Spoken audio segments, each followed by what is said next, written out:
handheld 5, 5, 5, 5, check 5, 5, check 5, 5, 1, 5, 2, 1, 2, 1, 2, 1, 2, 1, 2, 1, 2, 1, 2,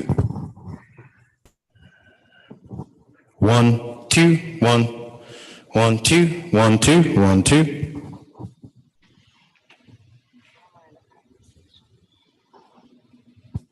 One, one, one, one.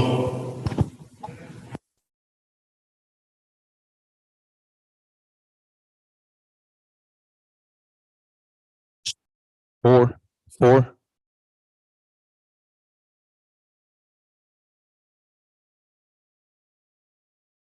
Four, four. Check, four, four.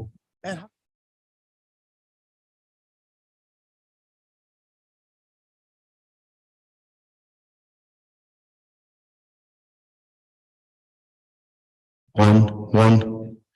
Check. One, one. One, check. One, one. Check. One. Check. 1, 2, 1. Check.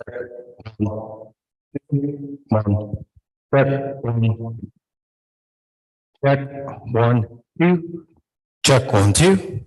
Check. Hey. 1, 2. Check. 1, 2. Check. 1, 2. 1, 2, 1. Check. 1.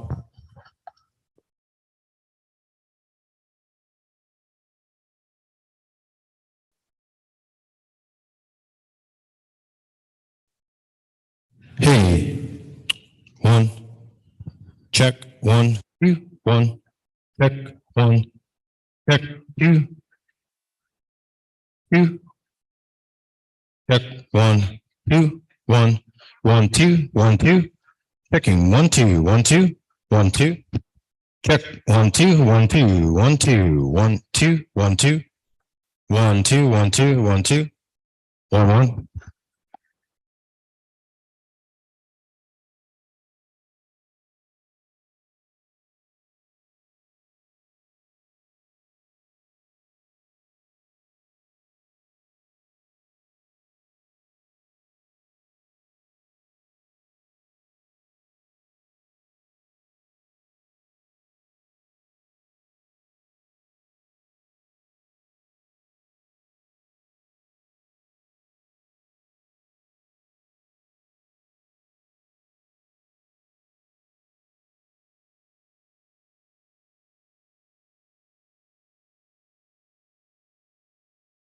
One, one, one, one.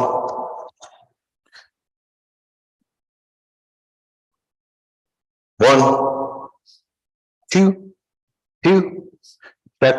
1, 2, 1, 1.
One, one.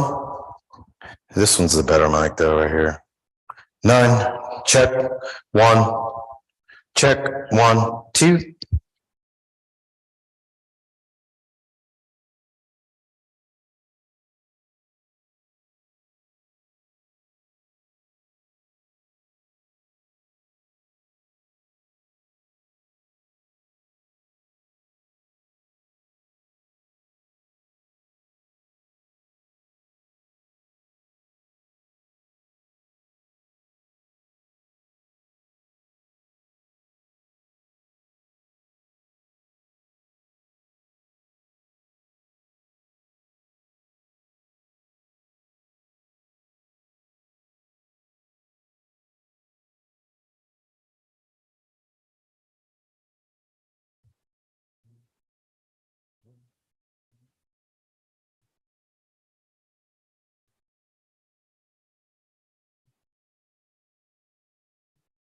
One.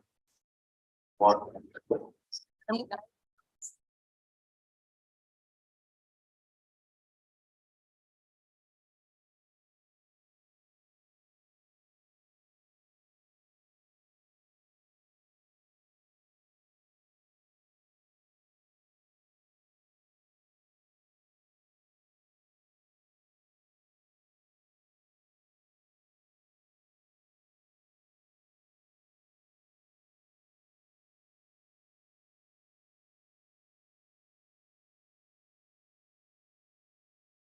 5.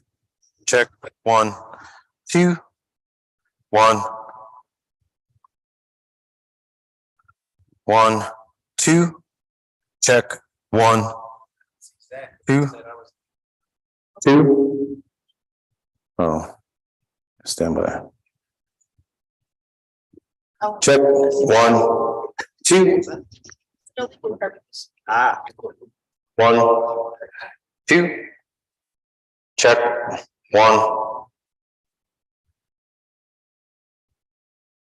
2. 1, 2. 1, 1, 1, 2, 2. 1, 1, 1, 2. 1, 1. 1, 2, 1, 2, 1.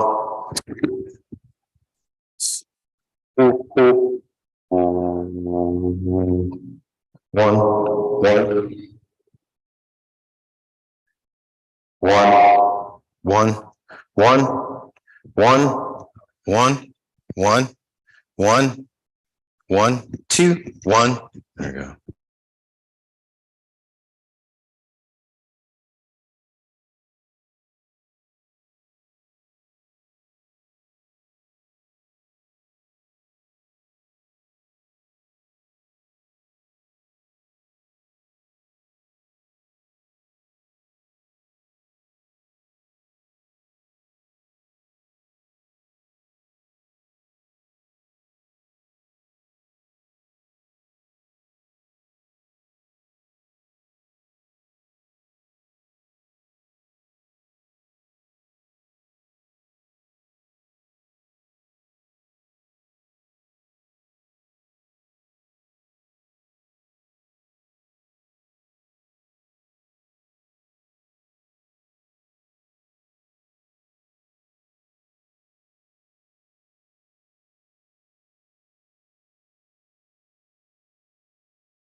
Hold it.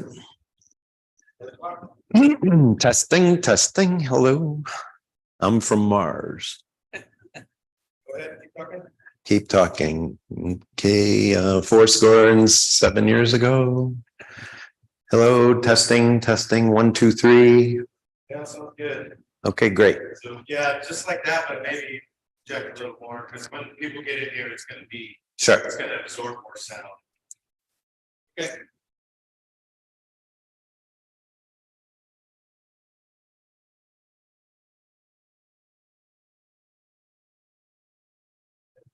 All right, testing, testing. 5, 4, 3, 2, 6. Here at Mandalay Bay at Law 2.0. You Testing. can get that up higher. I think it's just because farther away, it's not picking up that good. Okay. It sounds really faint. Wow. Okay. So is somebody gonna introduce So us? do what? Somebody gonna introduce us, or are we just gonna be up? Okay. Are you ready? Maybe this is doing it. Yeah, like that voice you have right there? Okay. Yeah, like I was holding the phone. Oh, it's my blanket. Okay. kind of picks up your vocal. Oh, I see. That's what the mic is. Okay, all right. You give it a little. Okay, got it. Thank you. I guess we can go up further. And be ready. I guess right up here, yeah. We sit back here? Okay, we were just gonna sit up front. Yeah, right this way. Okay.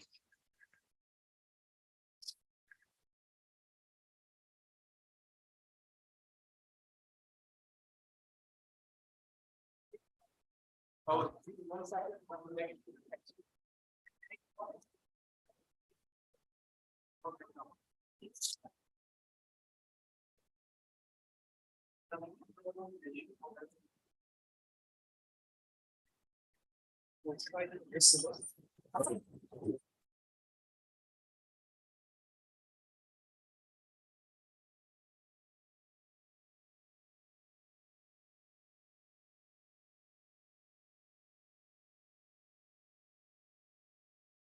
All the way off.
All right.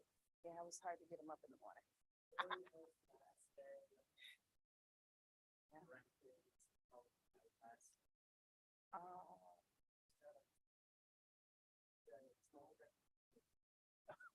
We're gonna have to switch that around. No, it's hard to, we got some before and after.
Good morning, ladies and gentlemen. Welcome back to the final day of Law 2.0 and Money 2.0 conference. Just like the past 2 days, day 3 is also packed with engaging sessions by the global leaders of the industry. Before starting the day, I would like to extend my gratitude to our title sponsor, Weekly Real Estate News, and also our silver sponsor, Mindful Media PR and Swan Virtual Family Office. Your amazing support has made this event successful, and for that, we are extremely grateful. Now, without taking any more of your time, let's begin up the first session. The financial services space has a lot to look forward to with 5G. In the future, consumers will expect low latency and high bandwidth everywhere they go. This means that banking will become more convenient with high-speed data. This fireside chat will center around what 5G means for mobile banking, personal finance, cybersecurity regulations, and other fintech innovations. Please join me in welcoming this session's speakers, Ms. Mary L. Jones, CEO and Housing Financial Literacy Senior Advisor at Agora Community Services Corporation, NFP, and Robert Cross, Chairman and CEO of Demand Derivatives, I believe, who will share their thoughts on the future of financial services. Thank you.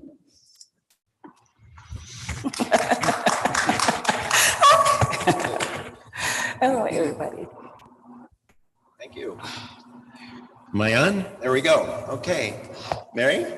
Well, good morning, everyone, and out there in the world listening to Law 2.0, Law and Finance. I am going to speak with you regarding an area of law and finance, and my associate, Fireside, Mr. Robert, will tell you about another side.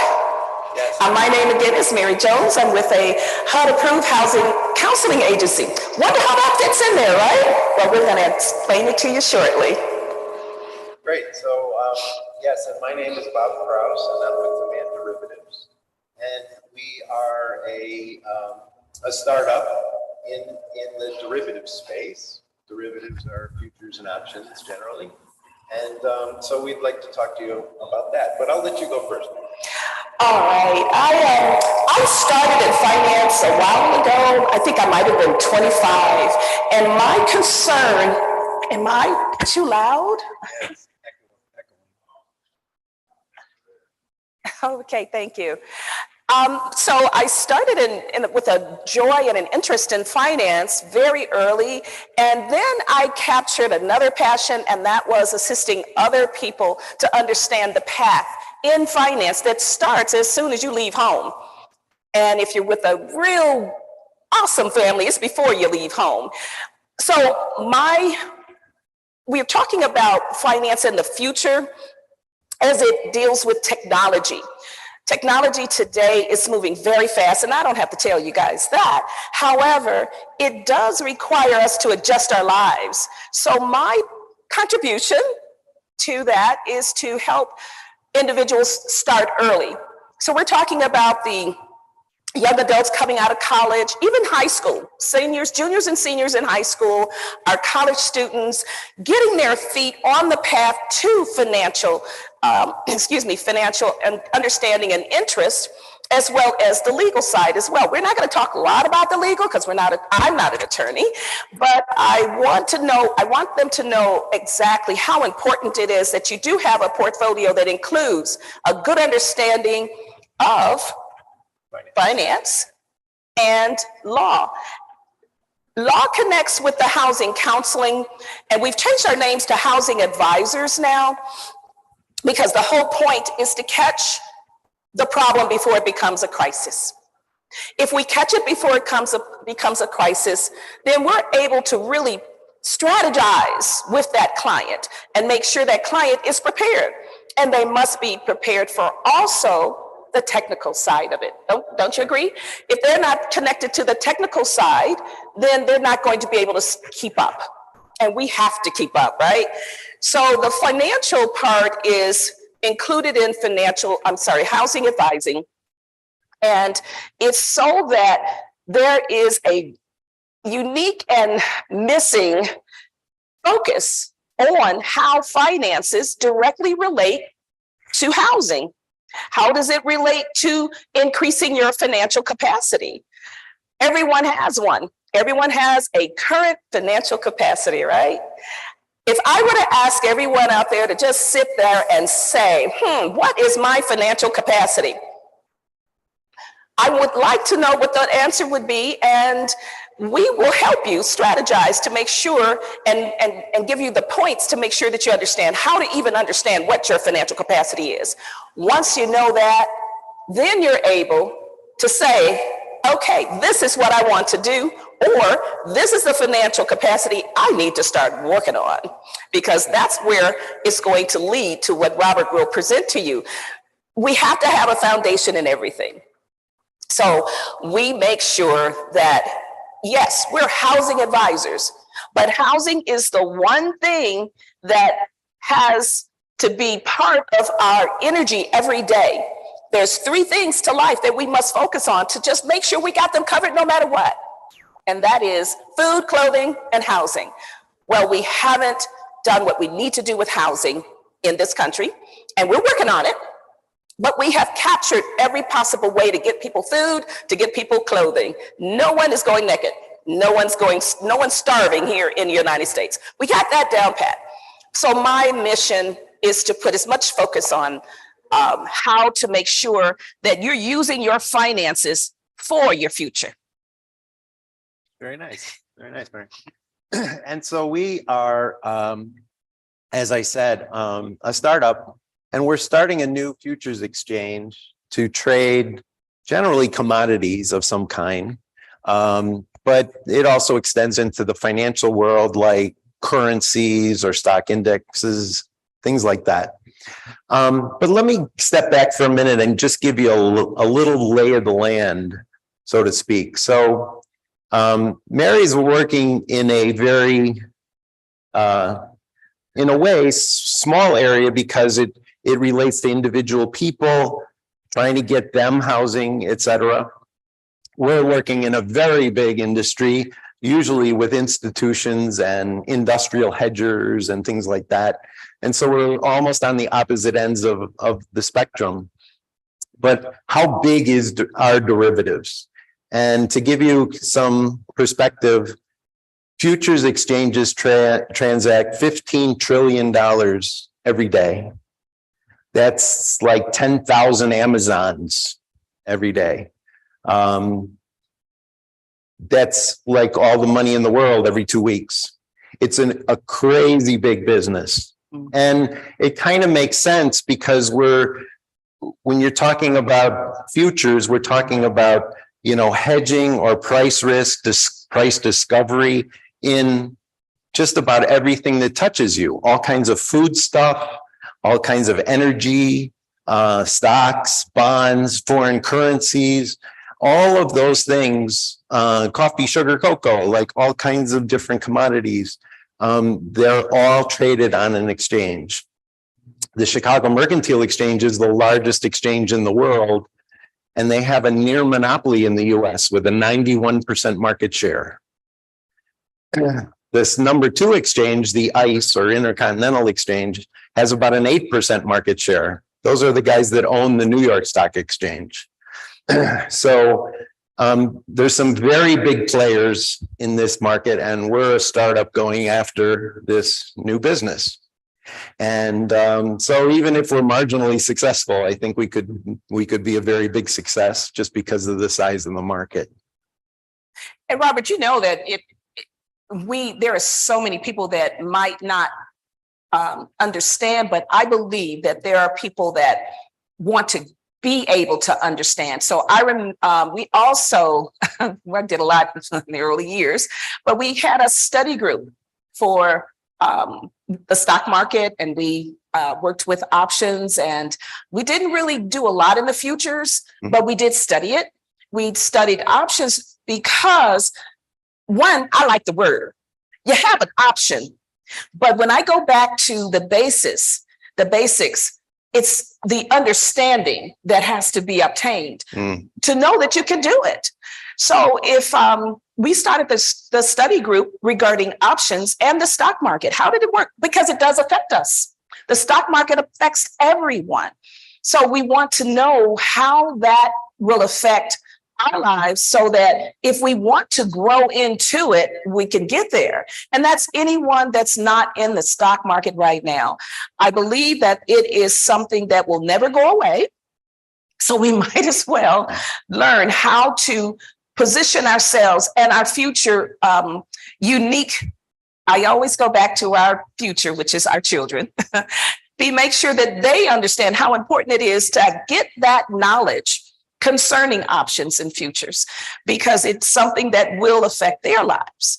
And it's an inheritance that we're going to pass down. So the options, because I like the word, actually will connect with life in general, because you're going to be making decisions. This option, when do I buy? When do I sell? How do I get involved in options? And connecting with those individuals that can help you get connected and understand how to actually begin using it and being involved. So the options are interesting to me too, because it does give me an opportunity to kind of be in control of my life to some degree, because you have the option to do this or the option to do that, but you have to know exactly what it is going to be the end result. Now, that's a very simple, because I reach people, like Robert said, individuals that may believe there's nothing out there they can possibly do. But there are things that we can do if we have a good understanding of how important it is to know it. Thank you. That's very good. Yes. What's interesting about futures and options is they're generally used for risk control, right? You don't invest in them per se. Okay. It's kind of like if you buy car insurance, right? You're using it to protect yourself in the event that you get in an accident, right? You don't buy it as an investment hoping that you're going to go crash the car to get a payoff, right? So you're using futures and options as a risk reduction tool, not necessarily as an investment. When it comes to into the stock market, then you use that as an investment, not necessarily for risk control, right? So the two markets are very separate.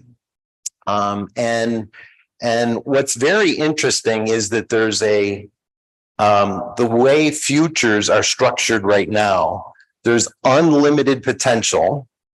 We've never had it go to infinity yet, but theoretically it has unlimited upside, but it also has unlimited downside.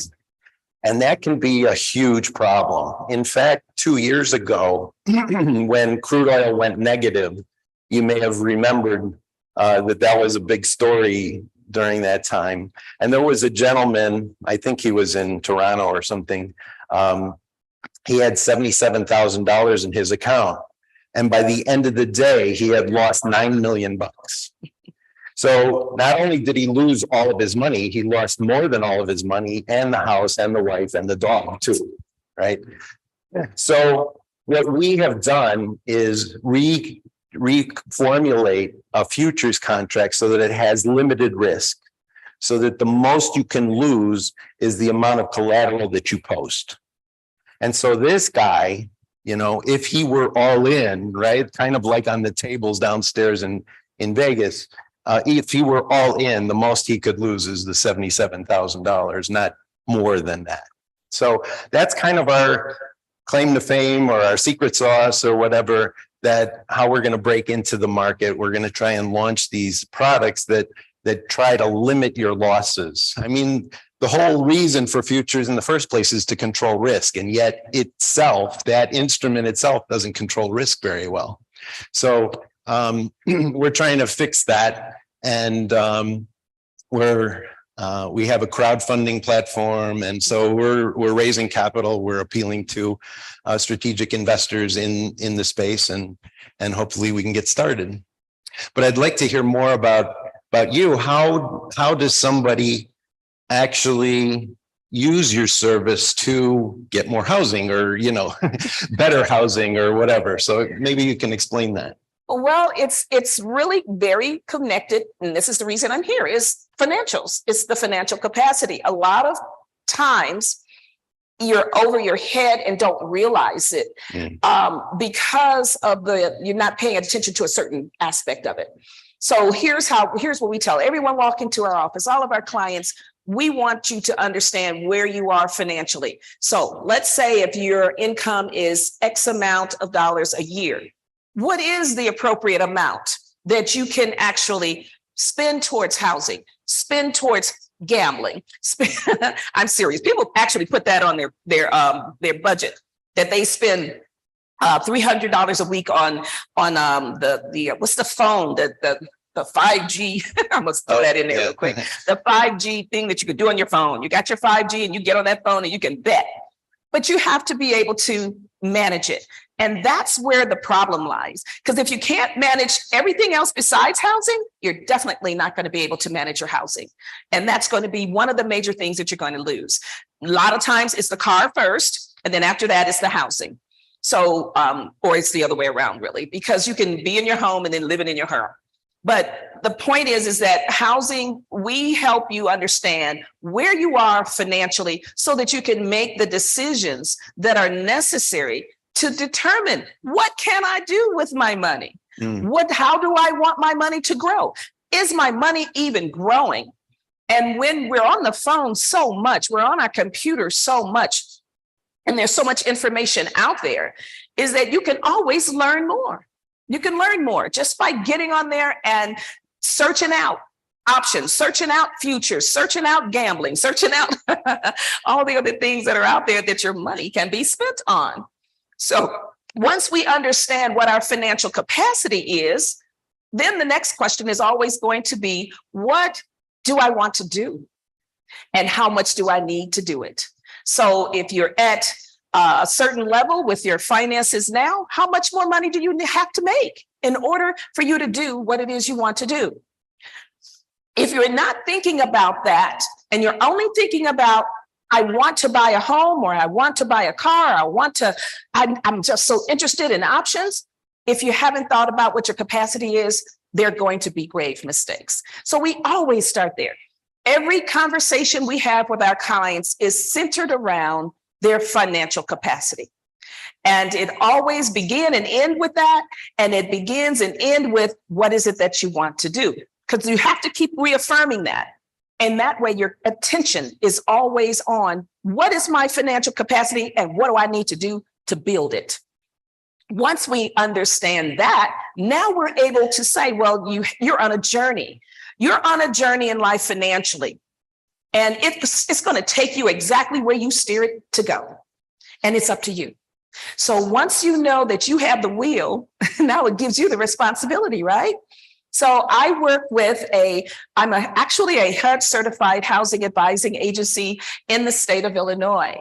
And with the support of HUD and the Illinois Housing Development Authority, all of my lending partners, they provide us the capability, because we are nonprofit. Did you guys know that? Okay, we're a nonprofit. Why? Because our purpose is to do exactly what we're doing, to help people understand the importance of housing and how important financials are in order for you to obtain and retain that housing for your families.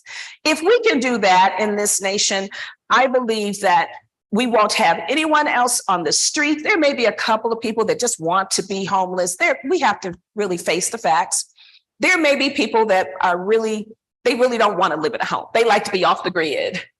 So, but those that do, we want them to have an opportunity to be able to get on a path that will lead them to getting that apartment, then going on and getting that home, then going on and getting investment property, and then going on to the futures. Right. So it's a journey.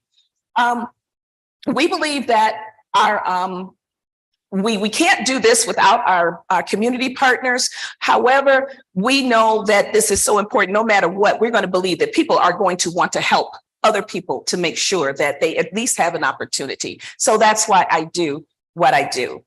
Our community partners are banks. So banks know about money, and they understand how important it is to make sure that the young adults coming up out of college, they go right into the hard housing market on the right foot. Why? because there'll be less foreclosures. Why? Because we don't want our community's property values dropping because of a number of foreclosures. So all of it kind of connects together. If they have if they're going into it well-informed, then they're going to make the right decisions. And then communities will not be pickled throughout the year with foreclosed properties. Every city doesn't have that issue, but I believe every city does somewhere. If you look, it's going to be there. Mm-hmm. And it doesn't matter what your income is. There are foreclosures, and your property, if it's $3 million, it can be sold for $1 million. What did you just do? You lost $2 million in value in your property. So it is something that we want to focus on. And I have an opportunity through our like I said, through HUD, Illinois Housing Development Authority, and PNC Bank and Chase Bank and Bank of America and Wells Fargo, so that we don't have to charge anybody to even do that. So they're going to save their money so they can work with options and do the other things in life they need to do. So that's what allows us to do what we're doing. I've been in this field since 2009. I'm a real estate broker as well. I also have ran a business called the Closing Center, because time is money too. Remember what I said? We show them the importance of saving and how to save more. Your job is to continue to always find ways to save. And if we find ways to save, then we're going to be ready for these crises that hit. Nobody saw this coming. Well, I won't say nobody. We're not going to get political, but no one understood how bad this crisis was going to be that was going to shut us down for a whole year. So we work with individuals to get them back on the path to the point where they can have their housing secured, and then get to a point where they're able to now invest and participate in options if that's what they want to do, and use the technology out there that will allow them to stay up to date and to allow them to educate themselves. It's not up to anyone to educate you. It's your responsibility to become educated about what your interests are, or what is directly going to allow you or assist you with doing what you need to accomplish. One question I had for you, let's suppose that you're working at, I don't know, a minimum wage job, so to speak, you're not earning a lot of money. Mm-hmm. How do you get into investing in real estate and that kind of thing? Because, you need capital to start, et cetera. And by the time you just pay your rent on your little 1-bedroom apartment or whatever, it's very difficult for somebody to get going. So is there a program with you or somebody else that you help them to try and buy their first place and get them, quote, off the street, or, into something where they have a future, not just keep paying rent to a landlord? Yes. Okay. Yes. And remember, it doesn't matter what your income is. It's not that you don't have enough money. It's that life happens. And sometimes it can catch anybody off guard. Sure. It really doesn't matter what your income is. You can be caught off guard, and the stock markets can belly out and take everything. The guy that would mighty lose with the 7 million or whatever, he didn't expect that. So now you're starting from square one. But it's really focusing on a mental acknowledgement of the fact that you're responsible for your financial growth. And there has to be a plan and a strategy for your financial growth, whoever you are and whatever you're trying to do. So if you're in a 1-bedroom and you have 5 children, you need something bigger than a 1-bedroom. We help you plot a course and get you on a path that will say, this is what needs to be done. And you could get there. You can actually obtain a 5-bedroom unit or a house. You can use the strategies of building your credit and building your savings. How do I build my savings? You use decision-making to build your savings. Mm. It's all decisions. Should I do this or should I do that? So I had one client that called me at my office, and she was at the grocery store, and she said, I filled my basket up. I just went through the store and I got with everything, so on and so forth. And she got to the counter and she said, I remembered what you shared with me in one of our sessions. And it was, is this a want or is this a need?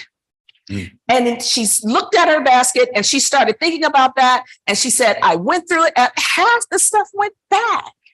So a lot of times it's not whether or not we make enough money. It's whether or not we understand our responsibility to build our finances and to make the right decisions financially. And we have to make sure that we're bringing everything factor everything in. Do you realize over 54% of the people that lost their homes during this crisis, during the prior crisis, I don't have the numbers for this one yet, but during the crisis before that started in 2008, you guys didn't forget about that one, did you? They lost their homes because they made the decision that caused them to lose their home too. So sometimes there's a family member that became ill and you quit your job. Well, that definitely was the wrong decision, because now not only did you lose your home where you were staying or apartment, mom lost her home also. And that has happened. And it happened so often, it just kind of scared me for a while, but we just have to keep going. My point being, when we talk about affordable housing relates to $2, $3, $4, $5, $10 million. It still requires you to know what is your financial capacity based on what it is you're trying to accomplish and your financial capacity. Are you able to pay for everything on time that you promised you would pay on time? And if you can't, then you have now made a decision that's going to set you off course. And once you get off course, it's hard to get back on course, but you can. So the financial capacity is really the key. I look at affordable housing, affordable investing, affordable eating, affordable shopping, groceries, everything that's on your budget. And I like to call it a financial blueprint. I don't like to call it a budget because people don't like budgets. But you have to have a budget in order to do anything successfully. So with that financial blueprint, you're able to make better financial decisions. 85% of the people that we counsel don't even use a budget. They don't know how to manage a budget. So we have to master that. And when we master it, I believe that the key is if you're a millionaire because you knew where every single dollar went. Every single penny went, and you made a decision where it was going to go. So everyone has affordable housing issue to deal with, everyone. And it's not just, is it in my price range? It's whether or not your life will support it. Because how many people wrote a budget and forgot to put mom and dad on it? Forgot to put that nephew that you promised a car when you were going to go to college. When he was going to go to college, you promised him a car. How many people put that in their budget? When do they put it in their budget? When they're actually getting ready to go get the car. So if you don't have the finances and the cash or the credit or whatever to do it, you have to plan. But even if you have the money to do it, you still have to plan because you got to set that aside. Why? Because it was a promise. How many people left their mom and dads off of their budget? I had a dad that was 85 and he became ill. Well, he said, when I get ill, I need to live with you. So did I plan financially for my parent to live with me? Do I even have room in the home I decided to purchase? All of these things lead to the ability of your being able to do what you want to do financially. Housing is just a part of it, but it's a big part of it, and it should be at the top. Because if you do have a place where you can lay down and rest and close your eyes, you could tackle everything else. Everything else is a breeze. Yes, it might be a challenging breeze, but it's still something that you can accomplish because you do not have to worry about where you can lay down, close your eyes peacefully. and then get up refreshed and ready for the world. So our job is to make sure that you know what your responsibility is individually, is financial capacity, understanding, knowing where it is, and to know what you can afford. Because you have to keep in that financial blueprint saving. So a lot of times we are making decisions that are causing us to not be able to save. All of it's going to the card note. All of it's going to the house. All of it's going to being able to take care of the children. All of it's going to the extracurricular activities that we do. But we have no line item on our budget that says saving, and for what? When we put that focus on that, we're able to pull out that one sheet of paper on the computer, because that's what we do now. And we're able to say, okay, I can move some things around because I want to help my nephew to be able to go to college, or I want to help my son. He wants to open up a business and he just has a knack for doing something. He has this natural gift.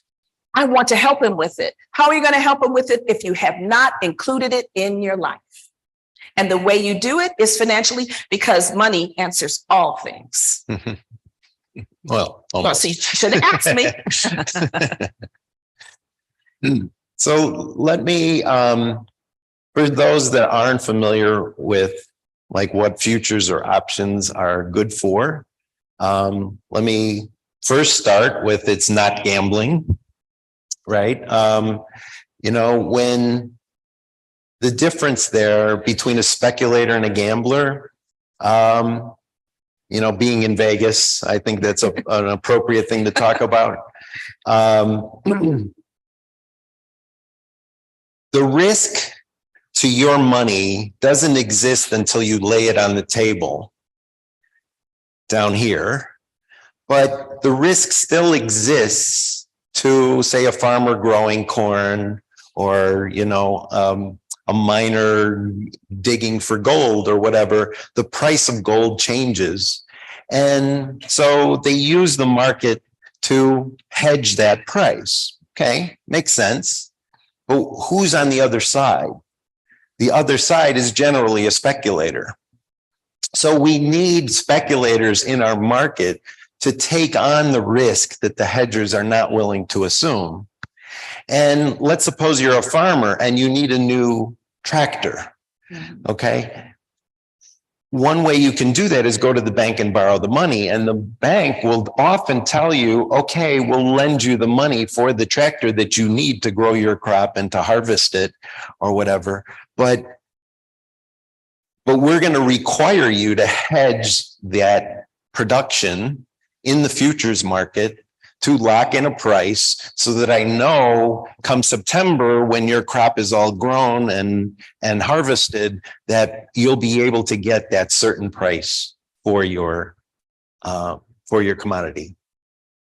And so, in fact, many times the banks will force you to get that to hedge in the markets to do that. So that's pretty much a real good use case for why commodities and derivatives and futures exist in the first place. And they're a massive market and very used, as I said, around the world. So farming does touch every life. I have a question. What happens with someone that, let's say, gets involved with futures, and let's say they do have a loss, they do start over, but what is the likelihood of them going back into it? You mean as a speculator or a hedger? A hedger. Well, that's an interesting question, because, I guess you need some capital to hedge with, because of the way it's structured. But in general, like for my farmer example, where he's trying to buy a tractor so he could actually, harvest the crop that he's growing, right? The bank will lend him the money, not only for the tractor, but for the hedging program as well. And there's a whole I won't get into that because it's kind of detailed, but he would need some money as collateral for this hedging program. And so if he's really short, the bank could, and often do, they would lend against that. Long as they know that the price is secure, that as come September, they're going to get money for the farmer will get money for his crops, and then he'll be able to pay back the loan and hopefully have a profit. And in fact, the profit probably should be built in already because you're going to know where you're locking in the price. So I would like to know in the audience, how many people have ever been involved in futures or options? One. One guy. Okay. So it's One probably, person. so we go back to the fact that, you know, information is important. And I believe what we're trying to do from two different spectrums is to just put out there the value and the importance of the technology out here to get to a point where we're able to look further than today. We're able to, you know, go to a point where we know that there's something out there called the options, called futures. There's something out there that is going to help me become a well-informed homeowner or an investor in real estate. There's something out there that's going to make sure that I'm able to not just buy a home for today, but buy a home for tomorrow. Not only work with options for today and futures for today, but what about tomorrow? I believe a lot of times things we do, it's only based on right now. The technology we have today allows us to go further. It allows us to connect with things that we might not understand right now or don't see how it actually can affect our lives. But if that farmer doesn't get that hedge fund going, if he doesn't get what he needs to start over, that farmer is gone, which means we're going to have some issues with corn, or we're going to have some issues with gold, or we're going to have some issues with something. We're going to be paying more, even as a consumer. So getting to the point where we use this technology to our best advantage is really what we have set in our plate right now, because technology is changing and growing, and it's allowing us to do much, much, much more. You can forecast your finances well into the future just by going on the internet and connecting. We are not experts in that area, but we are expert in one area. And that is the importance of knowing what you're doing. And if we have a resource such as the internet, then we have to use that. We have to use it so that we are preparing for the future. Half of my day is preparing for today. The other half of my day is preparing for tomorrow. And when I do that, I feel more prepared. I feel more in control of what I'm trying to do because I'm already prepared for tomorrow. And I go as far in the future as I can. And I bring in my whole life. I bring in my family. I bring in my friends. I bring in my hopes. I bring in my dreams. I bring in everything because all of it's going to impact what you're trying to accomplish. So I believe we have kind of take their interest a little bit. What do you think, Robert? I hope so. But your future scenario is our business, right? Yes. I mean, it's all about the future, right? You're trying to predict the future. You're trying to forecast the future and prepare for the future. Yes. Right? So are there any questions? Guess we can open it up. We have a few more minutes. If there's any questions whatsoever, if not, we can send you a link to an internet to find out. Pardon? Is it okay? Ask a question. I guess yeah, we have about 12 more minutes. Yes. Go ahead. Okay, so I missed the beginning part of the talk, and I wasn't sure what all the future financial services were laid out because I heard about options and future contracts. I wasn't sure if there was other ways of protecting your investment for future. Yes. Is it a way to? Are there other besides, like, say? Let's say you had, you invested, you're an investor. and you wanted to protect your portfolio of assets. So one way was to invest in futures or in options trading, doing trade. Right. Okay. So in my original example of a farmer growing corn, let's say, right, he's hedging his production for September when the corn actually is grown and ready to harvest, right?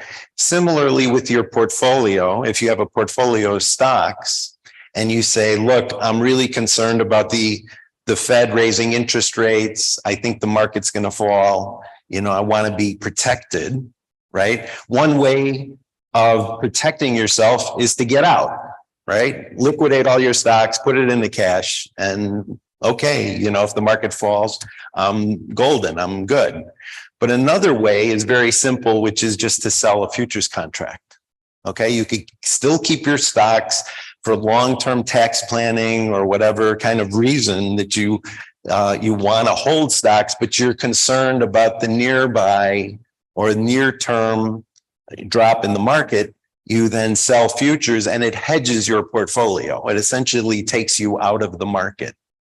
So many portfolio managers, a lot of the institutions that manage your portfolio, they use futures and options to hedge their risks when they see, let's say, storm clouds on the horizon kind of thing. When they're forecasting that things could be bad, they'll want to use our products. And like I said in the beginning, which I think you came in a little bit late, I'm not sure, but in the very beginning, I was saying that our markets are used for risk control rather than an investment, right? You don't buy, as I was saying, you don't buy car insurance hoping to get in a car wreck so that your insurance pays off, right? You're buying it to control your risk because you're saying, hey, look, I can't afford my $50,000 car to get in a wreck and then I got to go buy a new one, right? It just can't afford a $50,000 hit like that. So I'm going to buy insurance and protect myself. And it's very similar with futures and options. You use it not necessarily to make money per se, but you're using it to protect your money. Okay, I see this as this risk averse, like risk control products.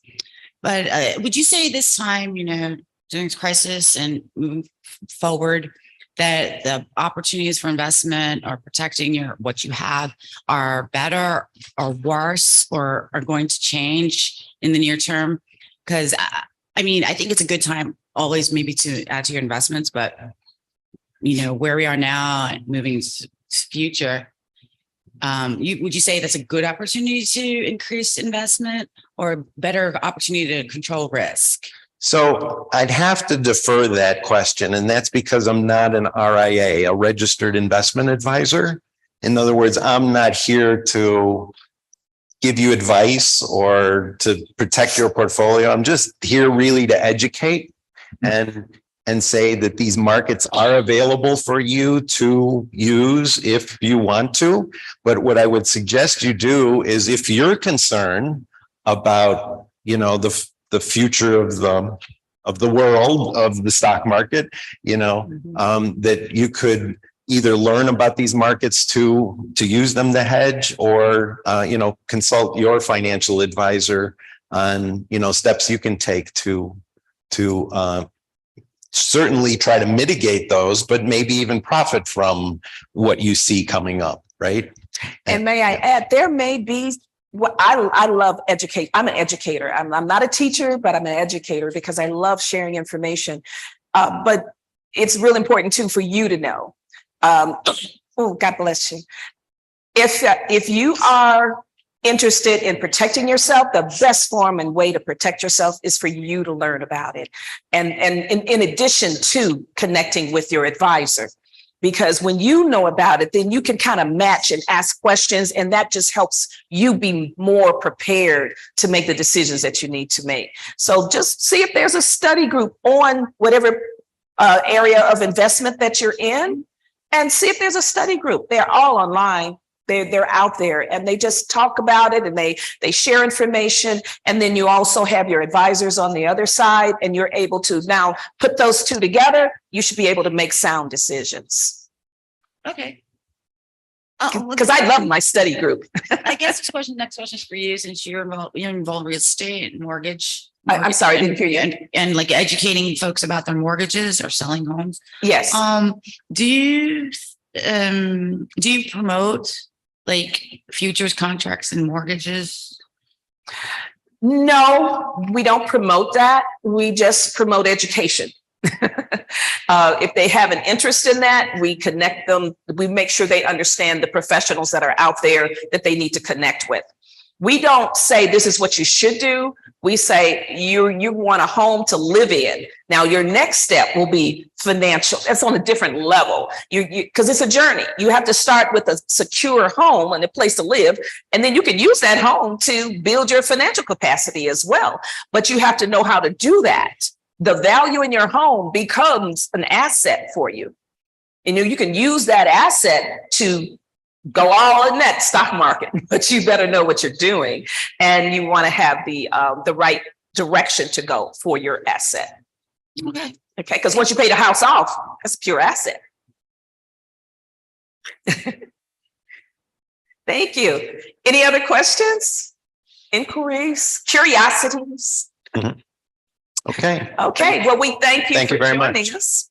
Robert, it's been a joy. Thank you, Thank Mary. you. You too. I'm looking to learn some more from you. Great.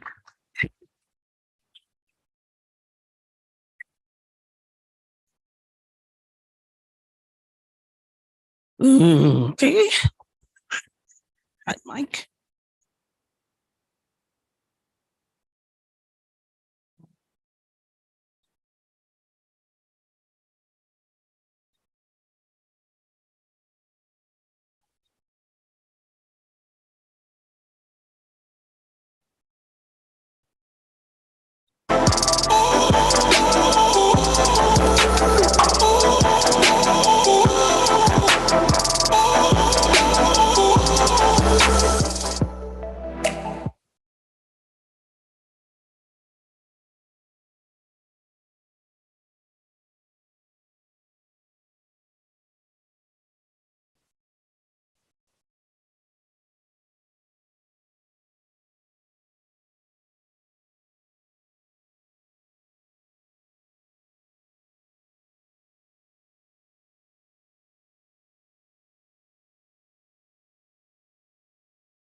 No,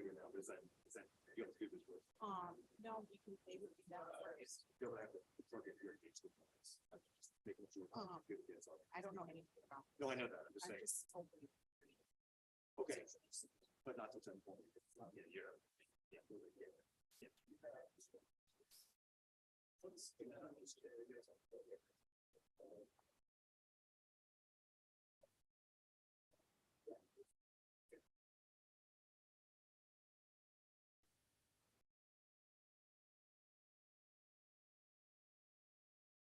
Thank you again to our last speakers for that very insightful session. Next on the list, we have Mr. David Wolfington, CEO of Eden Savings, who will shed light on the topic, the metaverse, a game changer for personal finances.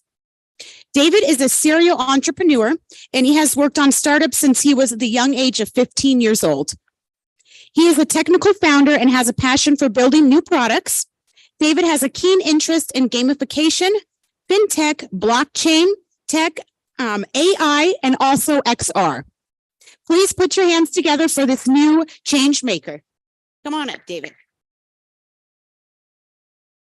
Sorry, not a new change maker. Thank you. Thing on. Thank you everyone for having me.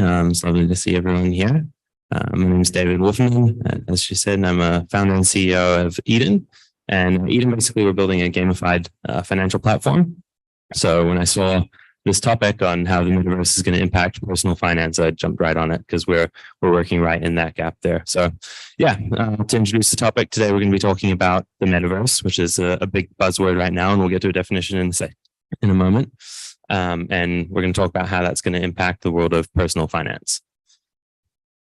Okay, so I want to start with a common definition before we go into anything, because this keyword metaverse is thrown around really frequently right now. I know startups and VCs love to whip this thing around, and I think we should establish like a common definition before we go on. So I'm going to use Matthew Ball's definition for the metaverse. I like this one because it doesn't really assume a whole lot. I'll read it out for you, for everyone. A massively scaled and interoperable network of real-time rendered 3D virtual worlds that can be experienced synchronously and persistently by an effectively unlimited number of users with an individual sense of presence and with continuity of data such as identity, history, entitlements, objects, communications, and payments. I really like this definition because it doesn't assume a lot. It also it's worth noting that there is no mention of blockchain or VR in this definition, which I like. You'll see companies will define metaverse slightly differently to fit their product lineups. And that's another reason that I like this one, is it's not biased to any certain product lineup. Okay, so let's have a quick look at the metaverse's history before we look into how it impacts personal finance. So the term metaverse was actually coined by the novel Snow Crash by Neil Stephenson. Way back, I believe it was published in 1998. And then we're all familiar with more modern interpretations of this, like Ready Player One and The Matrix. And the most contemporary developments of the metaverse actually come from the gaming space. So video games are really pushing this tech forward and enabling it. One of the key things in that definition was persistent and 3D and an unlimited number of users, which is technically very difficult to achieve. And we're getting closer and closer because of the gaming industry. So that's kind of like the history and how it's grown from just its initial conception in Snow Crash through to actually getting really close to working versions of what Neil Stephenson at least would have seen as a metaverse in video games today.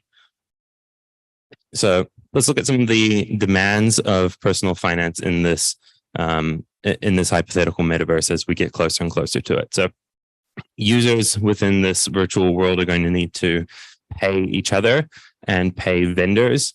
And I think it's important to note that there's no country or geographical bounds on the metaverse. So a personal finance program would need to be incredibly flexible in currencies, both cryptocurrencies, even though it's not a necessity, and different fiat currencies potentially as well.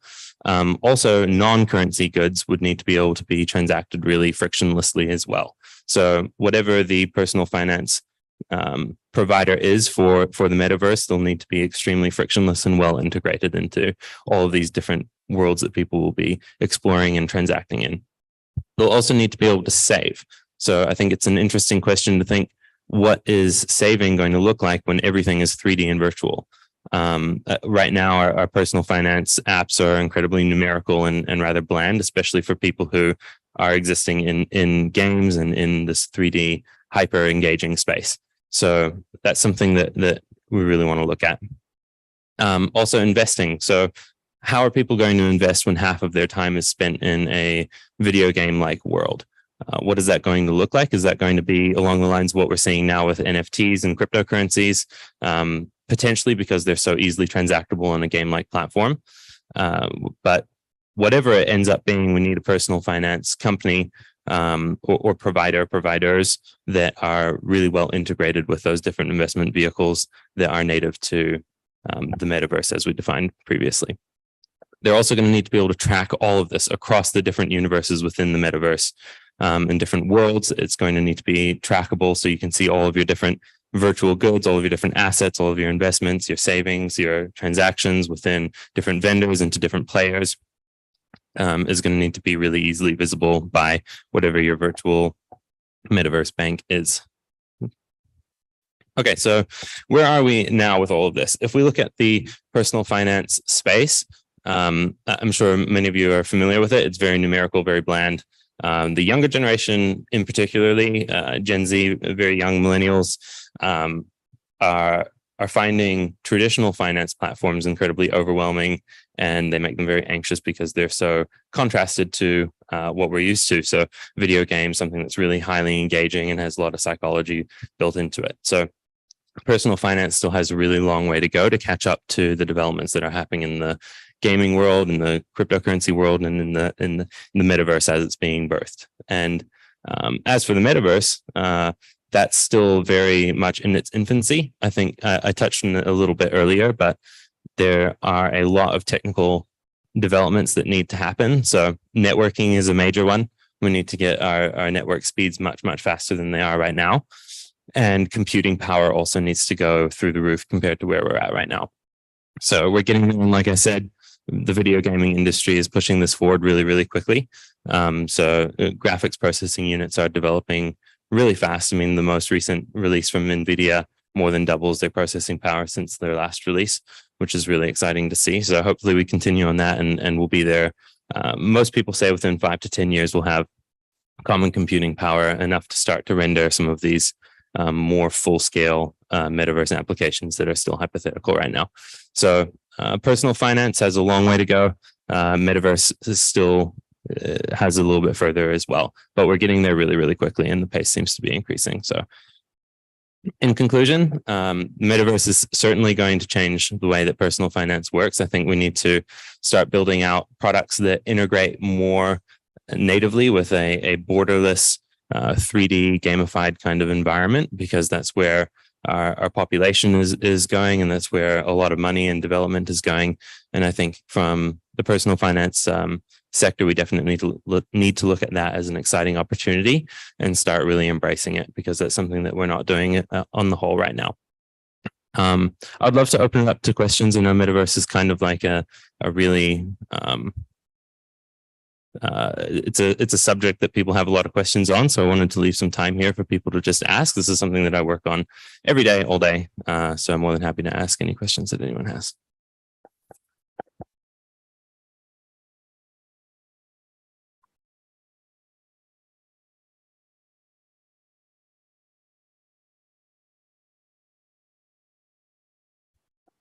Nope. Cool. All right. Thank you, everyone. Appreciate it.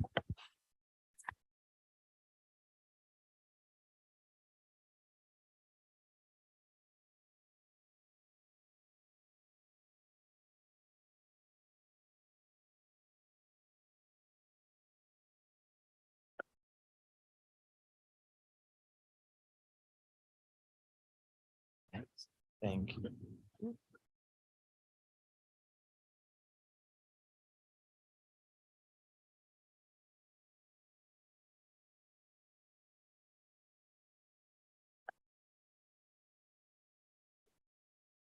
Okay.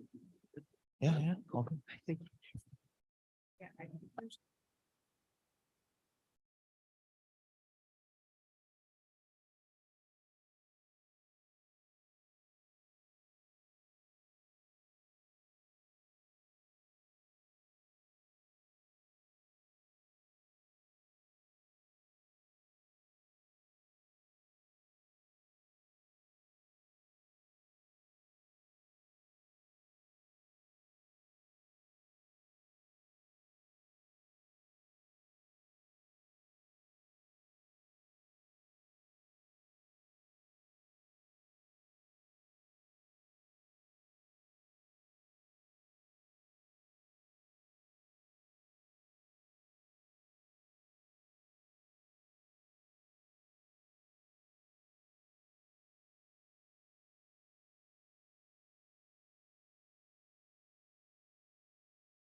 Thank you again to our last speaker, David. I'm sure we all learned something very valuable from that last session there. Now, leading legal experts and innovators from top organizations who have successfully managed or helped manage remote teams throughout the COVID-19 pandemic. They will share their insights and experiences. Join this conversation on remote legal team management in the post-pandemic era. To hear about the potential pitfalls, challenges, and what it takes to thrive during these tough times. Let's welcome our panelists.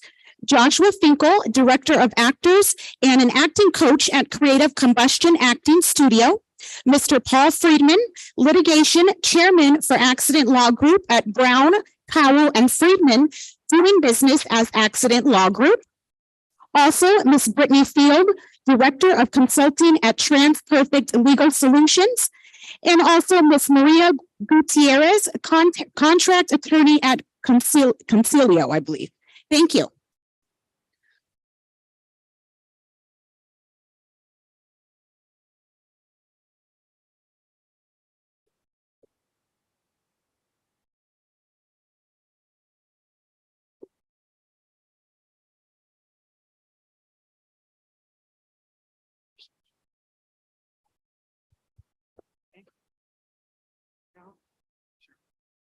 Good morning, everybody. I'm Paul Friedman from Accident Law Group, as we stated. We're going to start off with a small presentation by Joshua, and then we'll get into a discussion panel. And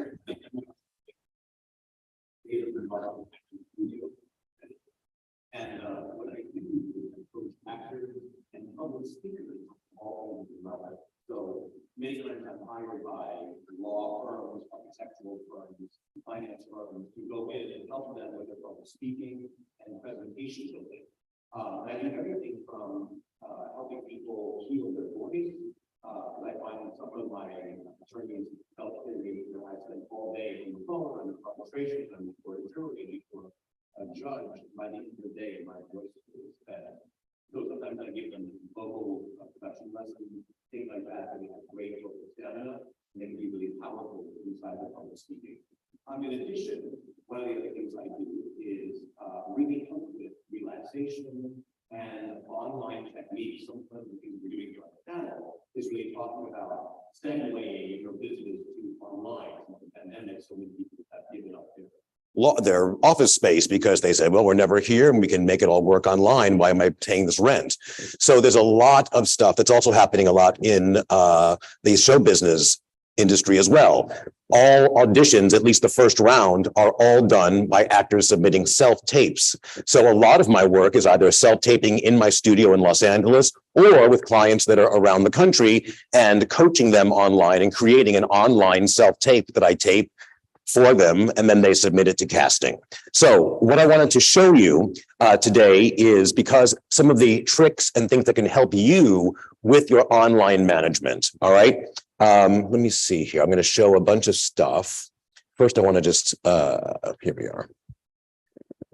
Let me see if I, okay, great. So is this going up there? Great. One of the things you really want for your best online presence is a good neutral background, but a neutral background that really helps and serves your look. So if you have a certain skin coloring, and you kind of know by holding, this is a great exercise. If you just go to a place like Old Navy or the Gap, and they have all those different t-shirts and all the different colors laid out, you know, like a rainbow of colors, go before a mirror and just start holding up t-shirts in different colors to your face, up to your neck. And if you find that you are brought up to your eyes and your face from the coloring, but it actually complements your skin tone and your hair color and your eye color, fantastic. If you find that it starts to wash you out, or it's so bright that you go from your eyes back to the shirt, like too many patterns, that's a great test. And you're going to find colors that really work for you and bring out your eyes, your cheekbones, and your coloring. Those are good colors for you, not only in what you wear online, but also to help complement the background behind you. Yeah. So a great neutral background. And I will show you a couple of things while I'm there right now. I'm going to segue over here to my Zoom screen. All right. This is my settings in Zoom when I've opened up my Zoom program. So here we are with just the background that's behind me. All right. And what I've done is if let's say I don't want to have this kind of stark reality of you seeing everything that is all the bells and whistles and, you know, pulling back the curtain of what's really behind me, I can go over here and blur the background. And it really makes me prominent and it makes your background go away. That's a great quick fix if you're really on the fly and you're on your phone and you're in the car. That's something you have to do. Another thing is you can create your own background from dragging a JPEG into this and adding over here the little plus sign, and you can add a background. So this is the one that I use actually for my coaching studio when I'm doing coaching. This is one that where I'm working with students at my university. I'm a professor at California Lutheran University. Okay. Oh, thank you. Oh, there's a monitor. Maria is a goddess here in this room. I want to thank Maria. Yes. Okay. Thank you. So now, okay, so I'm going to sort of do this again. So now I'm going to be going off of here because now I can't see my own screen. So if we look, here's a blurred background here's what's really happening in the room right now. Yeah. So if I go over here to blur, that's a great quick fix. It still makes you prominent and it makes your background go away. All right. Another thing is you can create your own custom backgrounds. I use this when I coach online for my own personal creative combustion acting studio and working with clients. This is a background I've created when I am coaching students at my university at California Lutheran University in Thousand Oaks.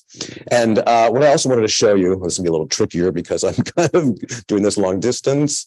Okay. All right. So let's say where you are in your office or where it's quiet enough is really like literally a broom closet that I have to do zoom in or something horrible. Okay. So what you can do is if you go, let me see if I can do this right here. One moment. I'm trying to. I'm working on so many levels. I can't quite. Let me see if I can exit. Okay.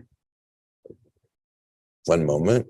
What I want to show you now is if I go online, can you see that? Yes. So I Googled literally in the airport on the way here. I Googled free Zoom backgrounds of office. Okay. And you can have so many free stock photos, tons and tons of things that you can go, oh, I'm here in this gorgeous garden view office, or I'm at, a skyscraper in New York. You can download these pictures for free and then drag them and upload them into your Zoom background. All right. So from that, we go back to over here.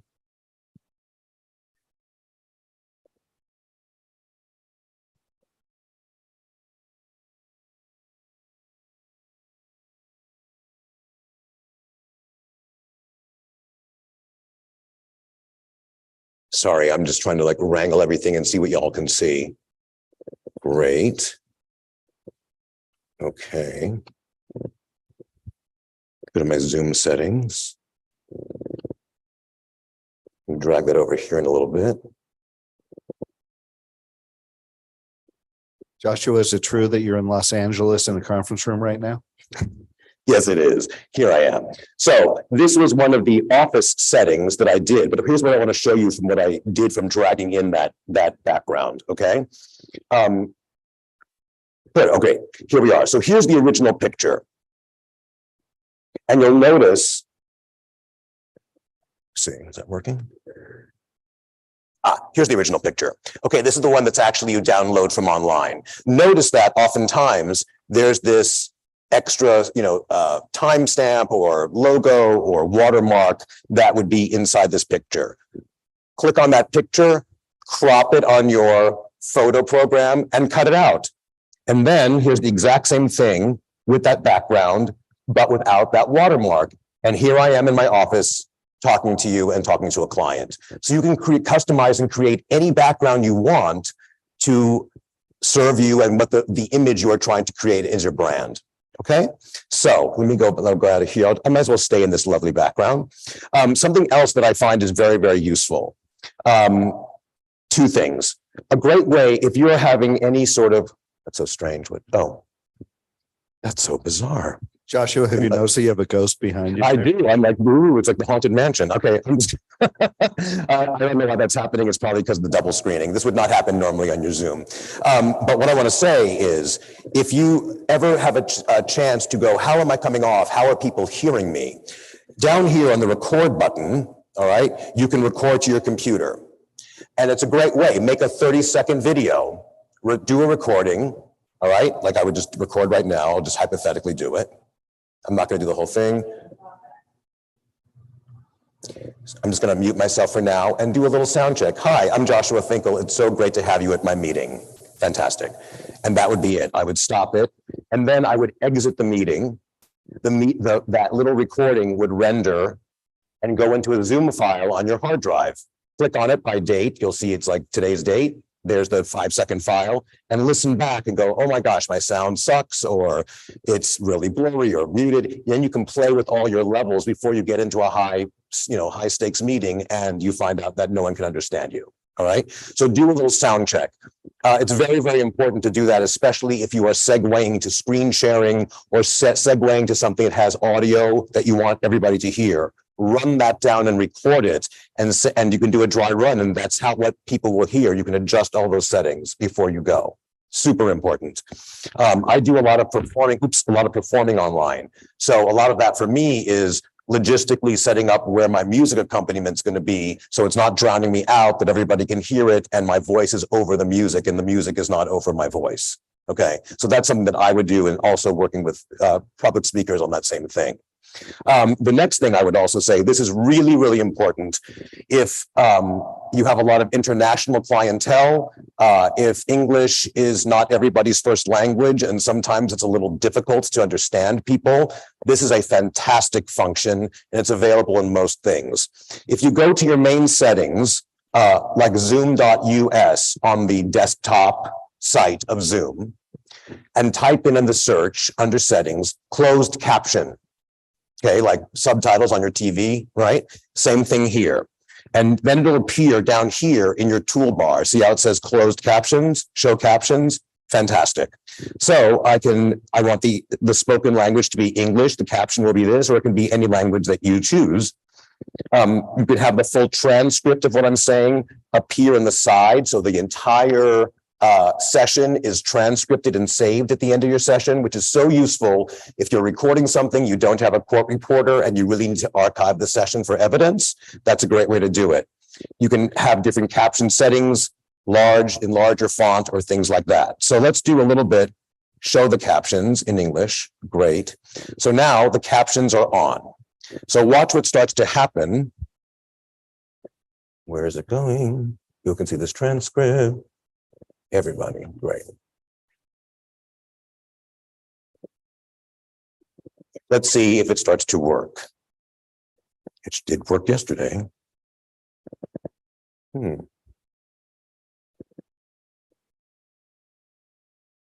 Josh, while you're doing that, do you find that there's any security risk with using Zoom?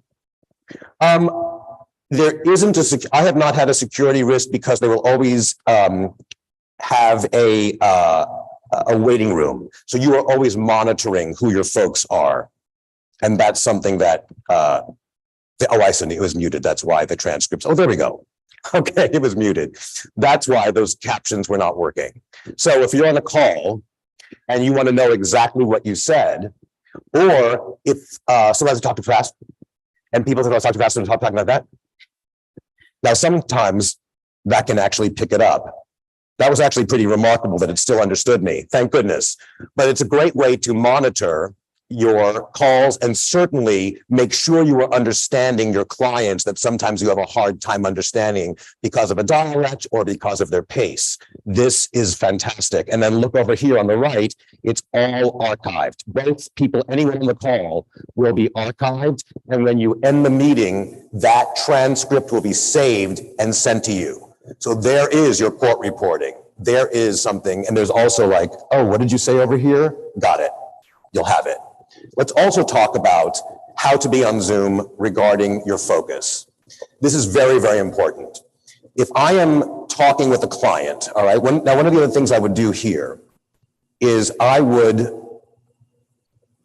reduce, actually, let me just close this for now and reduce it to a very narrow window, right?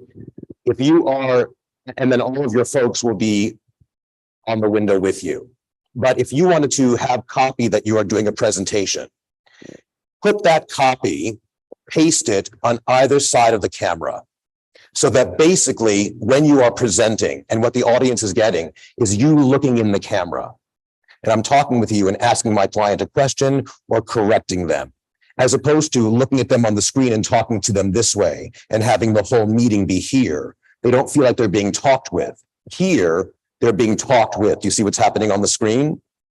Yeah. And if I was reading something on either side of the camera with like a post-it on either side, I could really talk about, well, today, what we wanted to talk about, John, was your public speaking and making sure that we are nailing your vocal stamina and making sure that you do not have any more vocal fatigue. That's what you want, right? And that person would say yes. But do you see the personal impact of talking directly into the camera? And that is tricky because we feel like we want to talk to the person we're speaking to. So a lot of times we spend the whole time doing this. When you're talking, look in the camera. When you're listening, you can look at that person. But when you're talking, look in the camera. Okay, that's super important by how it comes off. All right. Let me also talk about lighting. Right now, because we're in a space that's nicely lit, you look pretty good. I look fantastic right now, if I do say so myself. Thank you, Maria. So, but if let's say you're in an overhead meeting room, like if none of the lights were here and I was over there with this overhead meeting room light, I would look like Frankenstein with that kind of Bela Lugosi 1930s horror film lighting. Okay. So having a strong, warm front light on you is very, very, very helpful. I have bought this $10 on Amazon. I just literally looked up LED ring light for laptop. $10 got to me the next day. Clip it on here. You can adjust the various angles of it and get one with multiple settings. Here's why. So I'm going to power it up and we're going to talk about, I'm going to put it on full power so you can see. Now, a lot of times, and this is sort of a warmer light, but watch what happens if I change the setting. This would be my preferred light. I think I look best in warm light, but here's cool light. I look a little more sick or a little more severe. This is daytime light, which is okay, but a little harsh. The warm light makes me look a little healthier, a little softer, a little bit more approachable than that harsh, overly exposed light. Yeah. And you can adjust your laptop or the angle of your light to eliminate some of the glare that you are finding in your glasses. If you can, tilt your head down and look in the camera, that's another way to eliminate the glare of the ring light in your glasses and still be seen. Lighting is very, very important. And the other thing I want to talk about of how the lighting changes you. I'm going to end the Zoom meeting just for now. Any questions before I end the Zoom meeting about this technology? Yeah. Go ahead. And I'll repeat the question to make sure.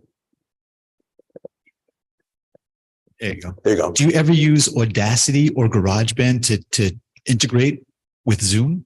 Yes, I have used both those products to integrate with Zoom. The thing that you want to do with any time with that is, cancel, is make sure that under your share screen settings, okay?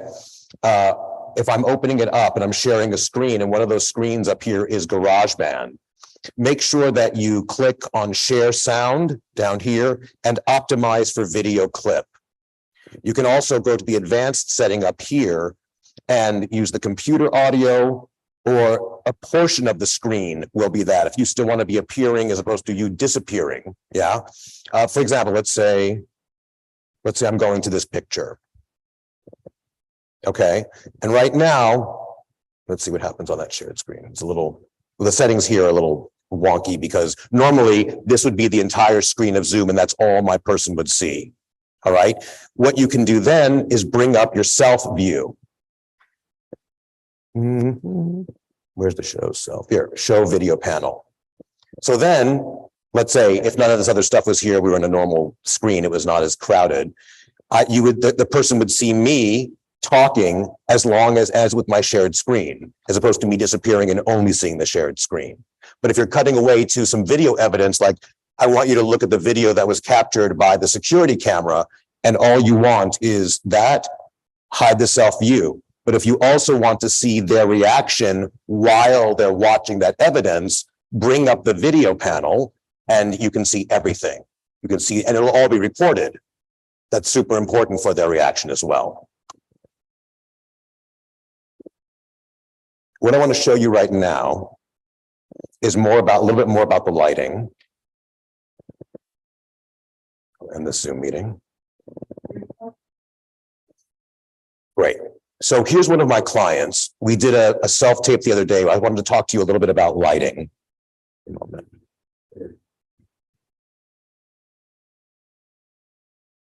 Okay. She was doing an audition, a callback for a series, and she had to be an executive sort of secretary at this kind of funky startup. And she loved what she was wearing in terms of her light blue button down. She's gorgeous, but because of that really white background, that light blue button down was not really popping. And so it was first with this cooler lighting. Look at the difference here. It really kind of went away. If I had her change her setting to the warmer light, whoops. It popped more. It also made her look a little bit more, it was a rom-com. So it made her look a little bit funnier, a little warmer, more engaging. Again, change the lighting setting. It will change your clothing. It will change your look. It will change your branding. It will change how you are perceived. All right. Let's see if there's anything else I wanted to make sure.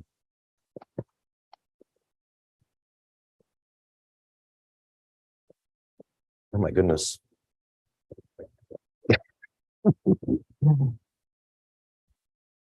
The heck? Let me go back to here. I'm going to go back to my PowerPoint presentation to make sure I didn't leave anything out for you guys. Okay. Oh, this is also really important. If while you are on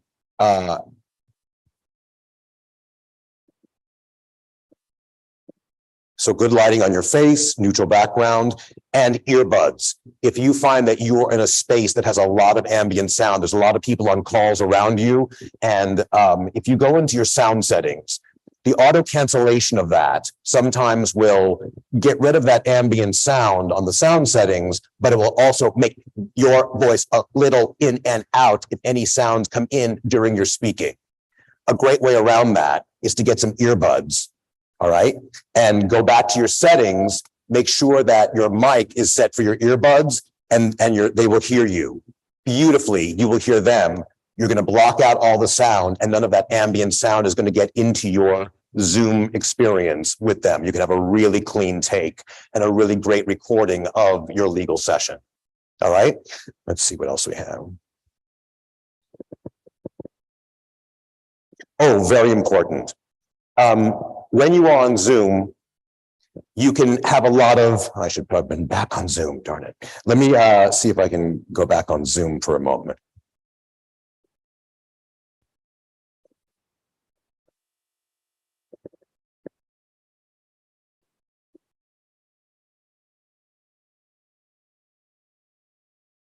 Here I am.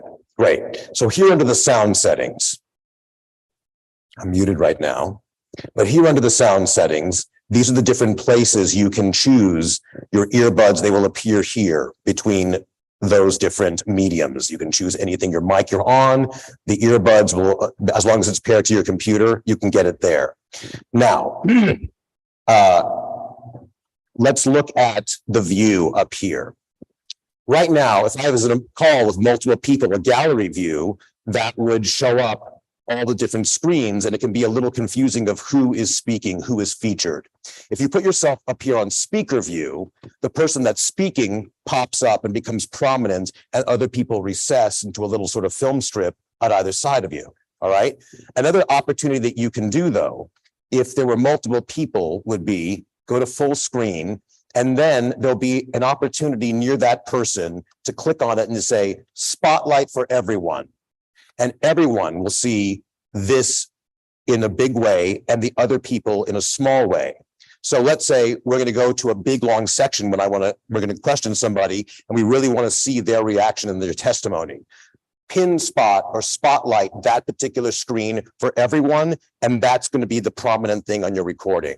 So you can always go between gallery, pin spot, remove the pin spot, spotlight for everyone as a great way to communally sort of be the camera director and bring the attention to where you want it to be. Let's see if we can go back to here. Go back.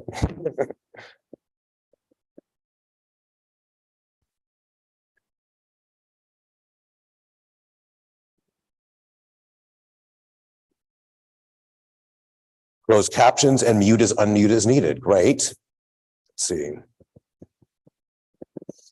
Right. Eliminate things that distract from any other online participants. So if you have a lot of stuff that is going around, like what was going on right here, I removed those people. I really highlighted that screen, and spotlighting helps you do that.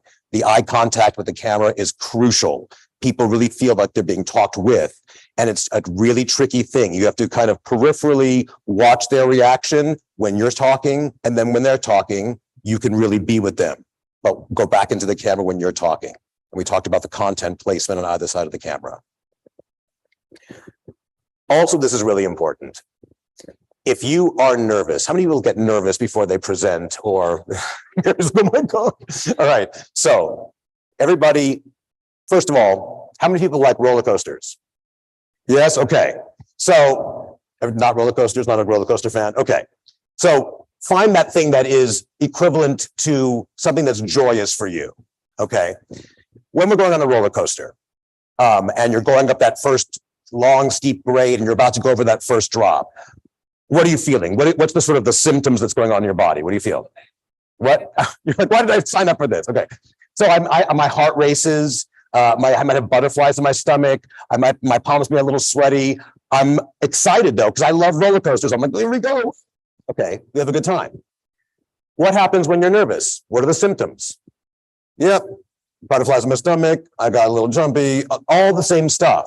Same exact symptoms. In one situation, we label those things as excitement. In the other situation, we label those things as nervous. It's the half full glass. Is it half empty or half full?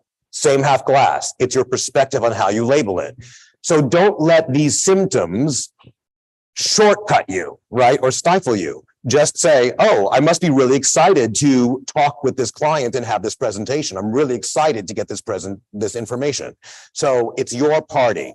If you imagine that every group you meet, everyone you ever talk to, put yourself in this situation. You are throwing at your house the most slamming party in the whole world.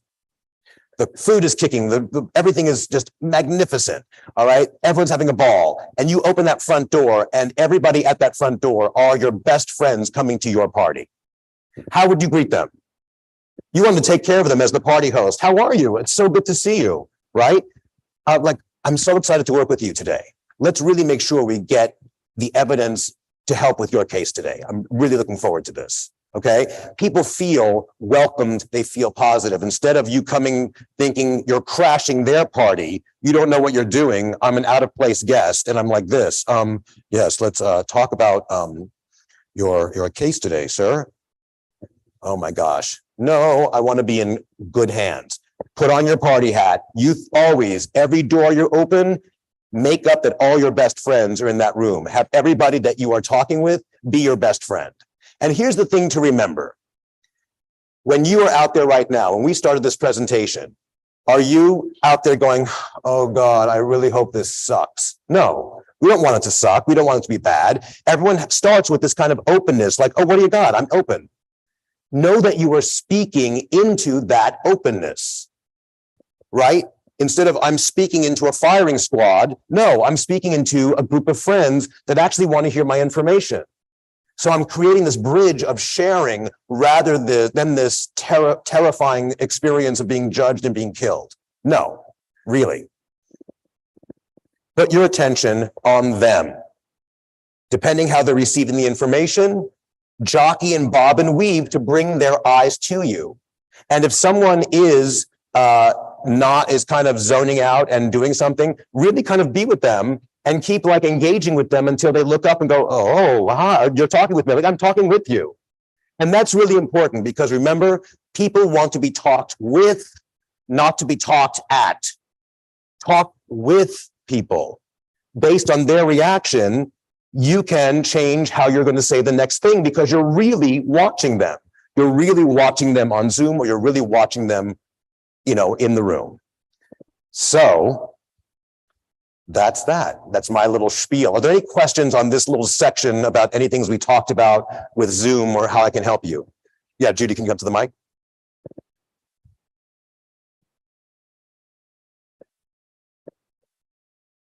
Okay. I teach a couple of classes a month on Zoom. Mm-hmm. Is there a setting? I'm sure there's not, but I'm going to ask anyway. Go for it. Where you can have people show their faces rather than hide behind the view where you can't see them.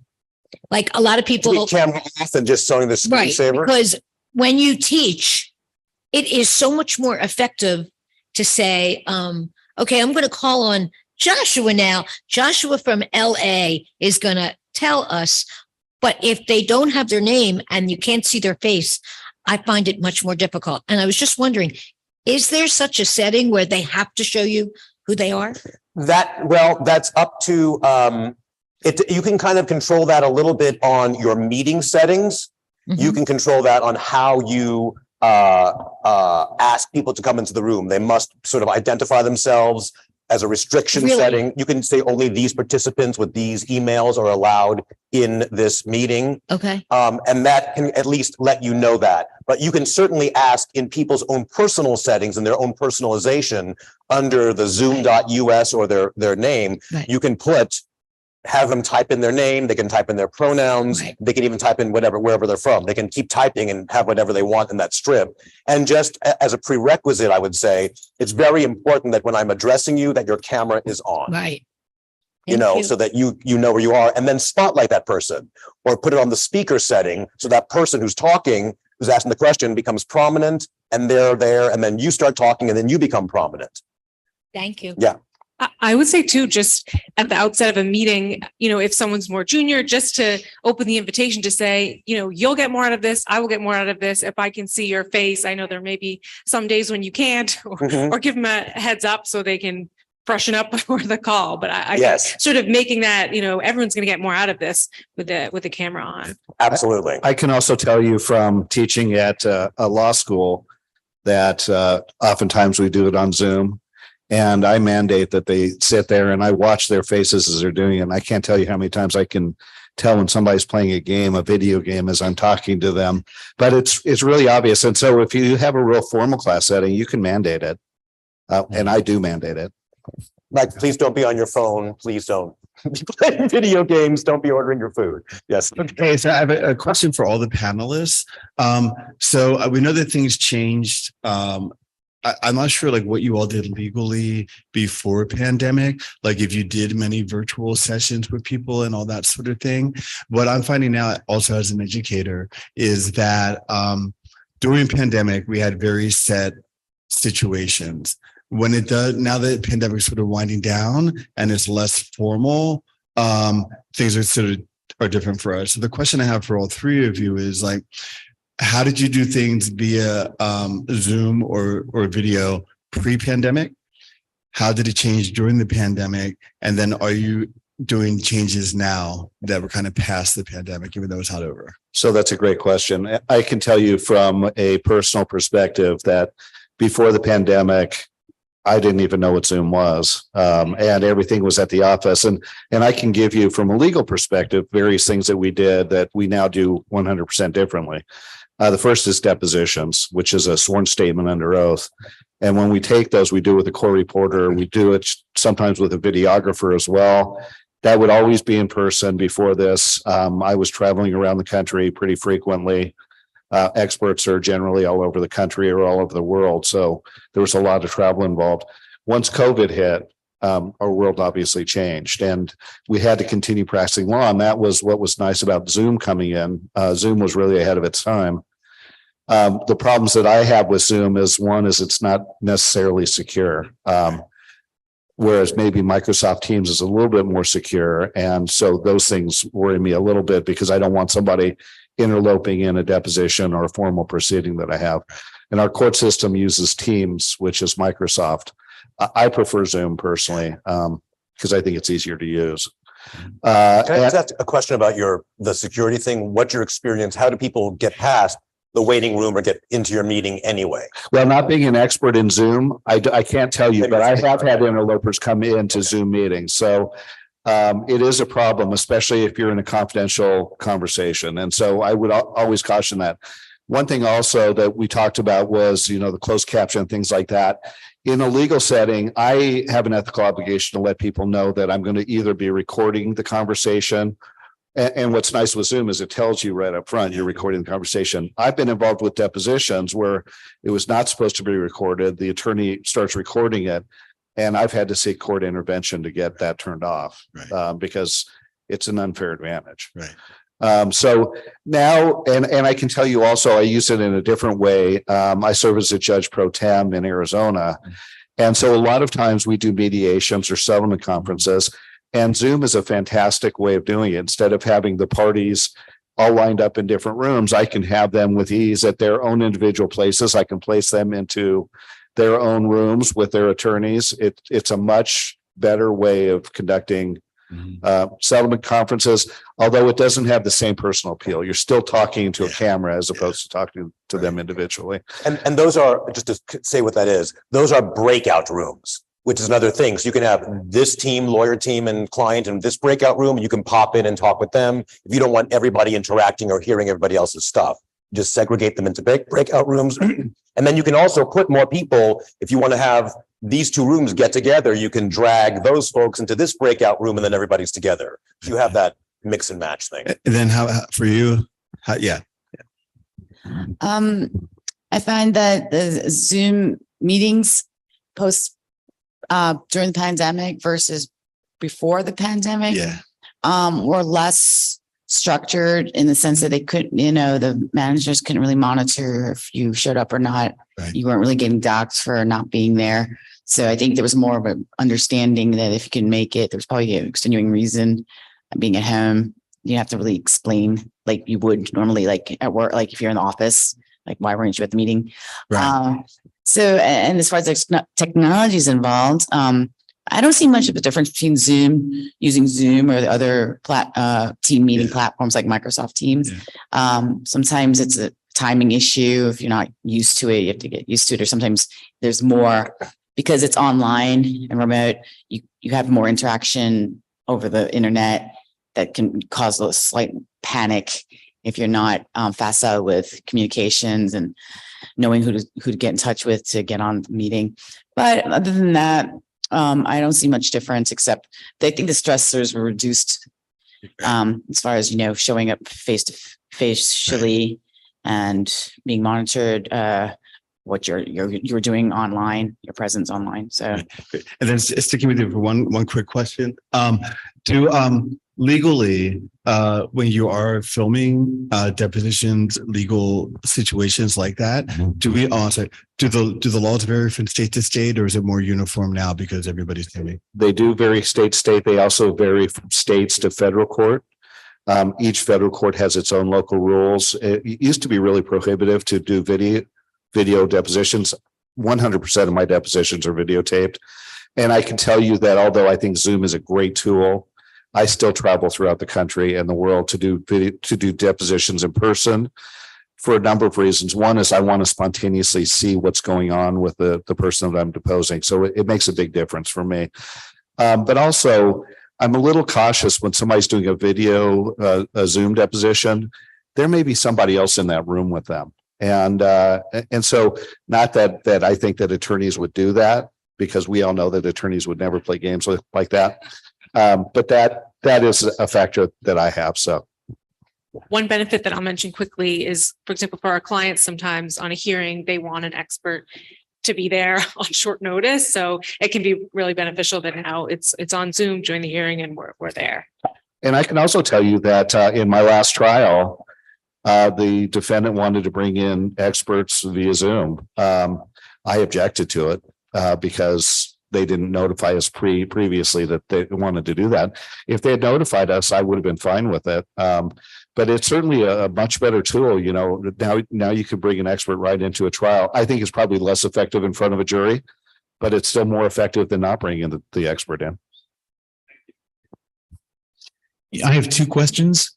The first is, if I do a Zoom call with an attorney or someone else, do I need to have a disclaimer put on there if it's going to be put on, say, YouTube?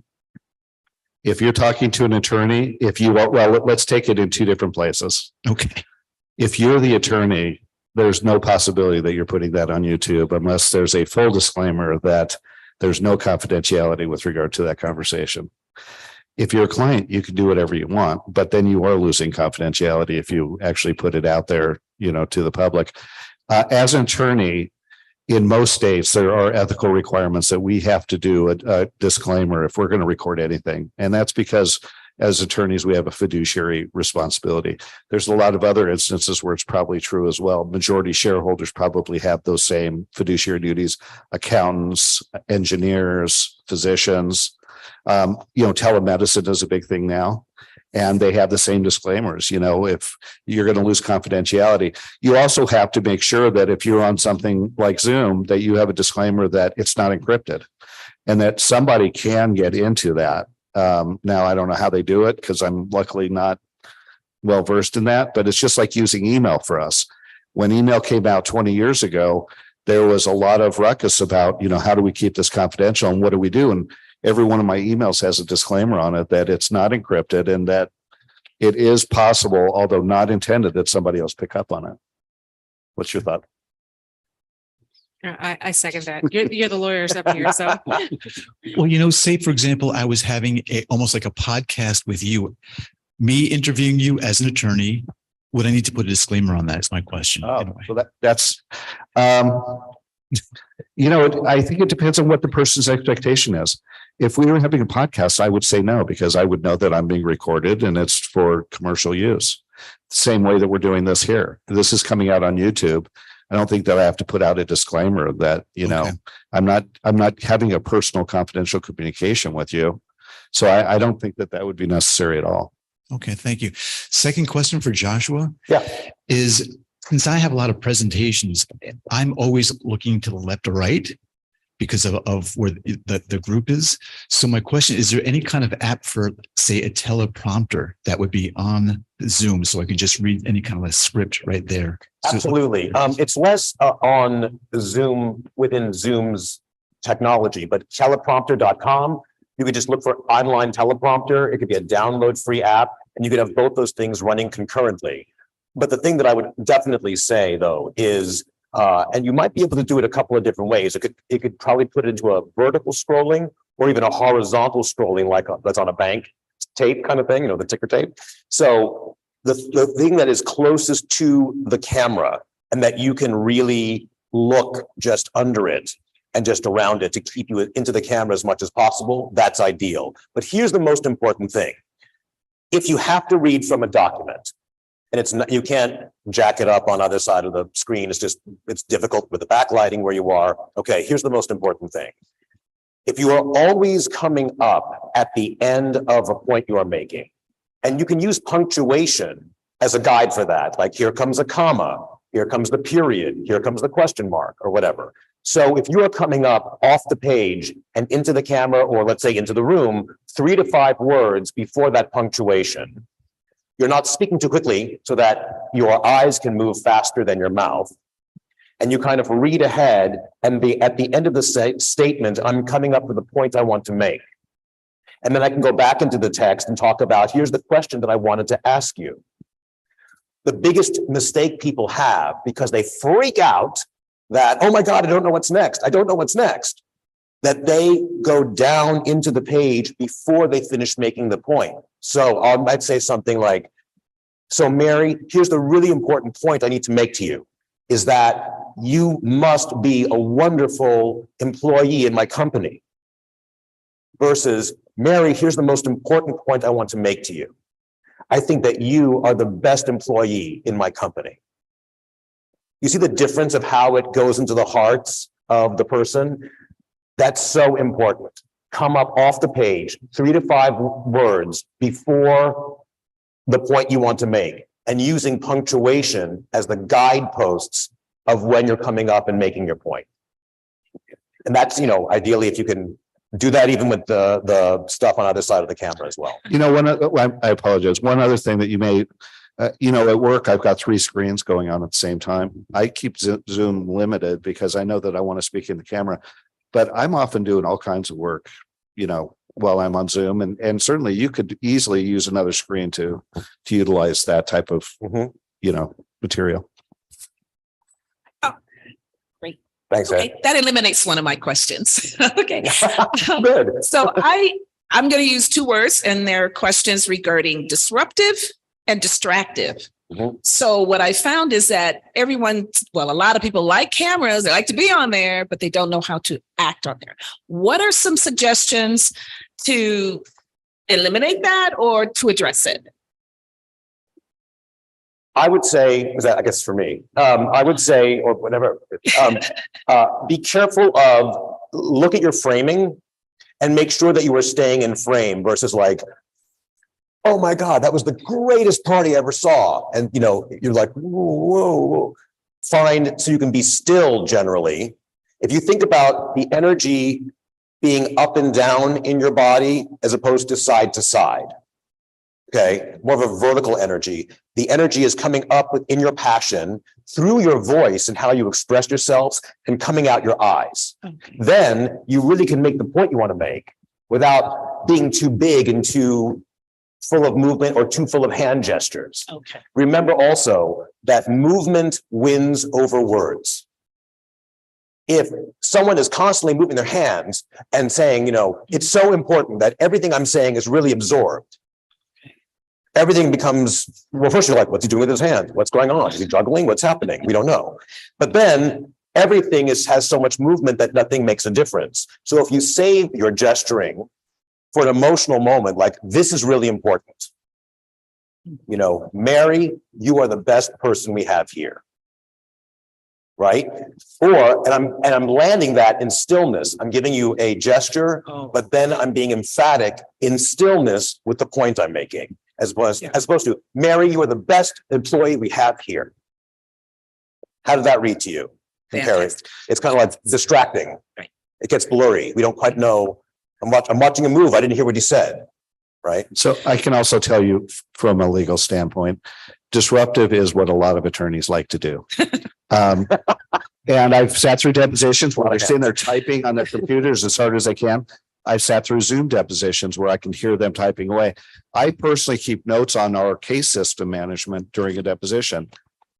Very simple. If they're being disruptive, you put them on mute, or the person in charge puts them on mute, or the court reporter generally will ask them to put them on mute because if it's distracting to me as the person asking the questions, right, it's going to be 10 times more distracting to the court reporter. But what about the video? Distractive or disruptive with the video? I really am not paying attention, but you can change the views that you have on Zoom so that you can focus on whatever you want. Sometimes, the way that I do it is I focus on whoever's speaking. The speaker view or spotlighting or pinning that person. You can do it as a gallery view, but to me, because maybe of ADHD, that is too much for me. And it's information overload. Okay. I think it sort of depends on the context too. I mean, if there are people that work for you, I think it's fine to say, we're going to have a quick session on what to do and what not to do. This isn't Facebook. This isn't FaceTime with your friends. Like this is different. And these types of things can be especially distracting, especially if someone has their camera on and they're doing something else and they can't see themselves in the camera to realize how distracting they're being. Mm-hmm. And I don't remember my other thought, but that was and muting and unmuting really fixes a lot of stuff. And you also have control of hide, like if you're the meeting regulator, it's your meeting, you have control over hide that person, hide yourself, bring them up, mute that person, unmute that person, ask them to unmute. You have a lot of kind of omnipotent controls that really can serve you orchestrating the meeting and orchestrating the focus. Or just pause, say, I'm hearing some background noise. Can everyone make sure they're on mute? Or, Sally, go on mute. I think those like in the legal profession kind of, well, it goes back to like when you're in law school and you get a lot more from the way the person is talking, the way their inflections, what they're emphasizing, if you're understanding a good point, more so than the, let's say, appearance or something technically wrong with the medium.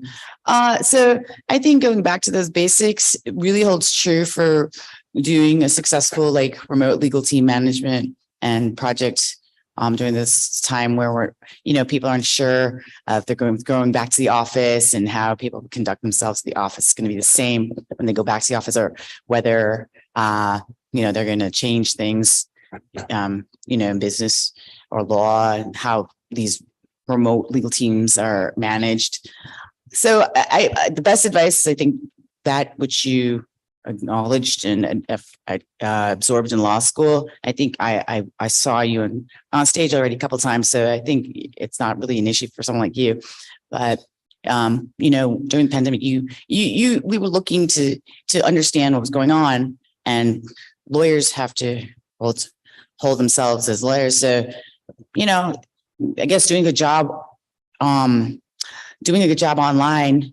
and on screen is part being an actor or acting as a lawyer, being an actor and being a lawyer. So you use all those skills on TV or on screen or however your medium is for conducting a meeting. Great. Well, definitely not just let it go. Thank you. Do something. Thank you. So I know we only have a few minutes left. One thing I want to ask each of the individual panelists is there anything from today's presentation that you would like to reinforce or add to?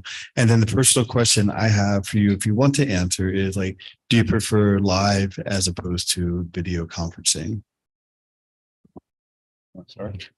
I think most people prefer to do things in person, but when you add on a commute and other responsibilities that, the remote option often wins out.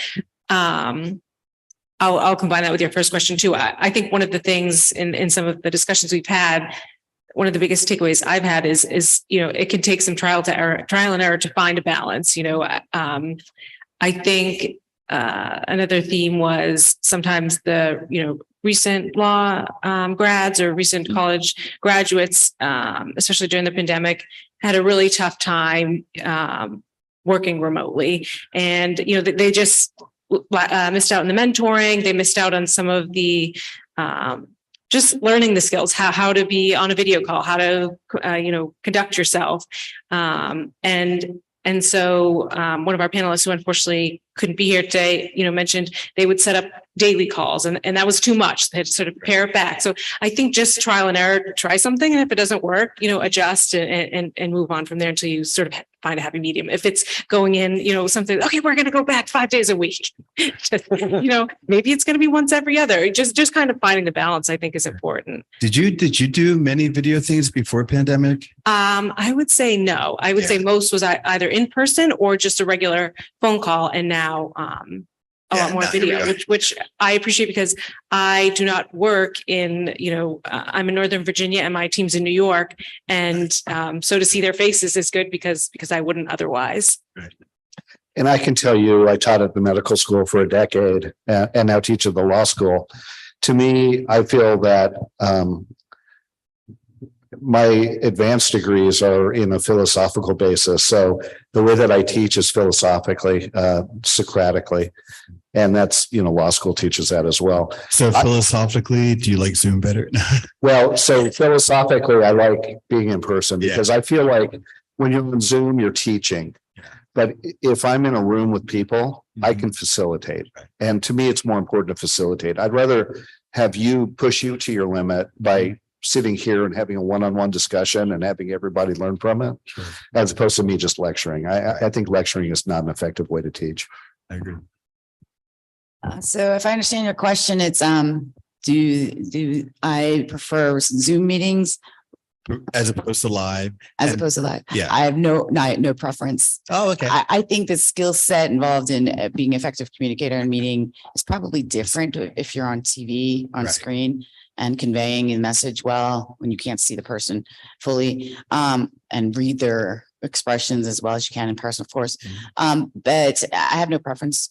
I Okay. think communication, however you communicate with somebody, I mean, one person, there's two people in communication. We all know one is the sender, one is the receiver. Right. So if you don't blur the line and you know that first point, then you implement all your skills as a communicator and a lawyer. So Sure. And then to follow up with that, was there anything spoken about today during the panel that you wanted to touch base on or whatever? Can I pop in with my contribution? Yeah. to that as Oh, yeah. well? I'm sorry. I prefer a live because in many of the things that I teach, it's physiological. Mhm. So if it's someone who's having vocal fatigue, I actually want them to feel my throat. I want to feel what's going on with their breath. So, but because so much of the industry now is online, I found a ways around that, but it's never as great as sort of a tangible moment in the room. But, and I have another, just a thing for combating of nerves.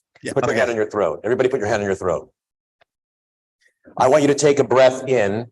First take a breath in and make a sound. Okay, if you're hearing a sound, that means there's a slight closure to the open straw of your airway that's causing that sound. Now breathe in through your nose and mouth and completely silently, and put your hand way down here on your lower belly, like near your belt buckle. And what I want you to do is take in a totally silent breath and also imagine that you're in your favorite jacuzzi and all the jacuzzi jets are hitting you just right. And you're breathing in with the feeling of, oh, that feels so good on my back right now. Okay, so take in a silent inhale and let your body and your belly expand. Just let the muscles go and open up. Good. Breathe in for 2 and out for 4 silently. Here we go. Breathing in 2 and out for 4. Out silent. 1, 2, 3, 4. Again. In 2, out. 1, 2, 3, 4. How do you feel? Calm, centered, not like, right? So remember, the next inhale, the next silent breath, jacuzzi breath inhale you take is a chance to reboot, reground, refine your calm, refine your focus if you find that nerves are taking you over. So that's just a little free gift. It's like you always have it with you. Go ahead. What's your question? And then so just finally, was there anything during the panel today that you wanted to like revisit or touch base on or make comment about? Sorry, could you repeat your question? Sure. Was there anything discussed during this panel today that you wanted to comment on, or revisit, or add to? Yeah, I think there's a kind of a, it's sort of like the speakers are, we're testing to what is like to work remotely during the pandemic and the post-pandemic era, what's going to look like, and also building skills as a acting lawyer, acting as a lawyer, but we're acting for lawyers. I think since I'm more concerned about remote work, since that is what I do, I don't know what you do. What do you work on remote teams? No, that answers my question. Yeah, very much so. Very much so. And I think we're at time. I'd like to, again, thank you all so much. This is very informative. I learned a lot. And I think we probably have the same vocal coach at some point because that exercise is very familiar to me. Yeah. So thank you all. Thank you all very much. If anybody else has any questions, you can meet these for, outside the room at the rest of the conference. Thank you very much. Let's give them a big hand. Thank you, everybody. Thank you. Thanks to Maria. You're my goddess.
All right. Thank you again to our last panelists for that highly engaging session. When the markets go south, many worry that the global slump is unavoidable.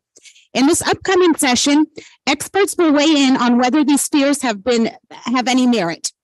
Experts will look at the factors behind these uncertainties, what it means for investors, and how to position yourself for maximum returns in such an environment. Please welcome to the stage Mr. Justin Zax, Vice President of Strategy at Mumu Technologies, Inc., Mr. Thomas Quilty, CEO of BD Consulting and Investigations, Inc., Mr. Mark Hilton, CEO of Alpine Gold, LLC, and Mr. John Thaler, attorney at Harris Thaler Law Corporation. They will take the discussion forward on reading the market's tea leaves for global slump risks. Thank you.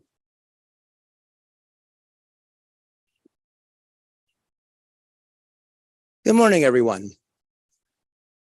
First thing I'm going to tell you about reading tea leaves is it can't be done. And these gentlemen are going to tell you why in just a moment.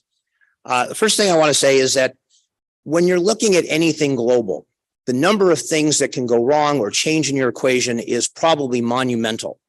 So what we're going to try to do today is, rather than tell you how to read tea leaves so much, we're going to try to explain to you what factors you're looking for that can give you and your clients the best advice and the most sound advice.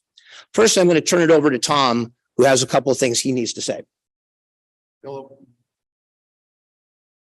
Hello. Sure. Hello. And then,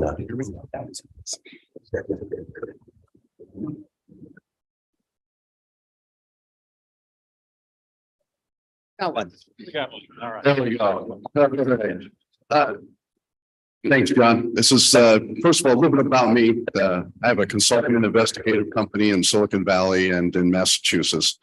And as my friend Parag Nevatia asked me the other day, it says, just what do you do? And I'm going, well, basically for the past 50 years almost, I solve problems for my clients and the companies, and that describes it. But in regards to this particular subject, I have to disagree with you, John.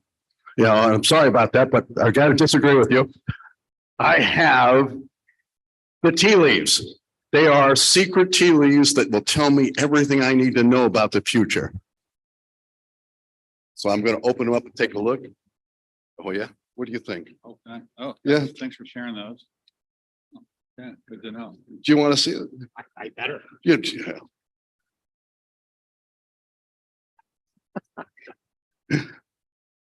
What do you think, Joe? Quite amazing. All right. So what do the tea leaves say exactly? Well, actually, what they say is there's no clue. And in that regard, if you're trying to read tea leaves to the future, this is not the way to go. John? So we're going to talk a little bit about what do you do? How do you advise your clients, whether you're in business or whether you're in law? You need to be able to talk to them intelligently, but you also need to make sure they understand that which is for all of us extremely complicated. I'm going to start off with a couple of quick stories. Then we're going to have gentlemen on stage say a few things about this. And then we're going to go through our idea of what tea leaves really are. At any point, I want to tell you that if you have a question about anything we're asking, don't wait till the end. Please come up to the microphone because we're going to talk about a number of different subjects. And so we want you all to have the opportunity to get in a question if it's relevant to what we're talking about and not have to wait. The first thing I'll tell you is that most of the time when you're reading tea leaves, we talk about statistics, government data. One of the big things is, labor statistics, especially when we're talking these days about interest rates. We're talking about labor statistics. How many people are working? How many people are not working? How many jobs were created? The GDP, which nobody actually understands, except it's this really neat number. And of course, global slump risks, whether or not we're going into a recession. So with that in mind, one of the first things I want to tell you is don't believe government statistics. They're often wrong. And we just had this come up in the last couple of days. During the second quarter of this year, we were told that the government expanded, that the economy grew, and that 1 million jobs were added to the economy. Turns out that was false. Turns out that because of the way the calculations were originally done, they were off. They were off by 990,000. Instead of the economy creating 1 million new jobs, it created 10,000 jobs. So the idea that we weren't in a recession has now gone by the wayside. I think it's fair to say that at least to some degree, we are in one. And if you had read those tea leaves and then heard the speeches being made by the Federal Reserve, by the President of the United States afterwards, you would have thought we were in a period of great growth. We were not. So you have to be very careful about the statistics that you look at, how they're gathered, and then how you use them in talking to your clients. They always get revised, usually about 3 or 4 months later when nobody seems to care anymore. And they can have a great, great effect on what you tell your clients and what their businesses are. Tell you another story. When I was in law school, I had a friend of mine whose family was in the gold business. They were manufacturing jewelry. And you would think this would be a pretty stable business. They were making jewelry in those days for the May Company. The problem was they had bought their supply of gold at about $500 an ounce, only to have a recession take down the value of the gold to $200 an ounce. Not once did they consider that if they now had to sell their product at market value, say gold chains, necklaces, rings at market value, they were going to take a beating. There's no way they could make up this difference. They wound up going out of business. After 35 years of being in the manufacturing business, they went out of business. And the reason they went out of business is because they didn't know some of the fundamentals they could do to ensure that difference in price. In their case, it was the futures market. As much as we hear about, $100,000 hog, belly deals and stuff like that, the fact is that the futures market exists as an insurance policy, so that if your client is investing in the things that are on futures trades, where future prices are in order, whether that be their transportation company and there's oil involved, or whether they're manufacturing and there's certain products, there's certain precious metals involved for them. You have to look at the futures market. Had my friends, they weren't even clients yet, had my friends invested in the futures market, bought what we call put options. In other words, betting that the price of gold would go down, they could have put down a very small amount of money, but would have hedged against their losses, but they didn't do that. And so they're out of business. So that's something you can always discuss with your clients. Make sure they know the options, whether it's insurance policies, for example, crop insurance. If your client's a farmer, you have insurance policies that deal with crops, so that if your crops don't come out this year, if something happens, there's a tornado that wipes out your farm, you can still get paid. These are things people don't think about because they're thinking too much about, transportation and shipping and how many boats are in, Los Angeles. Another thing I would mention, I'll mention this briefly, is a company called Potash. Potash is a company based out of Canada. It's a fertilizer company. Potash is famous for its CEO saying one thing and one thing only. In a discussion that he had with the Wall Street Journal and Barron's, he was asked about what do we do if people aren't going to buy your product? What happens in an economic downturn? And his company, mostly Potash, sells mostly to the Chinese. So he had one word for them. He said, what are they going to do? Eat bark? If you can put your clients into a business, or at least into a subsidiary or part of their business that deals with the problems of inflation or problems of recession or problems with market changes, where that product itself is not going to change, is going to always be needed, then your clients are always going to know they have revenue. And it's not just companies like Potash. When RJ Reynolds realized that cigarette smoking in the United States was going to severely decline, and certainly maybe even made illegal most places, or certainly made very hard to do, RJR became RJR Nabisco. They bought a food company, so they diversified. Those are the things that you have to be thinking about when you're talking to your clients. It's not simply about, gee, did the price of this go up or the price of that go down? Or is there a pandemic, or can we ship, or can we get a truck, or can we get, a railroad line? It's all of these things. What do you do in advance of these things to make your client's business less frightening to them in times of slumps? And with that, I'm going to turn it over, I think, first to Mark for a few words on this subject. Yeah, thank you, John. So a little by my background, I'm in the precious metals business. So we're focused on offering choice in currency. We focus specifically on legal tender, specie legal tender, which means gold and silver minted by the U.S. government. And so obviously a lot of the conversations we have with our clients, who are mostly individual investors, folks trying to protect their wealth, is around trying to estimate, what's going to happen in the market, where's the price going to go, is this a good time to buy, those kinds of things. Interestingly, the point that John just brought up is something that comes up a lot, where you might have We actually have a lease program where people will lease their gold back to us. And then through third parties, we will actually provide leases to companies that whose operations are based on the price of gold. So they don't actually need to take out a complicated futures thing that nobody understands. They just take out a bond in gold, or they take out debt in gold, and they're a mine, they're a jewelry, store, their inventory is based in gold. They don't have to worry about the price going up and down, and they can protect them somehow. So that's one of the methods that we help people do. But our main focus is helping individuals protect their wealth, as well as offering options for folks who are worried about inflation, which we'll talk about here in a moment. But that's a little bit about me. I think Justin was next. Yeah, Justin. Yeah, hi, I'm Justin Zaks. I'm the Vice President of Strategy at Moomoo, an online trading app. And part of my job at Moomoo is to help guide our users to the current risks in the economy and for their investments. So it's something, that there's trends are shifting all the time, and it's something we'll talk a little bit later about, but this is something that I help our users do on the app. So before I get to Tom specifically, I wanted to ask both of you. We hear talk of recession, but at the same time, we see prices going up. Now, we know that energy prices recently have gone down. But could you talk a little bit about this kind of marketplace and what you guys can do to affect for clients, a better outcome? I'll start with Justin. So right now you are seeing prices come down for goods, but I still see services. I mean, if you've been to the airport here in Las Vegas, you saw that there's still a lot of people traveling, and certainly real wages are increasing at a significant rate, despite maybe some nefarious statistics that you mentioned before. So you really have to categorize inflation in different buckets to say, where that inflation is. And depending what type of firm you are, I think that's going to determine, what you're going to need to do about it. Yeah, I mean, that's a great question. We're all about trying to have sound money. And so what is money versus currency? Money is the store of value. Currency is just a medium of exchange. So you can have a lot of inflation, a lot of or devaluation of the currency through manipulation, through abuse.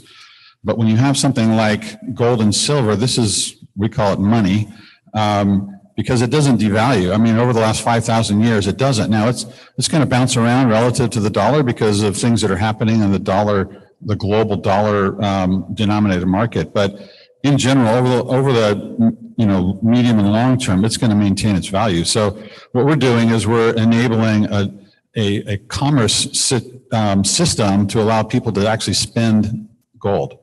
Some of you may have seen out the gold back booth out here. You can actually have notes that are made of gold, and there's a growing network of merchants that are accepting gold directly. And so this protects people from the ups and downs and the manipulations of the market. And it's a huge growing trend that we're seeing. Tom, how does a business prepare for a downturn?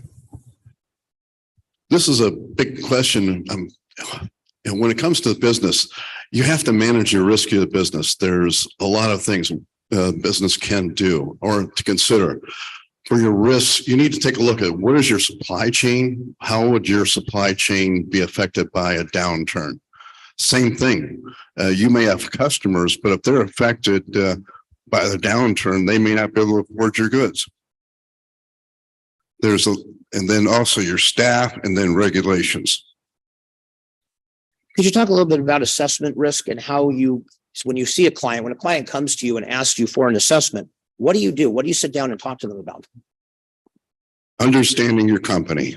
And I beat this drum every time I go. It says, I've probably been to 500 different companies. And when I go there, I'm surprised at how many people don't understand their own company. At the top, yes. But as you go further down the company, less and less people really understand the company. And they don't understand how they impact the overall. And so that's the number one thing I talk to the people about at a company is is understanding their company, making sure their employees do, and understanding all the different aspects that could be at risk, especially in a downturn. Justin, I know we've talked a little bit about money and recessions versus inflation. We have this Federal Reserve, and people really know very little about what it exactly does and why we even have one. But obviously what they've been telling us has been very, very important. And obviously, as everybody has seen on TV the last couple of months, they have the ability to raise or lower interest rates. Could you talk a little bit about the Federal Reserve and what you see them doing in the future and why? Sure. Right now, basically during the pandemic, Congress passed bills to pump trillions of dollars into the system. And if you asked economists at the beginning of the year, what was going to happen to inflation, they said, well, it'll be below 2%. And we could see how well that prediction turned out. But looking back on it, it's pretty obvious. If you're going to put that much money in the system, it's going to cause inflation. And so now, in reaction, the Fed has had to raise interest rates faster than they've done in 35 years to help dampen that inflation. And like I said, they've done a little bit on the good side and have been able to bring that down, but it's still going at a tremendous clip.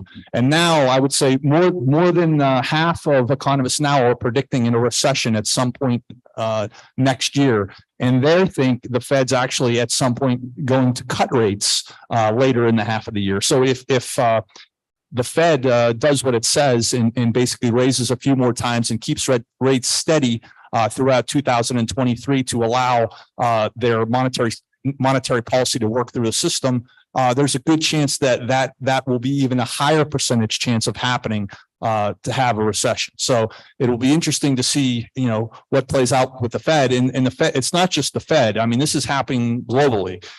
There's about 250 trading days in the year. There's been more central bank cuts across the world this year than we've had trading days. And we just saw the last domino fall a couple of days ago in Japan, and they finally raised the cap on their 10-year rates, and they're now going to pursue a more hawkish policy. So it's not just the U.S., it's globally, and certainly something that let's be on the lookout for, not just in the U.S., but for any type of global recession risk. Well, let me ask you a little bit further about that. You talked about this being globally and about different markets and about different central banks. Could you talk a little bit about central banks, especially in Europe, which is, I think, where most people are going to have investments, and certainly, I guess, in Asia as well. You mentioned Japan, and how what they do there affects both our Fed policy, but also how our Fed policy can affect what they do, and then how you advise your clients accordingly. Yeah, I mean, ultimately, on an investment standpoint, it's all connected.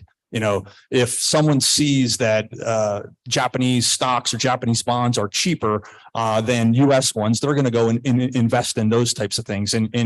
But each situation is unique. So you look at Europe. In Europe, a lot of their inflation is really about Ukraine's invasion of Russia. It's about energy. And so that's a much more transitory type thing. You've talked about that earlier. Oil prices are lower than they were before the invasion. So that part's already come back down. So they're going to have a little bit different way they're going to deal with inflation, but it's still running through there. And Mark, I would ask you the same question in terms of these kinds of changes. And you have to watch out now, not just for our central bank, not just our Federal Reserve, but for Federal Reserves of other countries. How do you factor that in to what you do, and how do you advise clients accordingly? Well, we look at the Federal Reserve system in general. I mean, and the analogy that makes sense to me is this sort of second order effect thing. If any of you have had one of these showers that don't respond very quickly to a change, you can either get completely burned or frozen to death. And what happens is, I lived in South America, and a lot of the showers were this way. You get in, it's really cold. You go, I better turn that up a little bit. I got to turn a little more. You just keep cranking the dial till you're all the way over. You're still freezing, and then it starts to warm up, and you think, oh, this is good. I'm feeling better. And then it's getting a little warm, a little uncomfortable. Pretty soon you're turning it back the other way, and you're burning to death in the shower. And then so the point is, the Fed attempts to screw around with the economy, which is so complicated, that they're going to cause problems. And it's my opinion and the opinion of many people that these recessions are actually caused by central banks trying to optimize around a particular economic outcome. I don't believe they can do it. And it's hubris to think that they can. So, our strategy is really around sound money. That's why we come back to, gold and silver can weather those kinds of storms. And that's why we're attempting to offer these types of alternative solutions, because with the Fed and with fractional reserve banking, which we have embedded into our economic system, we're going to always see ups and downs, and it's just going to happen. And we're the ones actually causing it and making it worse.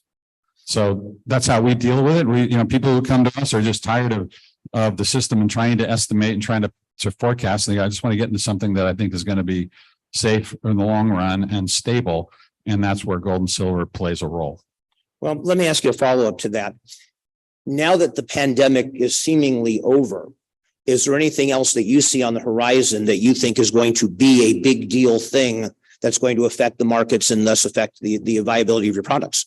Well, I think that, the pandemic and the reaction to the pandemic and the attempts to soften the blow of the pandemic has created this massive influx of dollars into the money supply. We've seen a 27% increase in M2 in 2020, which is like higher than what happened in World War II, higher than the 2008. It was a massive influx. And we saw a bull market as a result of that. There was a lot of money that was available. My investments and probably a lot of yours did fantastic in 2020, only to turn around and completely disappear the following year, and to start to see this, crazy inflation. So, I think that it's those kind of dynamics that are going to continue. The pandemic was a shock to our system. What's going to be the next shock? It's hard to know. But we are now dealing with the inflation. And it's interesting when you look at gold prices in particular, you would expect gold prices to be shooting up like crazy, and they're not necessarily. They did go up a lot during the pandemic, from like 1,300 to over 2,000. So that was a huge run. Now they're bouncing around about 1,800, and we're seeing this incredible inflation. A lot of that is a function of the amount of dollars that are out in the system, with dollars being the global reserve currency, that there's a demand for dollars in excess of our normal domestic demand. And so if you're measuring the price of gold relative to the dollar, it doesn't look that great. But if you look on the global market, gold is doing very well against the euro, against the yen, all the other major currencies. It's been holding up and actually performing better than all those currencies. But the dollar is at an all-time high in terms of its strength. So you have to kind of look at these things at a global perspective, as you're saying. And again, our solution is get into those areas that are going to be less impacted by these global things. Gold just being one of them. Sometimes energy is something to look at. There's other safer sectors that you can divert your investments into. Tom, how do you look at the challenges coming up? Again, with the question being the COVID pandemic causing problems that nobody first saw. But now that we've had this and we know that something that happens, say in a lab in China, can now affect the entire world and affect it for several years. What do you say to your clients about risk? And are there any risks you see? And I'll point you also to in Ukraine, the issue of whether or not there could be an escalation of the war would certainly be one, certainly nuclear war. But are there other ones you see out there?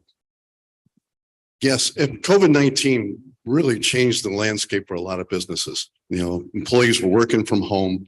That increased their cyber, as far as their cybersecurity is concerned, it became a really large problem. How do you manage that? And where do you manage it? So if all of your people are working from home, who's managing your servers? I mean, you've got to have someone in place to do this. So COVID-19 really created a big issue for businesses. The smaller businesses had a problem and they couldn't get staff. And as we possibly move into another global slump and regulation, this is going to happen again, and small businesses are going to take the hit. Larger businesses, if they are prepared and they have some flexibility and have built resiliency into their supply chain, their customer base, and staffing, that's going to help them a lot. But regulations are the ones that are the unknown, that are going to come out of anything related to a global slump. And Justin, I'd ask you the same question, but from a slightly different angle. With your clients, are there risks, obviously with the pandemic allegedly past us now, are there other risks that you see out there, including in Europe, the risks of a greater war? And if so, what do you tell your clients, and how do you place them in a position to, I don't want to use the word take advantage of, that sounds a little bit trite here, but at least come out in an effective position? I really think the clients, helping the clients understand what is changing in the trends. So when you have the high inflation, people want a way to hedge that. So you have to start thinking about, okay, what type of sectors are going to perform well when you have high inflation? Sectors like energy, and it's not a surprise that energy has been the best performing sector in 2022 so far. And they're interested in getting defensive, because when you have these types of situations with high inflation and you have the Fed against you, your risk goes up.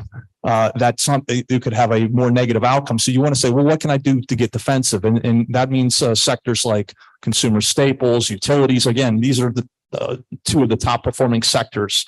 The other thing people have been thinking about is not just stocks, right? So there was this, the saying, Tina, there is no alternative. And when bonds were negative yielding, that's stocks were the only place to go. And now, you can get a 4% return on T-bills, pretty much risk free. So there's a lot of people are saying, okay, let me take some of my money, park it, because there's going to be better opportunities that come along at some point, maybe not this year, maybe not next year, but at some point they're going to have an opportunity to put that money to work.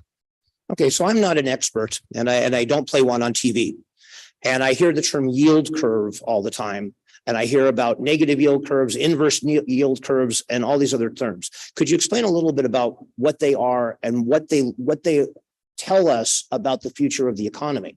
Yeah, so this is one of the tea leaves that people do read, and sometimes it works, and in fact, most of the time it's worked recently. So generically, when people talk about the yield curve inversion, they're talking about the 2-year treasury yield being higher than the 10-year treasury yield. Basically, people get afraid and they end up buying longer dated treasuries, which pushes the yield down, and the Fed rates. All right, so let me stop you for a moment there, because no, it was great. I just want to clarify that. So what you mean by that is that the interest rate that's being paid out on the 2-year note exceeds the 10-year note? Yes, exactly. So basically, when that's happened, basically for all of the last 10 recessions, the curve has inverted. So normally it makes sense, if you're going to lock your money up for longer, you want to be paid more.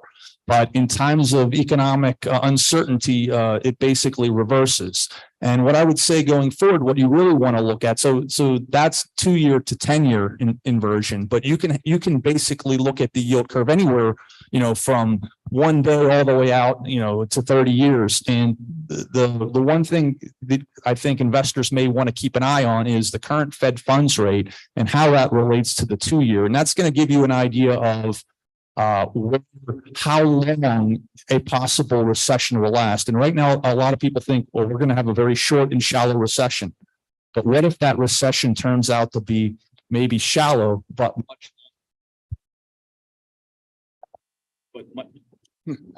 much longer than expected? All right, so I'm going to go back to Mark on this. In looking at inflation, and we just mentioned the fact that we've had this very high inflation rate, and yet gold didn't make much of a dent as compared to the dollar. Would that be because the dollar is still considered to be the strong haven currency? And is that something worth investing in or certainly looking at when you're looking at global downturns? Yeah, there's a theory called the milkshake theory that has been proposed to explain this, where the dollar is getting, excess dollars are getting sucked up by like a milkshake by global markets because of the fact that the Fed the US Fed raised their rates sooner than others did. So for a lot of people just looking at the domestic market, it makes no sense. He's like, wait a minute, we're printing money like there's no tomorrow. And you would expect inflation, and almost always when inflation goes up, gold goes up in price because it's keeping up with its purchasing power. That's what gold does. If you look back 50 years, the time, gold was $35 an ounce. Now it's almost $2,000 an ounce. That's about an 8% annual growth rate in the last 50 years. So you kind of expect that same performance, but there's some weird stuff going on because of this, the role that gold is, that the dollar is currently playing in global markets. And some of it comes down to this yield curve, because you can get fantastic yields on short-term paper on US dollars. There's a demand for those. There are individuals and countries that have debt based in dollars, and they have to service that debt. And so now they have to go buy dollars. And so there's this big demand, which drives up the international value of dollar relative to other currencies. And gold is then measured against that dollar. So it's at 1.2 was the number that people have been talking about. And 1 is kind of the average. So it's like 20% higher than what it historically is. And so, we kind of feel it in our import export business where the dollar is, very expensive. That does impact us. But this is how we see it in gold. We measure it from that perspective. But the question you have to ask yourself is it going to last? Is it going to stay that way? Can it stay strong that long? And usually it cannot. So there's probably a point at which the dollar is going to weaken when other central banks sort of catch up with the rates that the Fed is offering. That's going to depress the dollar, and we've already seen this happen a little bit. And then gold is going to go up. So we think it's a good time to buy gold, from that perspective. But again, gold is a good long-term hedge, but there are other sectors that people need to look at as well to position themselves. And it kind of depends if you're a business or you're an individual. We deal a lot with individuals, but we're also a business. So we look at this ourselves. We had to give our employees a 15% increase this last year. And we did that because we wanted to keep up in paper dollars, right? So that's a cost increase for us as a result of this inflation. All the industries are feeling this, and if they're not doing it, then their employees are seeing a reduced real wage, which is going to impact the ability to consume, which is going to lead to a recession. I mean, these things, they're all tied together. But in our case, we normally do good during a recession, right? People tend to flee to safe assets. And so we've seen, our best year this last year with people worried about what's going on in the global economy, but specifically the US economy. So Tom, in looking at risk assessment, how do you assess political changes, and what ones do you look at as being the most important? Is there any particular region that you see as being more important, or do you look at them, kind of collectively? And then how do you advise clients accordingly? Political risk is out there, and says we've got the general election coming up in 2 years. I expect that there will be a lot of regulations coming out. You have the Republicans that they've taken control of the House. The question is, is it going to create more division, or is it going to be regulation or create additional regulation for businesses? And for businesses, politics is always there. It's one of the things that's in the backgrounds. It's potentially a risk. I don't think it's as big a risk as some of the others, as such supply chain or war in either Ukraine or China. So if you had to manage a risk and choose what you want to manage, that's where I would be putting my effort. It's just politics is going to happen no matter what. But what we don't know what's going to happen is, what's affecting your supply chain or your employees or your ability to retain employees, and also your customers and their ability to actually buy your goods and services. We have a question. Sort of piggybacking off of the gold discussion. I guess if you look at like a personal personal saving, microcosmic view of the person, your own personal wealth and saving for the future versus like what the economy is doing macro level.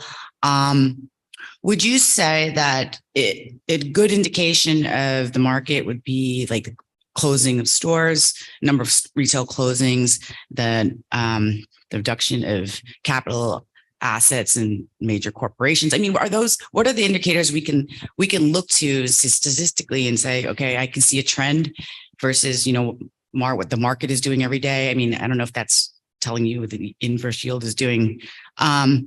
So yeah, that's my question. Because on a personal level, I'm not really finding a good framework for looking at risk. I'll tell you a story that I told these gentlemen earlier. When I was in college, one of the big Christmas hot ticket items was the Cabbage Patch doll. You might all remember the Cabbage Patch doll. I have no idea why people bought these. And looking back on it, we all wonder why we did, but people bought these. And the story is on this doll, which was made by a company called Coleco, which is no longer in business.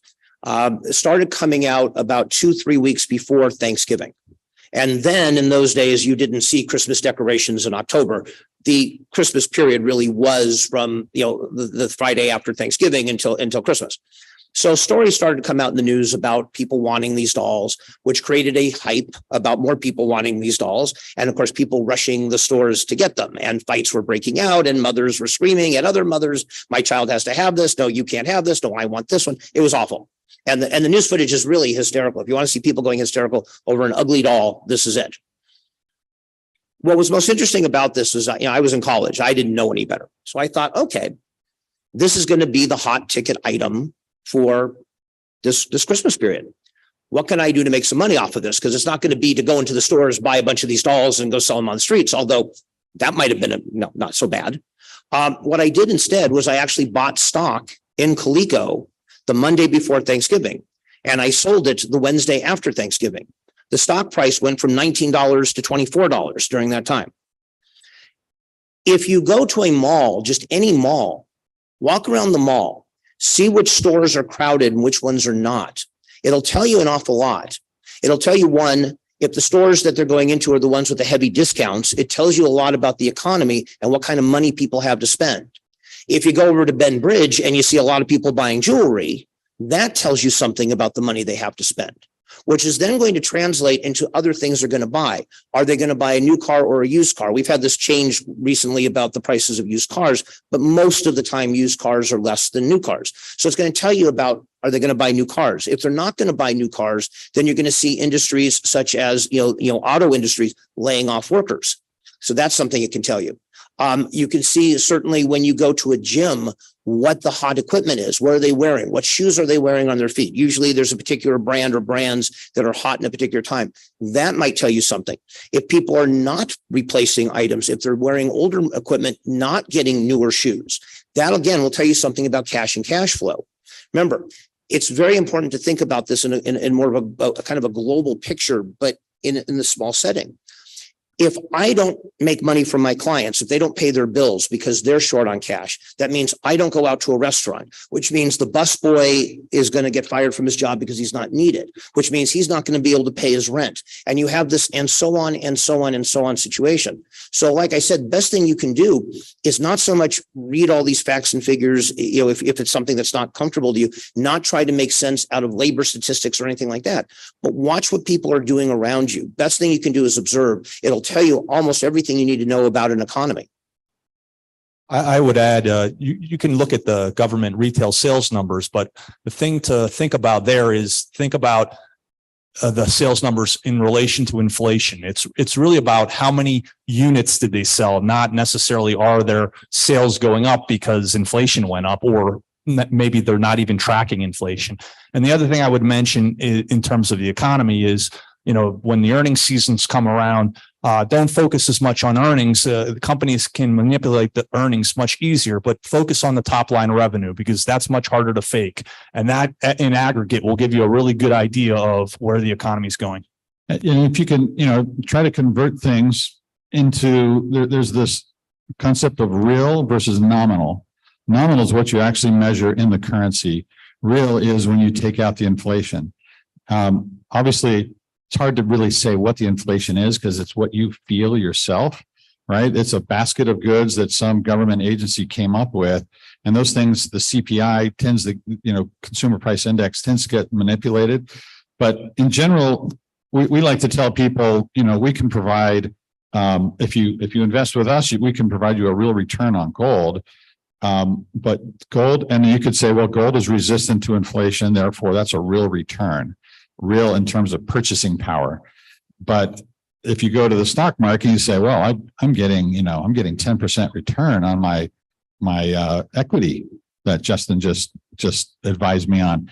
You're basically making zero, right? I mean, if the inflation's 10%, you're just treading water. And so from a company or an individual perspective, you have to think on, am I really getting ahead in terms of purchasing power or am I falling behind? And this is where inflation tends to muddy the water a little bit. And just as a follow on to that, as well as having cash in the bank, again, you're losing whatever the inflation rate. And so you've got to be careful not to hold too much cash, but you still need cash on hand, both businesses and individuals. Another question. Yes, thank you so much, gentlemen. You all sound very smart, and I have a question. I'm from Ukraine, and we discuss Ukraine. Actually, President Zelensky should be in Washington, D.C. any one of these days. First time he leaves Ukraine since the war started on February 24th. What is your opinion on the potential of Ukraine becoming second Germany or Japan? Because so many countries are planning to, send money to Ukraine, billions of dollars. Do you think Ukraine is capable of becoming a Eastern European miracle after we defeat terrorists from Russia? And what's your opinion on the reality on the ground? Thank you. I know they're all going to look at me for this one. I'll start by saying this. Ukraine has a lot of problems. The war certainly added to them, but the war wasn't the first one. The idea that Ukraine is a democracy is for the most part not really true. It's really a one-party system. It has been known for the years. We don't say this anymore because of the war, but the fact is that it's an extraordinarily corrupt organization. The bureaucracy there is extraordinarily corrupt. And the idea that all the money being spent and being sent in there is actually going for what it's supposed to be going for is a highly questionable matter. In fact, there's already talk of a lot of government audits by the Government Accounting Office to try to determine how the monies are actually being spent. At the same time, you have a budget proposal that just came out, an omnibus budget program that's about to probably pass in order to avoid a shutdown, that essentially says that we're going to provide another, $45 billion, I think it is, to Ukraine. Coming out of this war, which ultimately will end probably more of a stalemate than in a peace agreement, it's very hard to say that this is going to work for Ukraine at all. They will have a lot of money that's going to be spent on rebuilding. There'll be a lot of Marshall Plan type actions going on to help rebuild the country. Whether or not that can be forced by the United States and maybe some of the EU countries into ensuring that there's a stable Ukraine afterwards, that there's a country that really has multiple parties, that has free and fair elections, very hard to say. And I would say that, given my experiences in political science, probably very unlikely, because the problem is that when the mentality that goes in is one of the corruption, it's very hard to come out on the other side without the corruption. And so I hope that doesn't become the case. But one of the things that's starting to come out now, and you'll hear more about it, and I'm sure in coming months, especially if with the Republicans taking over the House, is this problem of monies being paid to Ukraine that went back into FTX that then were used to fund Democrat campaigns, a few Republicans too, but Democrat campaigns. That's part of the corruption. One of the reasons it is said, it's not necessarily my opinion, but one of the things that is said about this is that a lot of the reasons why so much money has gone into Ukraine is to funnel it through Ukraine back into companies, not just FTX, but other crypto companies and other, dark money players to come back into American politics. If that's true, and we certainly know money went through Ukraine back into FTX. If that's true, that a lot of the monies came back through into politics, regardless if it's Republican or Democrat, it does not bode well for Ukraine. On the other hand, I'll say one last thing about this, and I'll turn over these gentlemen. Ukraine has an opportunity here, and it's a very unique one, which is, like I said, this will come to an end. If you want a prediction, and I'm not real good on these, but if you want a prediction, I would say come next spring, you're going to probably get some level of an end to hostilities, at least some kind of a ceasefire. At that point, the rebuilding will begin. In addition to wanting to join NATO, if Ukraine really wants to ultimately become part of the EU, which I think is really more its ultimate goal, it's going to have to internally deal with this problem. And, one of the things that happens with that, which is part of global risk assessment, is that if Ukraine can do that, if Zelensky can turn this country into a less corrupt, more efficient state, then that will make it harder for Russia in the future to invade. It'll make it easier to defend, and it will make for, a better global marketplace. Ukraine, as you well know, supplies a very significant portion of wheat, especially into the Middle East. It also has other natural resources, including oil, and certainly is a prime location for pipelines to go, from the Baltic across into Europe. So it's got the ability to earn money and by doing so become more stable. I don't think there's a lot of evidence there, though, at this point, that that's what's going to happen. And just one thing is this, we need Ukraine to be a stable country, and whatever we can do, we're going to try to do that. But as John was talking about, we've got to deal with the corruption angle. But it's not just the, Ukraine, it's the instability in the world that's creating a lot of the chaos that we're seeing. Right now, the Philippines recently had an election. They're now basically arming themselves against the Chinese to be able to fight Chinese aggression. Same thing with Vietnam and Brunei and others. You have North Korea is making overtures towards becoming a full nuclear state and being able to dominate the region. So this instability, Ukraine is one of these factors that creates instability around the world. But as some people look at it, they look at instability as a way of gaining an advantage, and they'll profit on the instability. Others, we need the world to be as stable as possible, and that's my thoughts on that. I mean, just to generalize this, money flows to where profits can be made, and where risk is lower. So it's just like water flowing down a hill. It's going to go to those places where, me as running a multinational company, I'm going to want to put my investment in areas where I know I can get a return. If I see political risk, that becomes less attractive to me. So the return has to overcome that. So I think it's just echoing what's already been said, but it really is up to Ukraine after this is all over. If a government can be put in place that can be proven to the world and to, international investors that it's a stable place to invest, then there's a good chance it could. I mean, there's, the capacity of the Ukrainian people is enormous, and we would love to see that, but it's going to come down to individual decisions by governments, but mostly by corporations, is do I want to put money into Ukraine or any other country who's gone through something similar? Yeah, and I would look at the public money that will be coming from other governments is mainly to rebuild, and it's really to Mark's point, it's about getting that private investment. Are you, as an investor or in the U.S. or wherever you are, going to want to invest in Ukraine? And to me, that's about safety and stability. If they are able to join NATO, that would be a big thing. And I think that would maybe tilt the scales where you might see something. But if you look at what's happened in the past, look at Afghanistan, look at Iraq. I mean, those situations, they were rebuilt, but they're not seeing a ton of private investment from the outside. So hasn't really worked in their favor. I mean, so there are other examples like Germany, after World War II, that took a long time, but, they have become, an economic power. One last thing, and just with some of the clients that they want to look at, where do we expand? Can we take advantage of opening up a subsidiary in the Ukraine to our advantage? And that's going to be, that stability is going to be key. And so right now it's not a good idea to do that. Between the cruise missiles and everything else, we don't know what's going to happen. That's right.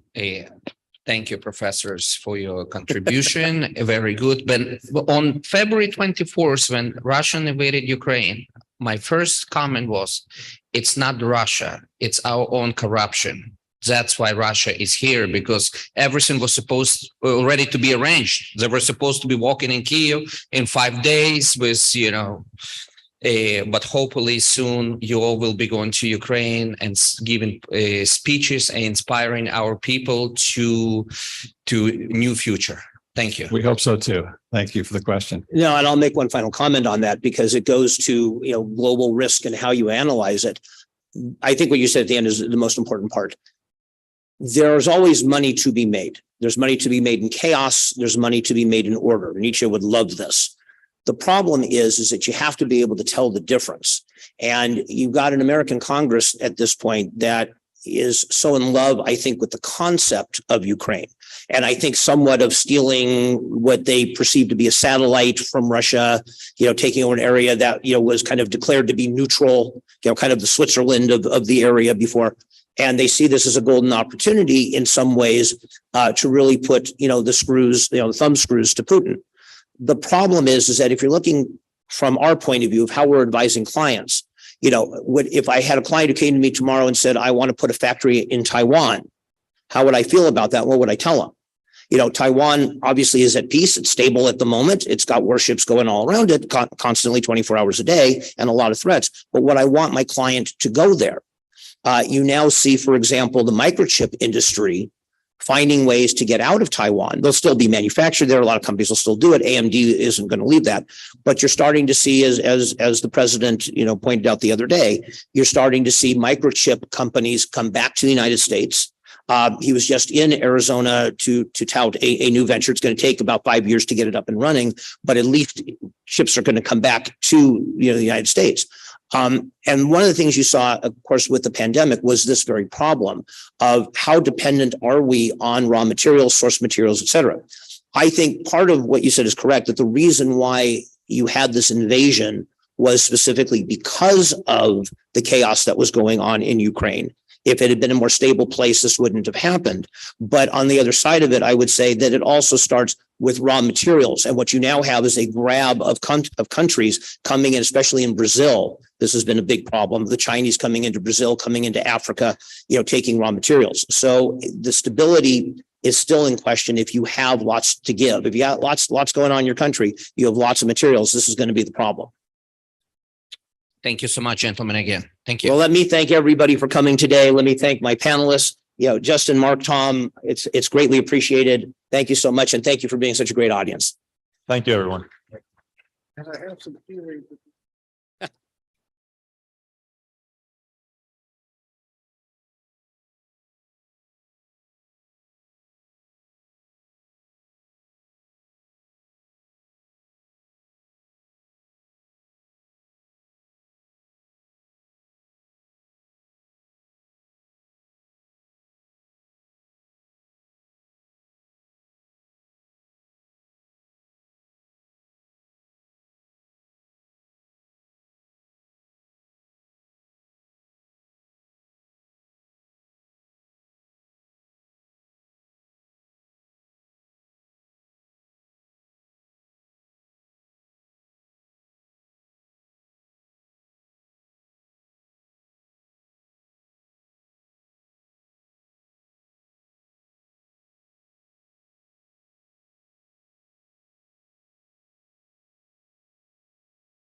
Thank you again to our panelists for that thought-provoking session.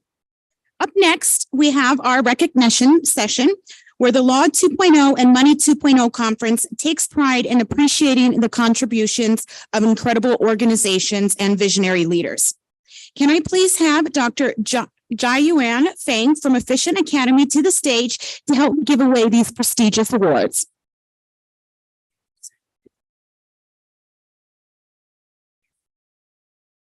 You can use this. Okay. Thank you, everyone. And it's my honor to present the awards. And before that, I give a very brief introduction to let you know who I am. Okay. I'm Jiayuan Feng, President and CEO and the founder of Efficient Academy. I received my PhD from UC Berkeley many years ago. And after that, in electrical engineering, and I became a university professor for 12 years. During my professorship, I started a company called Sigrity and developed software tools to help design the high-speed electronic systems. For example, CPU, GPU, and high-speed the cell phones. So the company has become the leading company in the industry and used by all the big guys, Intel, AMD, and NVIDIA, and Qualcomm. Okay, the company was sold to Cadence Design Systems, one of the biggest company in the EDA. And so I was VP of R&D at Cadence. And in year 2014, I left Cadence and started a company, the current company called Efficient Academy. So Efficient Academy developed AI-based computer platforms to help people to learn, to do their learning, to get better grades in schools and learn better and faster. So what I found is education is the industry not modernized. You agree? In the school and also after school, they're not modernized. I'm in the design automation space to do the softwares. I found and I think I know how to make a system with the ambition to modernize the education. So we developed the AI-powered systems and has been in the market for several years, and it proved to be substantially can enhance the learning efficiency and the quality. In general, to summary, is we can enhance the learning speed by 2 to 5 times, and most people can get A and A plus instead of small number of people get A. So that's a very brief summary. And again, it's my honor to present the accomplished for those of you to make the accomplishment in your area. Okay, I'm happy to do, and it's an honor to do that. Thank you very much. Thank you, Dr. Feng. All right, let's get these awards rolling. So for our first award, this is going out to an outstanding organization. May I please have the representative for Alpine Gold Exchange come to the stage?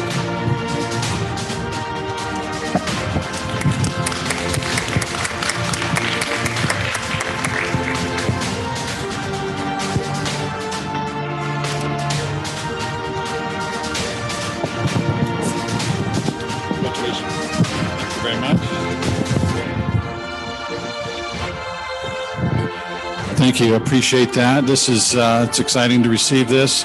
I've been, actually, it's good to know you're a UC Berkeley, so we're fellow alums. That's where I went to school as well. I've been in 5 industries, so I've jumped around a lot. I like variety. I've been in aerospace and high tech and IT and so forth. What I'm doing now actually is the most fulfilling I've done in my entire career, of focusing on sound money, giving people an option to really maintain their wealth. It's a really very fulfilling experience, and I appreciate Money 2.0 recognizing some of the innovations that we're bringing to the market. So thank you.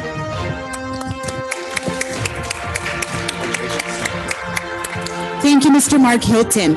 Up next, we have an Outstanding Leadership Award. This is going to Mr. Donalid Olaosen. Donalid, please come get your award, sir.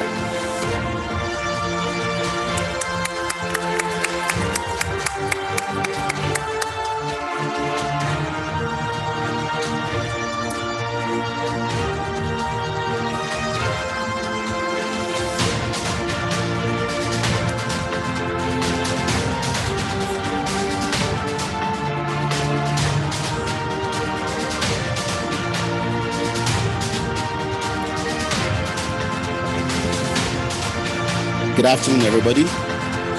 I'm grateful for this award. We spoke on Monday, myself and a couple of other great speakers. I practice entertainment law in Lagos, Nigeria. I'm one of the very first few lawyers to start that area of practice, and it's been a greatly rewarding endeavor over the past 10 years. It is an honor to be recognized for our contributions to the field of entertainment law in Nigeria and in Africa. I'm grateful to all our clients. I'm grateful to family and friends. And I'm particularly grateful to my fiancée, Dr. Denladi Adisa, who is in the audience here with me. Thank you very much.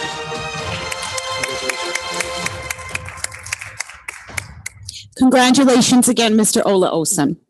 Up next for our Law 2.0, we have a Outstanding Leadership Award, and this one is for Mr. Joshua Finkel.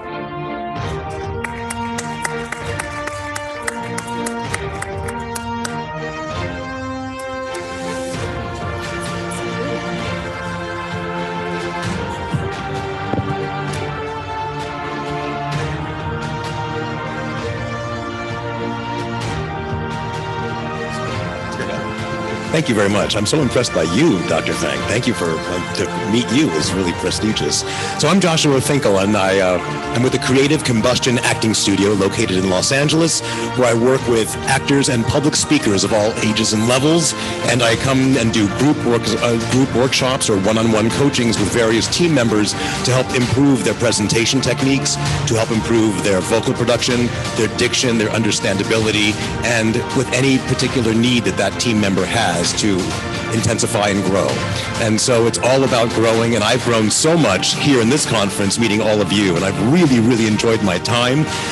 And I at first thought, you know, why the heck am I here? What's this sort of theater, Broadway, Hollywood guy doing here? But my public speaking skills and all the work I've done, not only in classical theater, but working a lot with various team members and architectural firms, helping them build their pitches, helping lawyers refine their speaking skills, has really been a wonderful, wonderful part of my company and my practice. I look forward to meeting each and every one of you before I leave, and I'm really, really grateful to you and the Law 2.0 conference for this prestigious award. Thank you very, very much. Great work.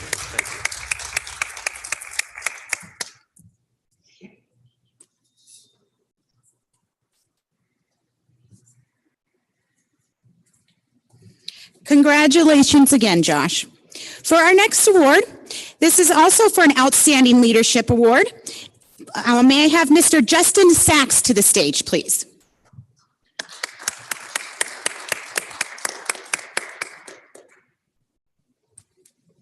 Congratulations.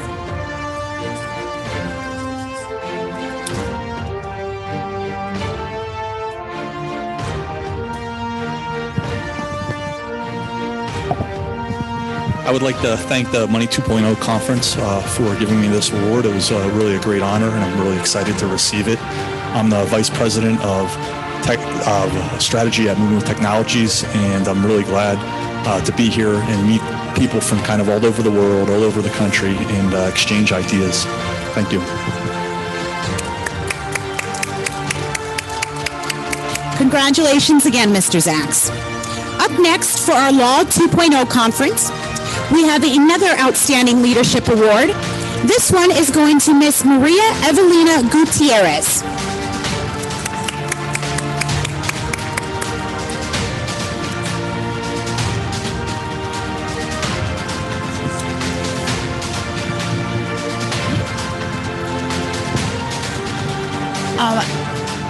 Okay, picture.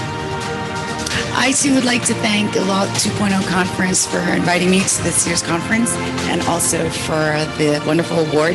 I think I'd like to congratulate everybody else who received an award during this year's conference. My work is in the field of legal technology, so I think it is very apropos. I've been doing it for quite some time. Hard to believe it's been almost close to 10 years. But here I am, and I'm really proud and happy to be here. Wish my parents could be here, but I'm glad to be here with all of you. So thank you again.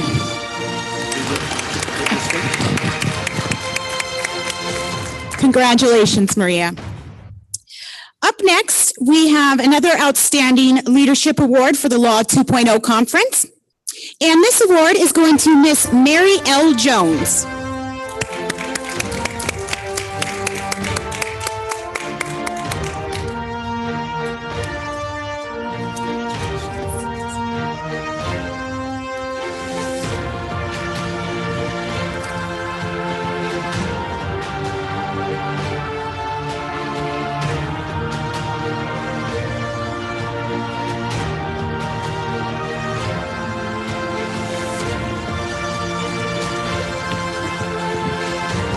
I truly am excited to be here, and I thank Law 2.0. I have learned so much, and I've been able to really meet a whole lot of great people. So I appreciate you. My name again is Mary Jones, and I have a nonprofit. I don't know if there's any nonprofits here, but this is a great place for anybody that's striving to do anything to help people. And I appreciate the opportunity to be here, and I thank you for facilitating this award. Thank you.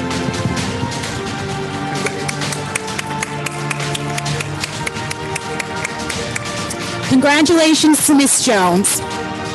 Our next Outstanding Leadership Award goes to a Dr. Paul D. Friedman.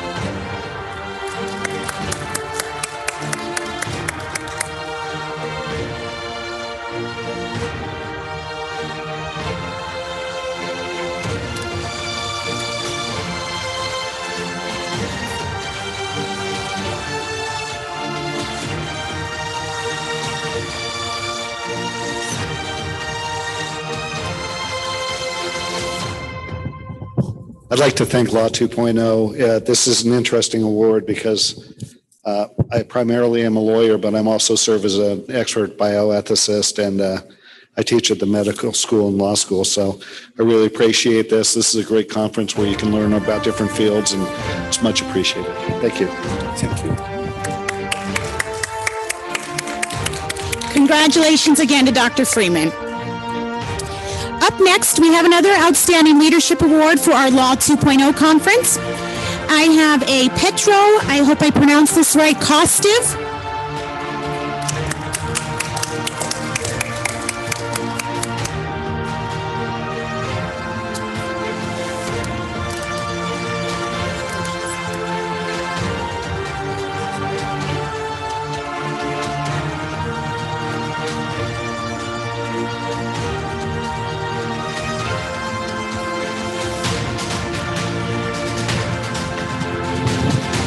Thank you, Doctor. I'm also UC Berkeley graduate. It's a lot of us here. Go Bears, no? Yes, and I want to say these 3 days have been an amazingly enriching experience, meeting people from eclectic backgrounds, wonderful comments. We talk about marketing, Ukraine, law, business, education. Initially, I didn't know what this conference was about, but it was interesting. And I tell you, this is just the beginning of our firm. Our firm helps people from all over the world obtain legal status in the United States. We also partner with European law firms to get their citizenship in EU. And thank you so much for this honorable, prestigious reward.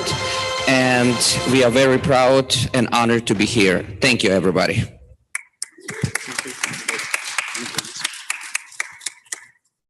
Congratulations again, Mr. Kostiv. And last but not least, we have one final Outstanding Leadership Award for this morning, and this is also for our Law 2.0 conference. May I please have a Mr. Thomas Quilty to the stage?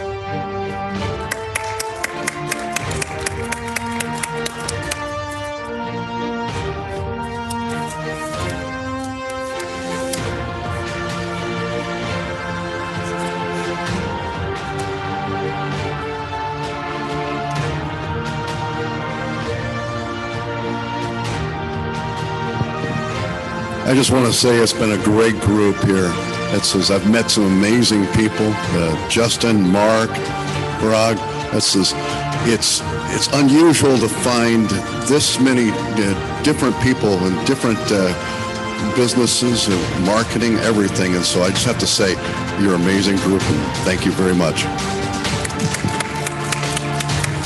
Congratulations again to you, sir.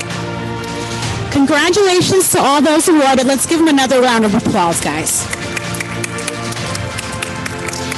Now, it is lunchtime, so go enjoy your delicious spread while you talk about the previous sessions with your fellow colleagues and co-workers.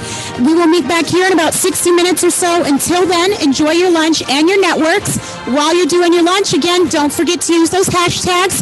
Hashtag law, the number 2, CONF, and also hashtag money, the number 2, CONF. Everybody enjoy your lunch, and we'll see you in about an hour.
Listen, I've told you once, I've told you twice, you're not on the list, don't worry.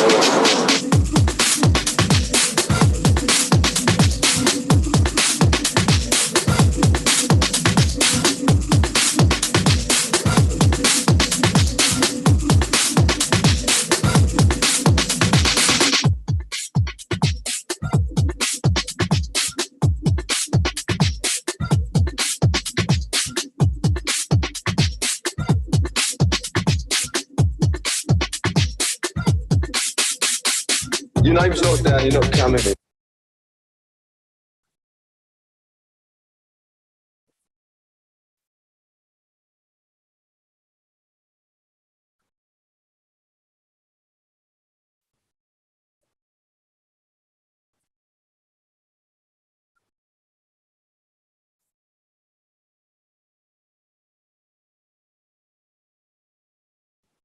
Yeah, I've told you once, I've told you twice, you're not on the list, don't worry, don't worry.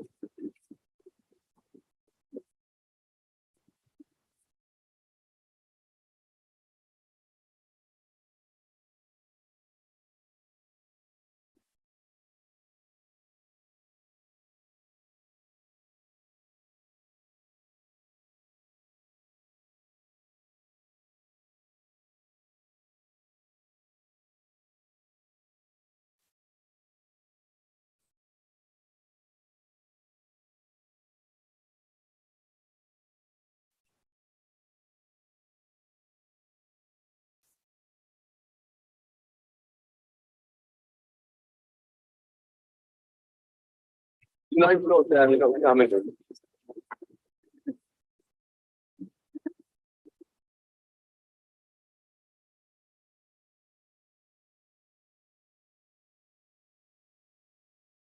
Your name's not down, you're not coming.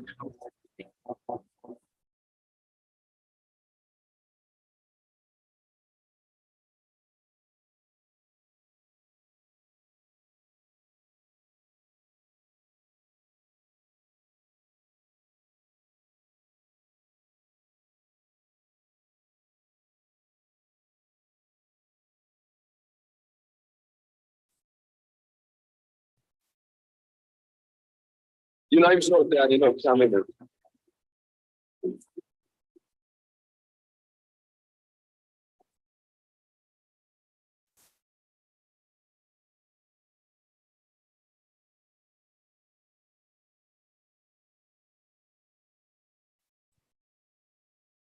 Your name's not down, you're not coming.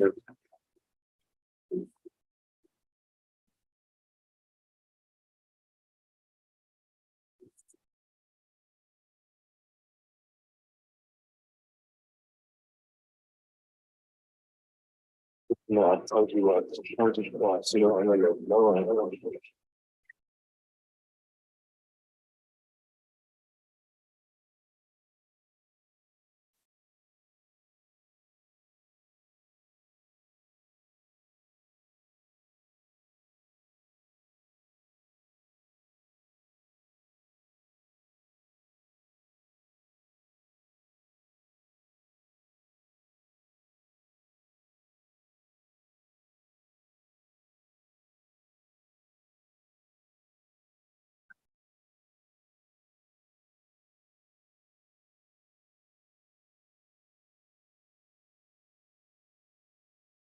Your name's not down, you're not coming.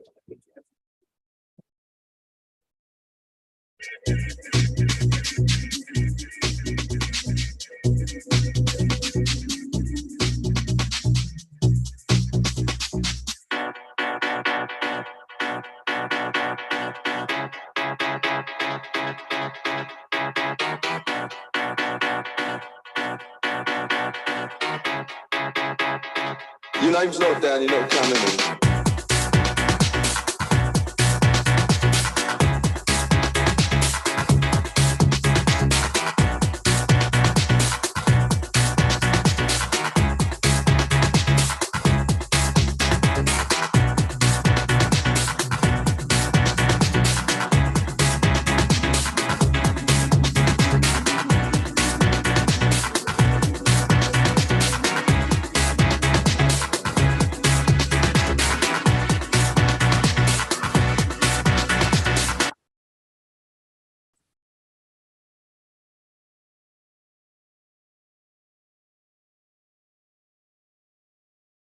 Your line's not there, you're not coming.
Is it better? Perfect. Yeah, I can hear. Yeah.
Officer for Integrated Financial Services. Thank you for acknowledging me for the Money 2.0 Outstanding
All right. Welcome back, everybody. I hope you enjoyed your lunch and you guys are all set to listen to our next speaker session. Up next, our speaker will cover the future of payments and banking for SMBSs and how to get ahead in age of digital payments.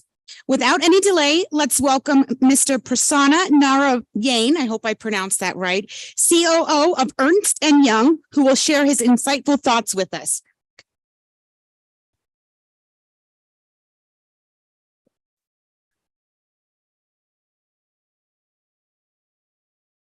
Good afternoon, everyone. Yeah, looks like it's turned on. Thank you. First, I wish I was the CEO of Ernst & Young. If I was, then I wouldn't be here, but I'm not the CEO of Ernst & Young. I'm a founder and CEO of Gigster, which is a payments and banking for self-employed. So just as a minor correction to the announcement that was made. I know this is the odd time to have this session. I see 1, 2, 3, 4, 5, 6 people, but I'm going to divert all my energy talking to all of you. I'm hoping that more people will come back from the lunch. The goal of my session today is to really talk about SMB is small business, small and medium business. So we're focused on actually helping small businesses with payments and banking. And we're doing something very different from the traditional players who are helping those in the space, and I'll try to cover that. First, I want to also set some context and give a little bit of background about who I am.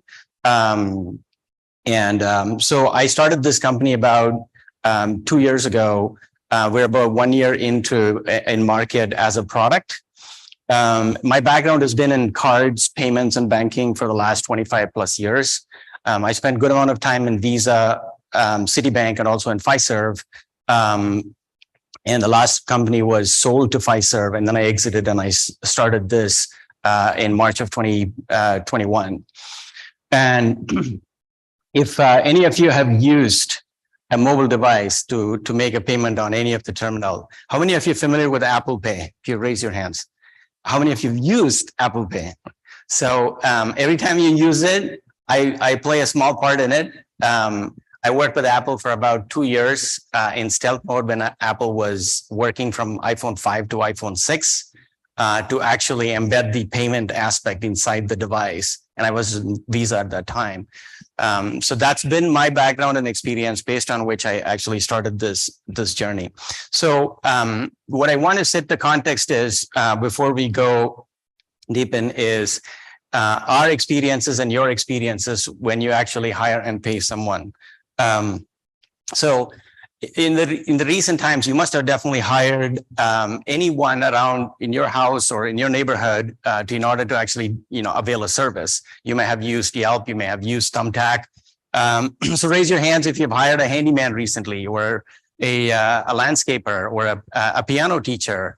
The biggest question is, how did you actually, after you did that service, how do you actually pay them? And if you're paid with any one of these, raise your hand. Zelle, Cash App.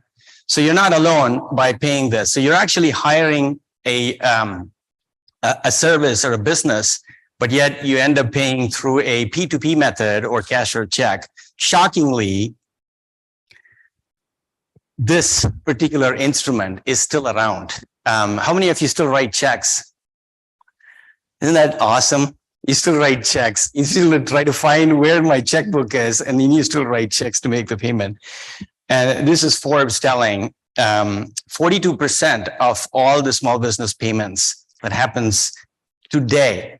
And I just want to remind, it's December 21st to 2022.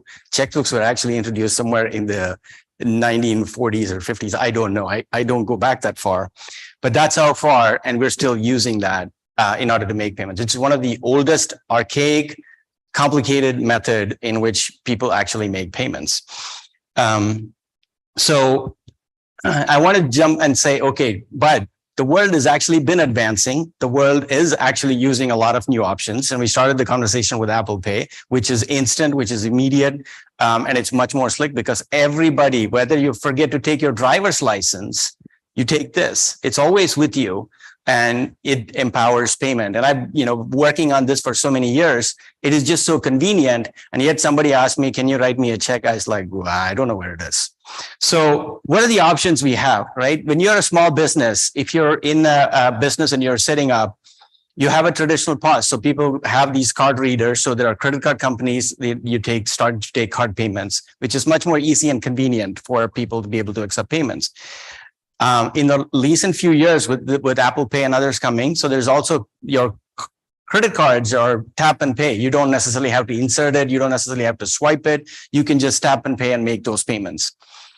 Then you have wallets. And this has been around for almost a couple of decades, including Apple Pay, Google Pay, Samsung Pay, and PayPal. And all of those are making it easy for consumers to be able to reach their phone and actually make that payment. So these are things that every small business owner needs to be thinking about rather than accepting check-based payments.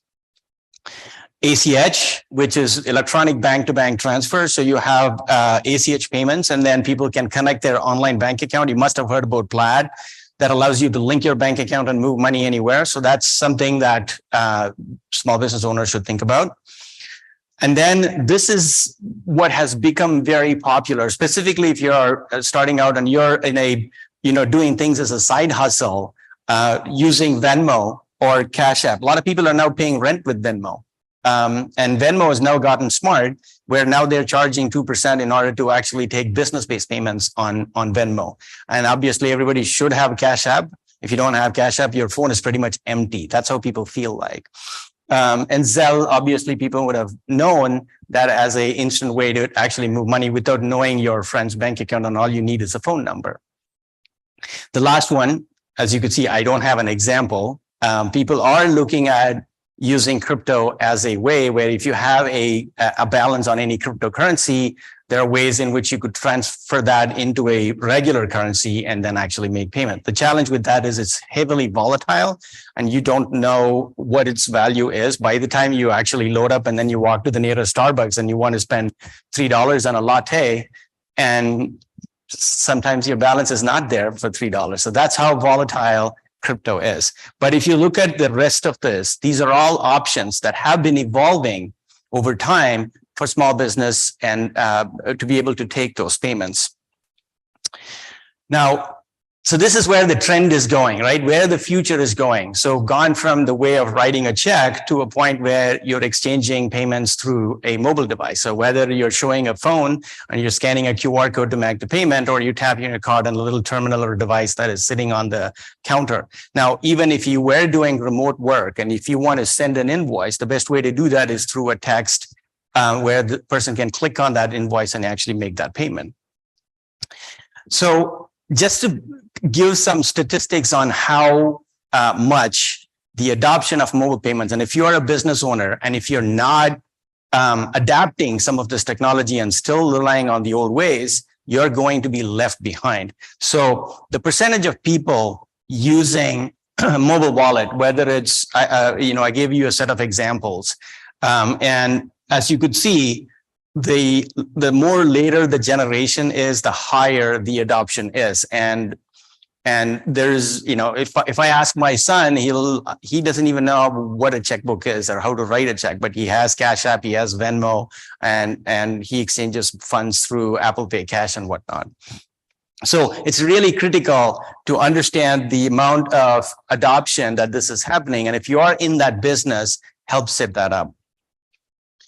And in terms of volume, right, this is a projection of how much payment volume, meaning exchange of money, happening through these wallets. And by way of exchange, it could be a tap and pay, which is what the NFC is, or people scanning QR code to make payment, pure digital, text-based. And it's really important that people react to text as though somebody is shaking them on their shoulder. If your phone vibrates that you have a text, you have to see it. You have to know who sent it. You have to know whether I want to react it right away. So using that mechanism in order to actually send a request to actually make a payment that's due to you is actually turned around, where people are actually paying much faster than sending an email with the pay button that can potentially go into a junk mail and people don't even know that you sent one. So these are the mechanisms with which the faster exchange of payments are happening in the space. And that, you know, in 2019, that's before the pandemic, almost $650 million was done purely in this method. And you can see that trend going way up as the years go by. And COVID obviously contributed to a lot of digital payments, less use of cash. Check is still there. So now I want to shift gear a little bit and then see how we can help some of these the small businesses to make sure that they are adopting to the new technology. Now imagine someone who is just a new business owner. They just want to start, right? They're moving away from a traditional employment and they're switching to a small business. They're opening up their own, it could be a plumber, it could be an electrician, it could be a mobile pet care, or it could be a therapist, any of them. What are the things that they have to go through, right? If you're a small business owner, the first thing is you have to go and register. You have to form a company. I wish there were more lawyers in the room who are actually helping them, and I'm not one. So the first thing is you set up a business by going through the process, opening an LLC, and then you go to your city or county, go through the registration process, get a license so that you can actually do that business. It's a one-time effort, but it's a complicated effort for people. The next thing you do is you have to go open a bank account. And this is what, if you want to open a Wells Fargo business checking account. So the first thing is you have to give you all your personal information, all your business information, tell what type of business you're doing. And then it takes about a couple of days. You can do some of it online, but then you have to go to a branch. And then they say, well, if you don't put enough money in it, you're going to, there's going to be a charge on a monthly fee. So you do that. The next thing you do is now if you want to take card payments, you have to go open what we call as a merchant account. So you end up by opening an account with Square. Simple enough, but you still have to provide the exact same information that you did to your bank account. So you give your personal information, you give your business information, you tell what type of business. Square checks, hey, is this something that I can support? And then they let you open. If you want to accept the digital, then maybe you go sign up with PayPal. And then if you ever want to do a little bit professional, where you want to send a professional invoice and then send reminders, then you go sign up for something like QuickBooks. And then you start to pay a monthly fee on all of those. So imagine if you are a plumber, you're very good at plumbing, but you know nothing about any of these things. So it can get pretty overwhelming and hairy when you have to go through all these steps. Now, what's the challenge with, there are a lot of different services on each and every one of these things. There are lots of options, but somebody to wade through and get through this and do all the research, that's where it can get very complicated. Now, if we were to just focus on the three things, right? The banking part, the payments part, and the business tools that you need to basically run your business. The first thing is if you open a bank account, you can go to any bank, unless and otherwise you have a significant relationship and you maintain a lot of balance, you have to pay a monthly fee for the business checking. And opening a bank account does not mean that you're automatically able to take payments. You have to go open something different, even if the bank offers you one. And then you have to maintain a minimum balance if you want to waive the fee. The next, now card payments. So Square, PayPal charges 3.5%. So if you're running a transaction for $200, you lose $6 right away, right? So that's how the small business people are, really struggling to say, why do I want to take card payments? They avoid card payments. Like I had a dog trainer, and I first wanted to train my dog, and I went to her and said, this is a $600 charge to get an AKC certification. So I asked her, can I pay you with my debit card or credit card? She says, no, I can't. I don't do cards. And I asked her why. She said, I'll lose 3% unless in other words you're willing to pay the 3%. I have even done with it.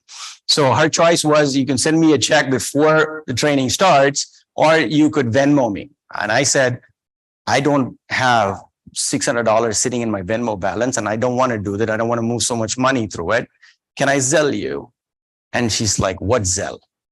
So she had a US bank account and she didn't know what Zelle was. And the problem with Zelle is not a brand that people know. It has to be the bank promoting that.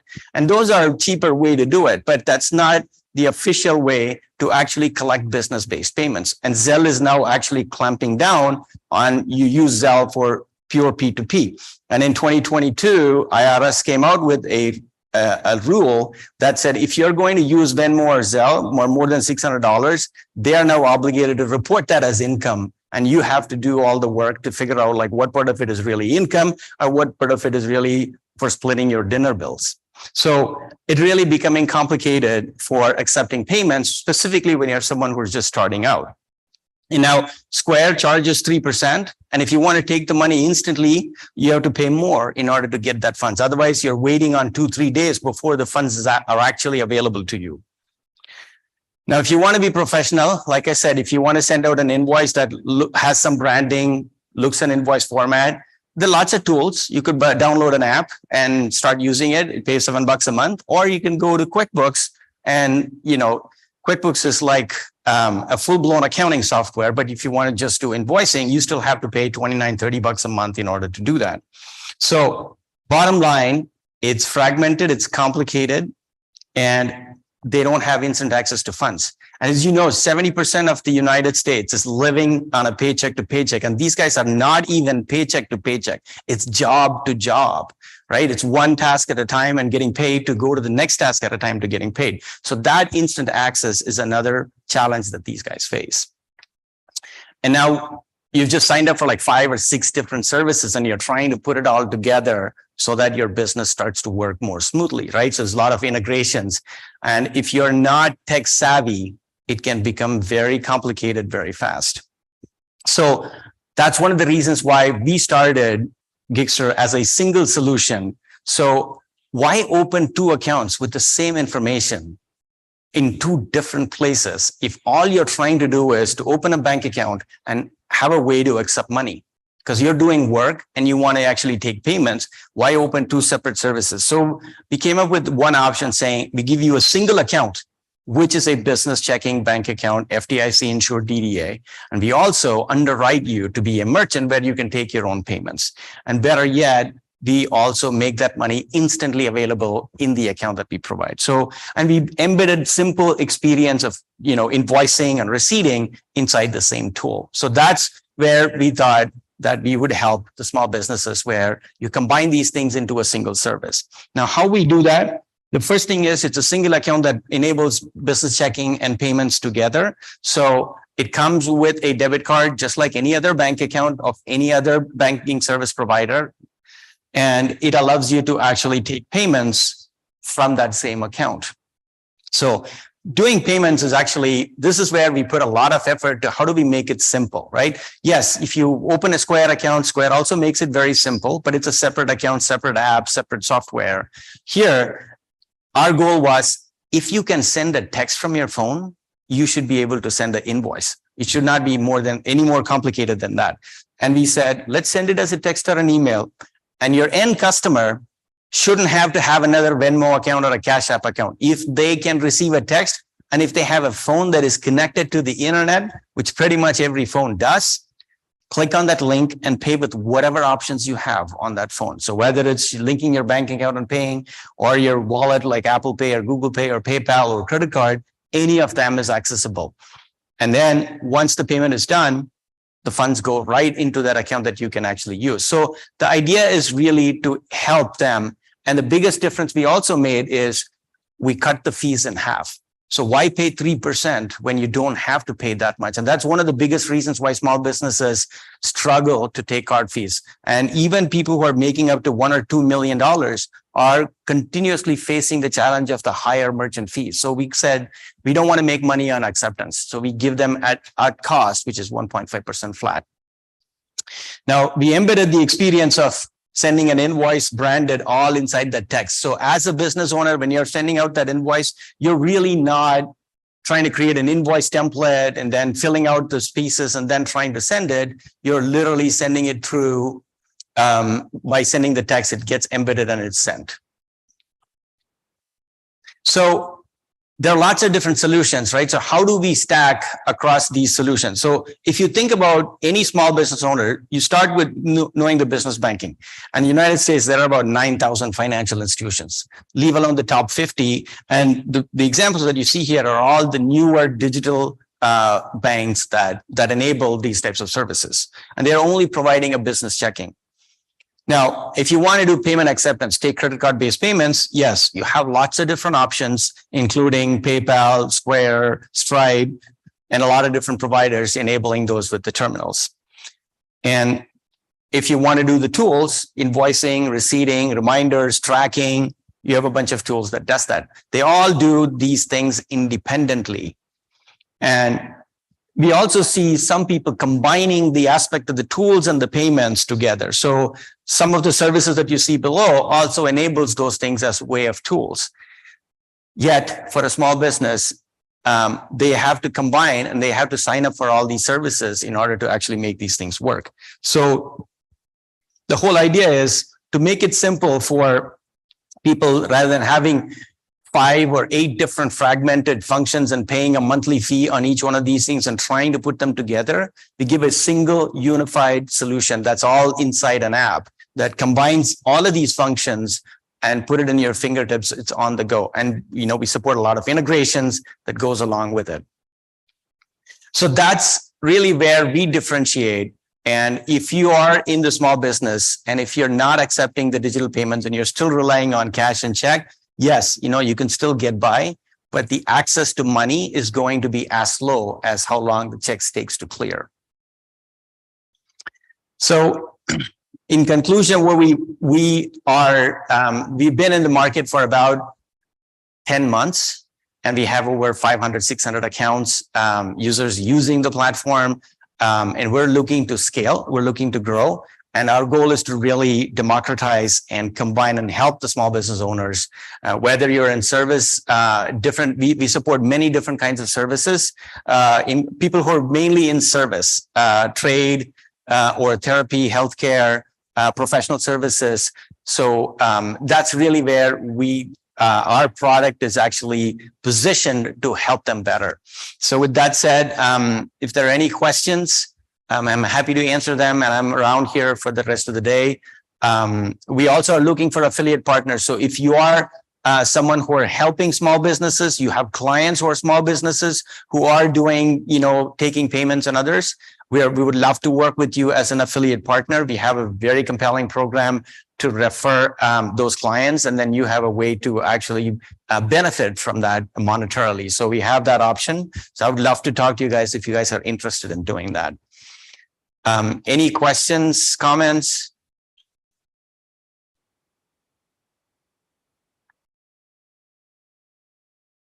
I guess not. I still have 7 minutes, so I'm going to tell a joke. And you guys are now stuck with me for another 5 minutes that I can tell a joke. This is something you may have heard, but so before I came here, I was playing Scrabble with my second son, and then my dog ate a few of those tiles. And I took the dog to the vet, and I came here, and then I just called the vet to say, "Hey, what's going on?" And he said, "No words yet." And I told him, "Hey, I don't want the dog to play Scrabble. I want the letters out." Clearly, it didn't resonate, but anyway, any questions you guys have, please let me know. If not, thank you for your time. I really appreciate it.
Thank you again, Prasanna, for that very power-packed session. Accounting and audit firms play a very important, Accounting and audit firms play a very important role in the success of many businesses. They provide financial reporting, corporate governance guidance, and business advice. But what will the landscape look like in 10 years from now? Please join Ms. Natasha Harris, CEO of Victory Finances, LLC, and Tennille Paredes, CEO of Teal Business Services, as they express their views on the topic, how accounting and audit firms are meeting the needs of tomorrow's businesses. Thank you.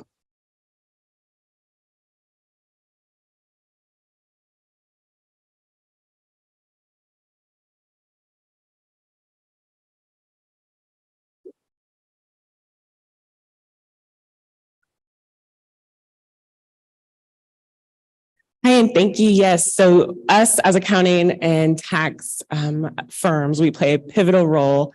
So Tennille, let's introduce you and see what you do. Hi, I'm Dr. Tennille Paredes. I'm the CEO of Teal Business Services. We're like a one-stop shop accounting firm and finance. Virtual CFO is our biggest package. We help entrepreneurs from the startup phase all the way through growth. We do strategizing, back-end bookkeeping, tax strategies, and teach corporate and financial literacy as well. I love it. So we're practically twins, you guys. Natasha Harris of Victory Finances, where we do very similar, but our focus is for our small business owners, their cleanups. So those financial mishaps that happen, forgetting sales tax, forgetting to open that business bank account, commingling. So we focus on the financial mess of it to get them more compliant. So that's what we do. So what would you say our industry's looking for what we do for over the next 10 years? I see a big change as far as my clients are concerned, where like manufacturing companies are down. It's more service-based industries. There's a lot of entrepreneurs and freelance workers now compared to before, where most clients were firms and everybody worked for someone else. More people are trying to work for themselves and trying to navigate that field. There's a lot of prepayment happening that people don't like, getting a large lump sum of money up front and trying to handle that without knowledge of taxes and what implications that can have. Yeah. So we try to guide them through all of that. Awesome. Yeah. So prepaids are a big thing. I know we'd had a situation in unrecognized revenues and when to recognize it. Now I'd say that also would be a big indication of the payment method. And the speaker before us just talked about the variety of payments that are available. So I would say we have to also keep up on top of that compliance wise, because if you're anything like me, I get frustrated with some Zelle process. I get frustrated with the Zelle transactions. And then, people have different, with so many variety of payment plans. So there's the Zelle versus PayPal, and trying to get the companies to settle in on one bank account. So there's not 800 different accounts to go through to reconcile. Is a big thing. But with technology growing and different options out there, people are like taking everything on instead of researching and narrowing it down. Right. So not only the different forms of payment method and then into the crypto as payment options, we learned, was it Monday, that gold, they're trying to get gold backed, right, as a method of payment, but then that to pay with the gold and pay taxes with gold, you need to earn gold. So yeah, we gotta keep up with all the forms of money and then turn all the transactions into the financial information necessary for each business for them to make the best decision for their business. So if I get a restaurant, like I'm accepting gold now. Right. I think everybody should at this point. We gotta know what's going on. Like, okay, here's some gold for my hot dog. It's one of the most stable forms of payment at this time. Given the climate, the world's economy, everything is up and down, and trying to maintain compliance and keep up with the trends and which currency is up, which currency is down, which cryptocurrency has folded, which cryptocurrency is new and valid, and then the regulations that happen and are attached to all of these forms of payment, because each one is monitored by different government agency and then trying to get them all compliance together. It is. So you see, we got it rough. So love your accountant, tax preparer, love our tax person this year, guys. Yeah. Because it becomes a lot.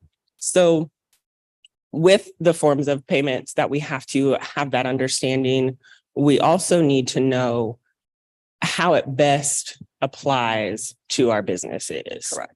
Right. So what are some of your struggles with those best applications with where our businesses are trying to go in their specific lane to have to navigate the payment side and what's best for them and compliance between all the laws that regulate banking to gold to. Right. It's trying to figure out each industry, which form of payment would be better because if you're like cash-based business like cosmetology, I would recommend different like PayPal because their reporting is better.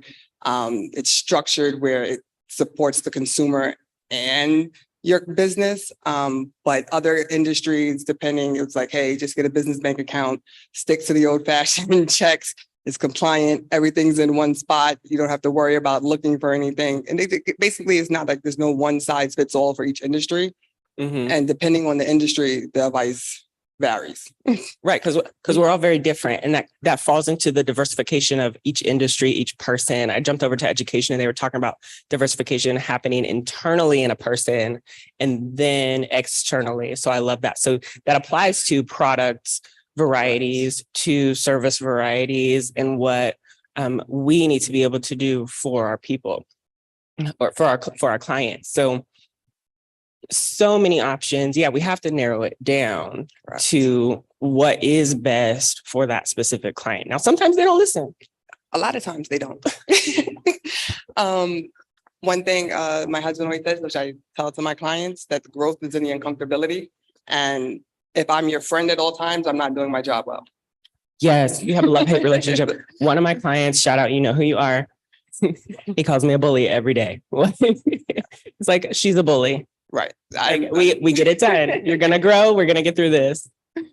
Exactly. Follow the plan and stick to it. And in the end, you'll love me. But during the process, you might hate me some days. That's okay. Right. I see major trends, especially with the generation coming up, who are my most hard-headed clients. I was just getting ready to say that for the younger generations coming in. So my 16-year-old just graduated from a business institute, and he's got a whole plan for a food truck. So shout out Business Mastery Institute and shout out Black Mastermind. So now his hard-headed self doesn't like numbers either, but understands the necessity. So then he's going to have to learn. But yeah, they're the younger generation, all the tech savviness, all the instant gratification. They want it now. They don't want to work for it, see it later. They don't want to wait for payments to clear. It's like, I did the job. My money should be here now. And a lot of them are coming into large sums really quickly. And they're missing the guidance on what to do with this money, how to save this money, where to invest this money, what I have to pay to the government for earning this money, right. How I'm supposed to track this money, how not to mix my personal money with my business money. That's a big one. Right. That's such a big one. So many clients come and, I'll see, I went to the club last night and I got 4 bottles, but this is your business account. Or is there a client there? What is happening? Why? No, they can't keep doing that. But it does, but it plays an important role on making sure that we're keeping up with that. So there's a lot of education that has to go forward with it, because finances is a foreign language to a lot of people, especially with our current demographic is majority, the minority and underserved community. So there's a lot of stigma behind that. So yeah, a lot of financial education has to happen first to get them into compliance and the vision that they see for their organization. We call it advisory, but more than half of our job is actually educating our clients on what's going on, what's happening, what you're supposed to do, the laws we have to know and be up to date on, as well as the trends, and be able to interpret that information. Because there's plenty of fintech out there that will help people like QuickBooks and other platforms. But if you still don't know what those reports mean or how to interpret those numbers, it's not really going to help you. So you're Right. still gonna have I got QuickBooks, like you said, and a lot of people set it up. They're like, I got it, Right. but I have no idea how to use it.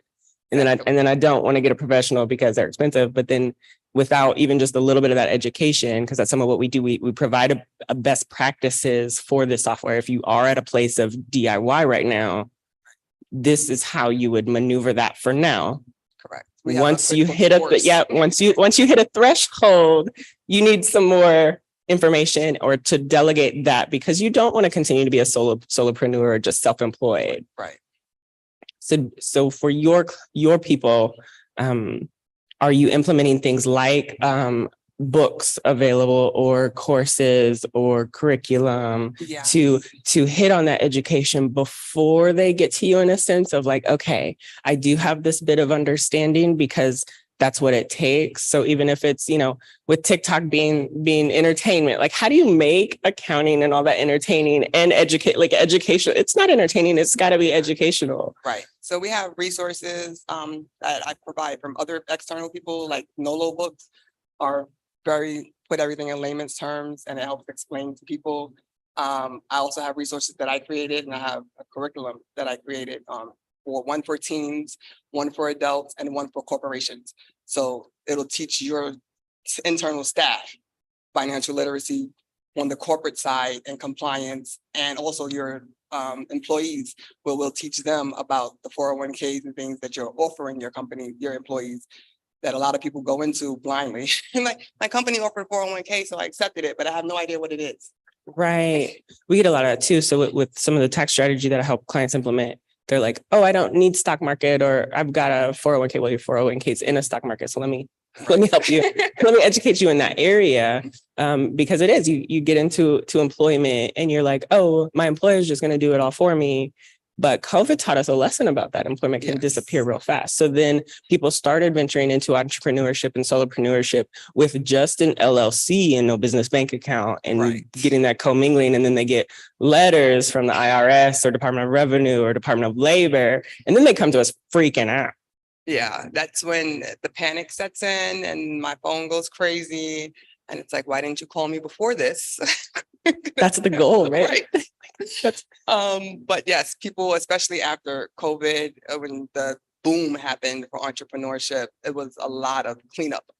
So I know that's when your business. You're like, bring it. I will take a box of receipts. Give it here. Like I've had clients come to me like, I started my business in 2017, but I never filed anything. Was I supposed to? Oh my gosh. Yes. Answer across the board is yes. Any business activity is reported. Correct. And people don't know that. And they're like, well, I didn't really make a lot of money, so I figured I didn't have to tell anybody. Like, the IRS wants to know every dollar, every penny. So I'm like, I can tell you right now, you at least paid $50 for your LLC, and that counts. That's a write-off. That counts. Oh, so yeah. But it is, but with, the educating, having to keep compliant, but also keep up with it's my business, my reports. What does this even mean? Like how, we've got to stay on top of that. So what are some things you think we've got to make adjustments for now for those younger tech savvy generations? I think fintech is going to be the biggest. I know I pay a tremendous amount in software every year to try to keep up with the automation systems, getting reports out to clients. It's really the instant gratification with the new generation, and we have to change to adapt to that. A lot of people are like, in our field, it's, 30 days and then you get your return. That's how the process takes, because we have to go through this and have to go through teams and we have to investigate states. And the younger generation moves way faster than we do. Right. You got to keep up. Well, because it makes me think, we were talking about mentorship yesterday, and especially for women in finance, because there aren't any, right? So we're automatic best friends now, because we just met each other and we're like, automatic best friends. You're women in finance, I'm women in finance, let's go. But you think of the older generation in finance right now is starting to try to retire And some might not even have that plan or hopes of selling the business or hoping their children without having groomed the legacy there.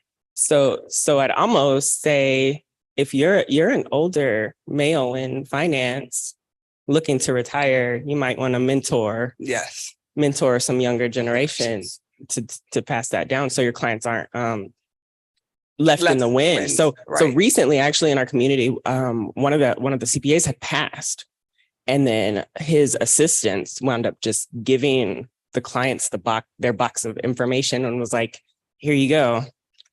Honestly, and it's like, oh my gosh, like my tax person of 20 years just passed, and now there's that panic of building the new relationship. Yeah. So I think there has to be some legacy as well for the older generations, because the up and coming.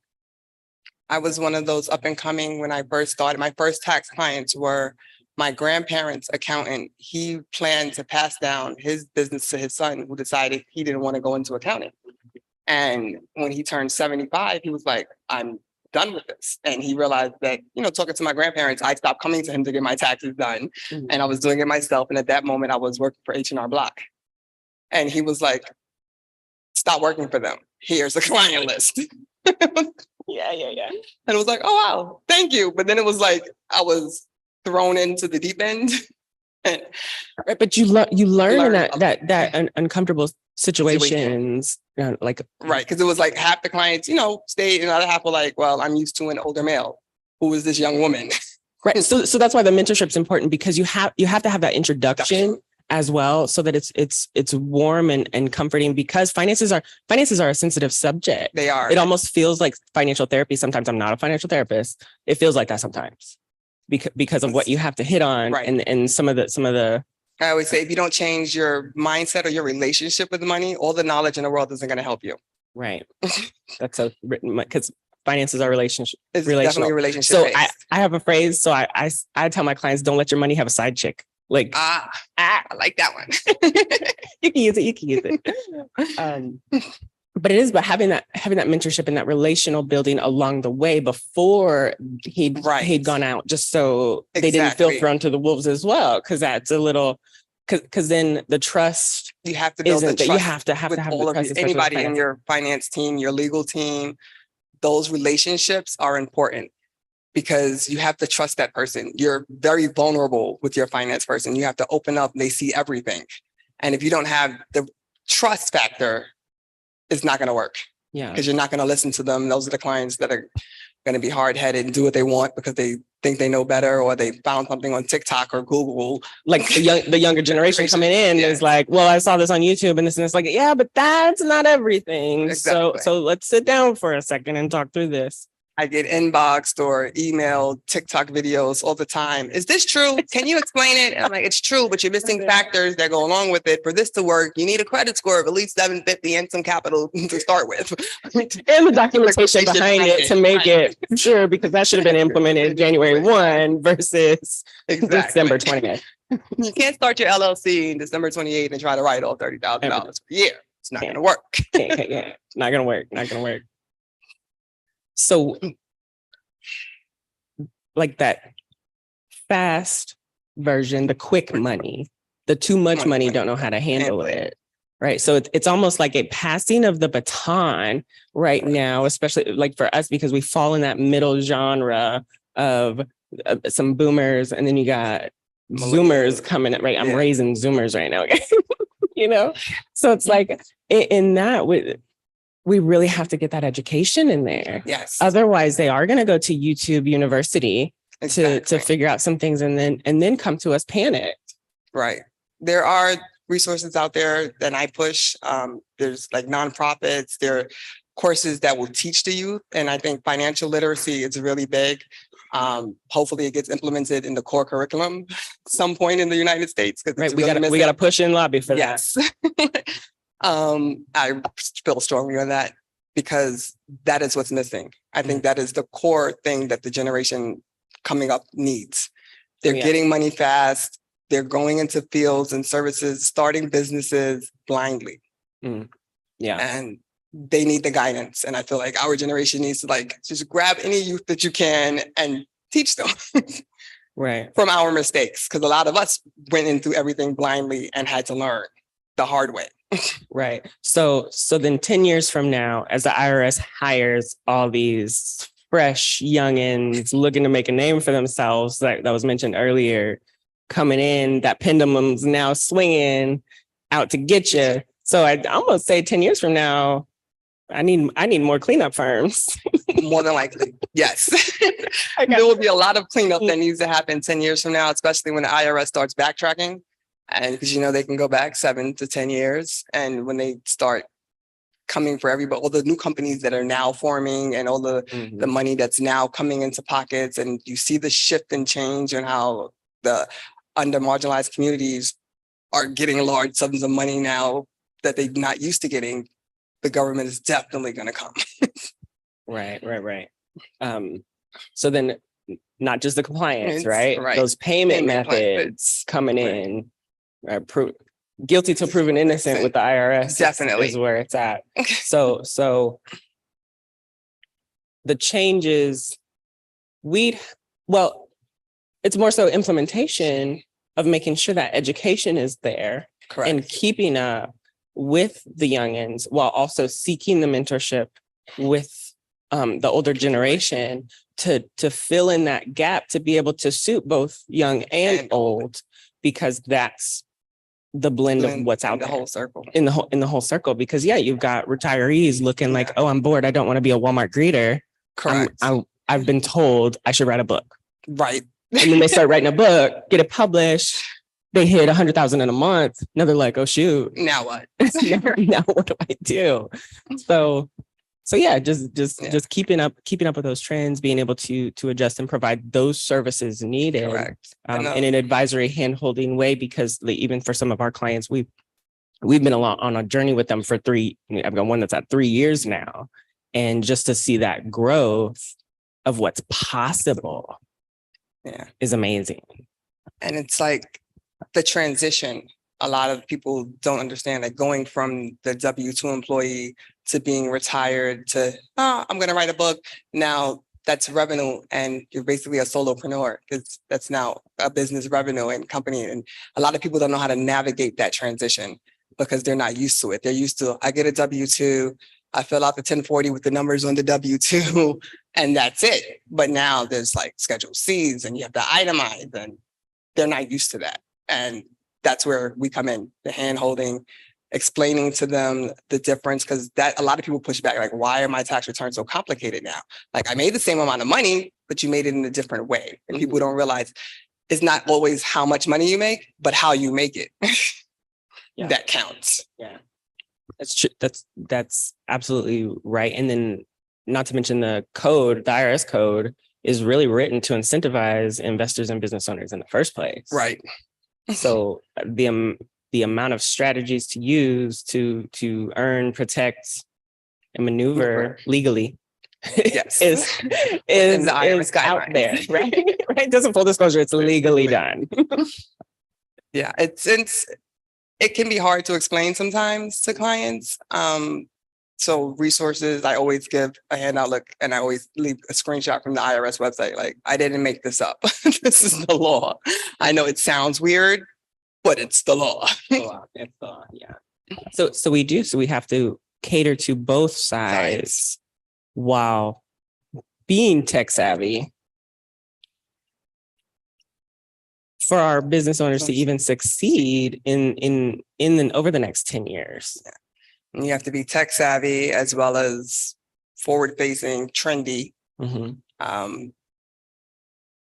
it's hard. It is, guys. It's so hard. How many of you have that struggle, like being tech savvy and still doing what you do? Yeah, I go through so much software reviews a week. It's insane. Mm-hmm. But there's so many platforms out there, trying to find the best one that suits your client's needs. Because a lot of times I notice the ones that are easier for me are difficult for the client. And the ones that are easy for the client drive me insane. Right. So we gotta have that balance.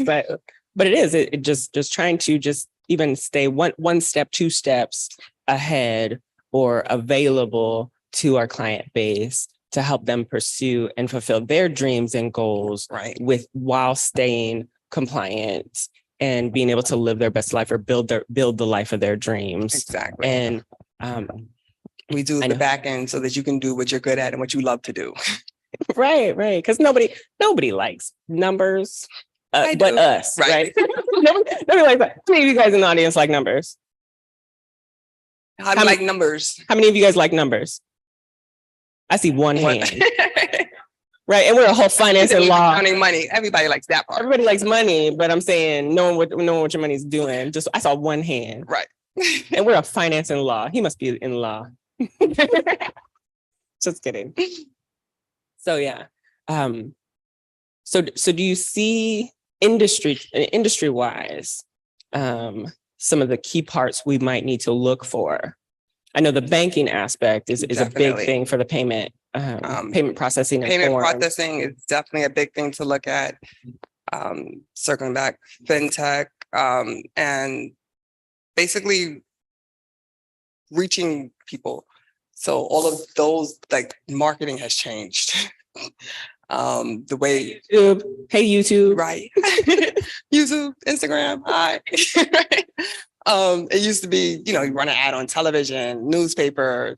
That's not reaching people the way it is now. But even if you put the ad on social media, on YouTube, if you're not trendy or hip, you're not reaching anybody. And especially with the new generation up and coming and 10 years out from now, they're looking for what's popping, what's trendy, what's hip, what's viral, basically. And I think we have to let them know too, you have to be long standing at the same time. So that's where our CFO advisory comes in, because we have to know the marketing and sales side to be able to translate. These are your revenue drivers. This is how the data translates here.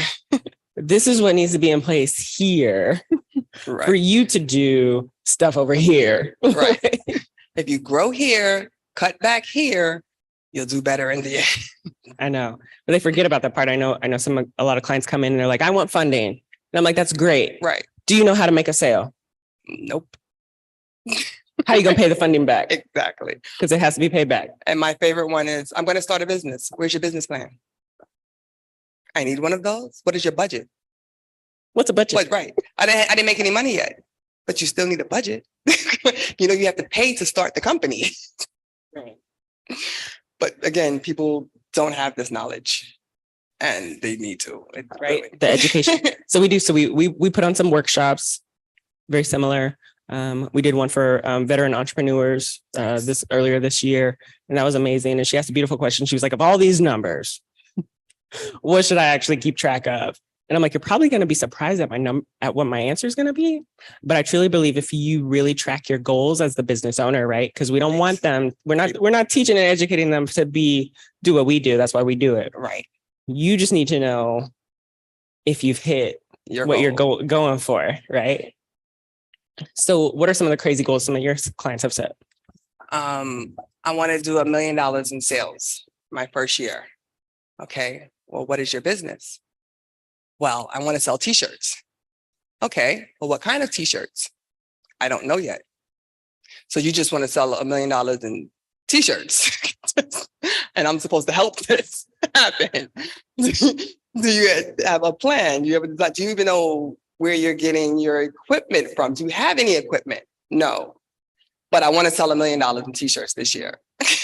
Right. And like we as CFOs have to be so diverse to understand and communicate that part, right? Because not only do we know the financials, but the sales side of this, there's some thought that has to go into it. So we have to almost be borderline creative with nerdy financials to keep up with the trends, right? Yeah, it's just that people come so unprepared, and it's like a lot of people have the big idea and we have to help navigate them to get from point A to point B because they don't know how to connect those dots. They just know, I want to do this and I want to earn this amount of money. But nobody knows the steps that go involved to getting there, the back end, the compliance, the budgeting, the forecasting. And that's a big part in your business. Building the teams, putting people in place to sales processes and operations strategy within that. So it is quite a bit to have to be on top of for everybody, right? Because we have to do that for them and ourselves and be tech savvy and compliant and XYZ. So, and we love what we do. Yes. We love what we do. Especially love when your client reaches that goal and they come back and they're like, I know we had a battle back and forth and I know that I thank you. So thank you very much. I know I hate you, but I love you right now. Right. Tomorrow I'll probably hate you again. Yes. Because now that you've hit that, let's talk about how you're gonna cut next year. Yeah, right. You gotta increase next year. So what's the strategy there? Oh man. So funny. So for the younger people, what would you say to focus on now? Like my 16-year-old, I tell him just educate. Yes. I have a 21-year-old who's luckily will be my legacy, who works for me. And I tell him, his friends, when they come to me, educate yourself. Do not use social media to get your education. Go to reliable sources. Pick up a book the old-fashioned way. Pick up a book. And build your team with people you trust. People who strengths are your weaknesses. You don't need someone that is equally yoked with you. You need someone to fill in the gaps. That's so good. That is so good. Because that's the relational part of it, right? Yes. So like, shout out to my assistant, love you, blessing. Even for my outfit today, she was like, no, you need to wear blue. I'm tired of you wearing black and white. So she's got that creative fashion to complement what where I'm weak, but it works. And we have to be vulnerable enough to admit that. And so many of us get into entrepreneurship thinking you have to do everything. You have to hold on to everything because nobody else knows. Well, that's what like minds are important. Correct. So important. Yeah. Like minds are important, but so is diverse thinking. Because you need someone to give you a different perspective. Because sometimes you're so stuck in your box that you're not seeing the whole picture. That's why we're shouting out assistants. Destiny is amazing. Destiny is amazing too. She literally is my opposite, and it works so well because wherever I lack, she picks up the slack. And she gave me my little 5-minute pet talk before we got up here too. Nice. Shout out Destiny. I love that. So, go ahead. No, I was gonna say she's one in the younger generation also, where I say building your team and like-minded people and then people with diverse things. I'm way older than that. I'm almost old enough to be her mom. So when I'm trying to talk to my younger clients or I need a different perspective on how to reach somebody, she's a good person, the thought person, the soundboard that I can bounce ideas off of. And that's a great aspect in team building. Yeah, some of my kids like, Mom, how are you young and old at the same time? And I'm like, really? I don't know. I just make it work. I have to, right? Because we've got the older genre of what we do, and then we've got the up and coming of what we do. Like we said, we gotta be that sweet spot, our special sauce, right? Our special sauce to be able to maneuver both and adapt, but still communicate to either side effectively, so they implement and do what we say because we know what we're talking about. Exactly. Want to open up for questions? Yeah, so we've got a little bit of time. You guys want to open it for questions? Anybody got some questions? Oh, I see a question. Hello. So the question I have is that with the younger generation right now, everybody sees on social media that, like you were saying, like about the t-shirt company, like just get that great idea and you'll become a millionaire with your t-shirt, your makeup, your fragrance, like whatever. So the example that I give is a friend of mine in Chicago they just legalized cannabis, and he got one of the first licenses to be able to sell, to be a retailer, without thinking through and knowing the capital that he was actually going to need. So that he went through this very cumbersome, complicated system to get the license and everything like that. And then now it's like, oh no, I need $10 million. Like literally, you know what I mean? And that's what I find with the problem with social media is that people make it look to be like, just start your own this, that, or whatever. And even Amazon kind of promotes that. Like you can start your own shop within that and, you know, become whatever. So yeah, again, like the balancing act that must be difficult. Because the other thing too, and we've talked about this before, is that in this country, we are not raised to save money. We're not taught about money necessarily in schools. You know, that kind of stuff we all sort of find out the hard way. So what is the best advice you would give to somebody who maybe is an entrepreneur and doesn't do the whole like 5-year business plan? But like, what advice would you give to try to guide them towards that, to look at the big picture as opposed to, I'm going to sell t-shirts, I'm going to make all this money? So I feel like that's a good start. Like it always is an idea. Right. But I always advise to run it by somebody else who's done it successfully. Okay. So that goes to some of the mentorship we've talked about before, but he's got to physically find somebody successful and say, hey, I have this idea. Do you mind sharing how you came to be? Right. People like talking about themselves. So it would be easy. Yeah. So then that would give him an understanding, because I feel entrepreneurship is not for the faint of heart. Because we're the innovators, the creators. Like it's one business after another. I got one of my coaches. I've now called him my doula, because it's like I birth businesses every time I talk to him.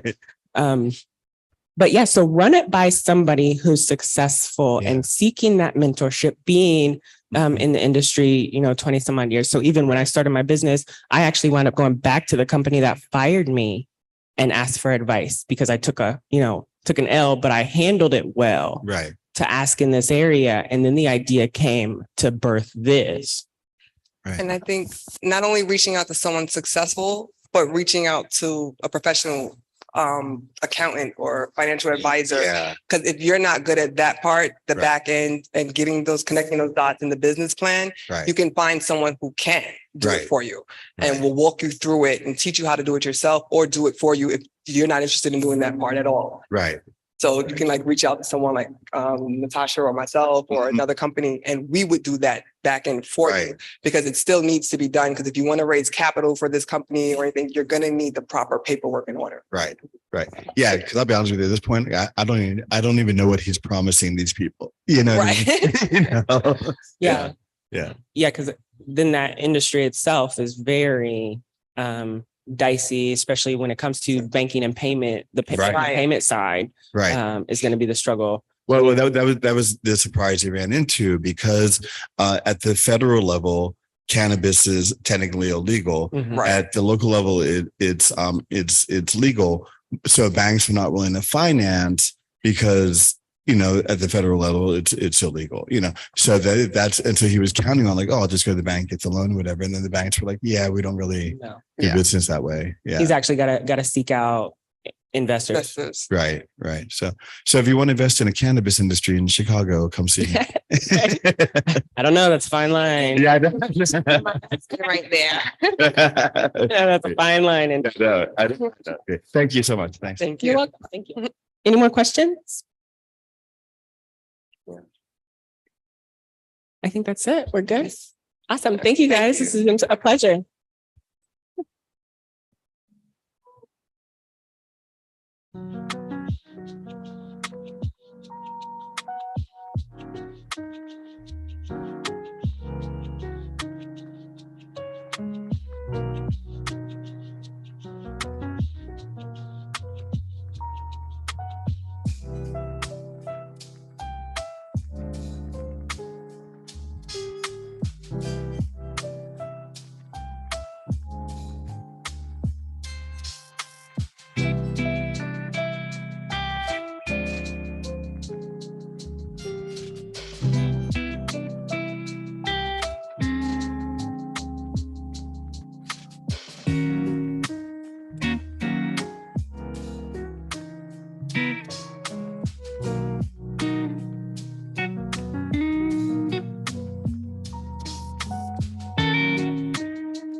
Thank you again to Ms. Natasha and Team Lee for that amazing session. Now, during the pandemic, taxpayers were provided with relief for the filing deadlines, allowed greater access to financial services, and offered ways to quickly resolve tax-related problems. Now that the worst is over, what other changes can we expect? Please put your hands together for Mr. Scott Curley, CEO of Finish Line Tax Solutions, as he addresses the topic, what to expect from the IRS in a post-COVID era. Thank you. All right. This works. Well, thank you, the ladies. Again, that was I really enjoyed y'all's talk. It was really informative and much needed information. My topic is going to be like kind of what to expect in the coming years from the Internal Revenue Service now that we're exiting the pandemic. Just before we get into that, I'll give you a little brief rundown of who I am, what my company does, and we'll take it from there. My name is Scott Curley. I'm the CEO of a company called Finish Line Tax Solutions. We are a full service tax resolutions firm. We help people all over the country. We have about 15,000 clients, and we help people all over the country who are having problems with the IRS. We just got honored this year by Inc. magazine by being acknowledged as one of the fastest growing companies in the country. So we started our company in 2016 with $2,000, and we do a little over 10 million. We did about $11 million last year, and we about double in size each year. So it's been a ride, to say the least. With that said, we have a lot of clients, obviously, who are experiencing problems with the IRS, and these past few years have been a bit quirky, to say the least. There's an old saying that there's only two things guaranteed in life, and that's death and taxes. Well, for the first time in this country's history over the past 2 years, that saying has been challenged because the IRS during the COVID crisis, actually, for the first time in our country's history, slowed down and pulled back on their collection actions quite drastically, roughly about 80%. Only about 20% of threatening notices, garnishment notices, notices of intent to levy, collection notices were sent out. And we felt that in our industry because obviously the less threatened a taxpayer who owes the IRS is, the less likely they're going to pick up the phone and ask for help. Because the propensity is to know that you have a problem with the IRS, but if they're not knocking or if they're not calling, then the propensity is to keep their head in the sand. And so we felt that as an industry, for the first time in this country's history, the IRS pulled back on their collections, and it's been like that for the past couple of years. Now, we consider that in this industry the quiet before the storm. What that means is, as we all know, that Congress has approved $80 billion in new funding to go toward the IRS.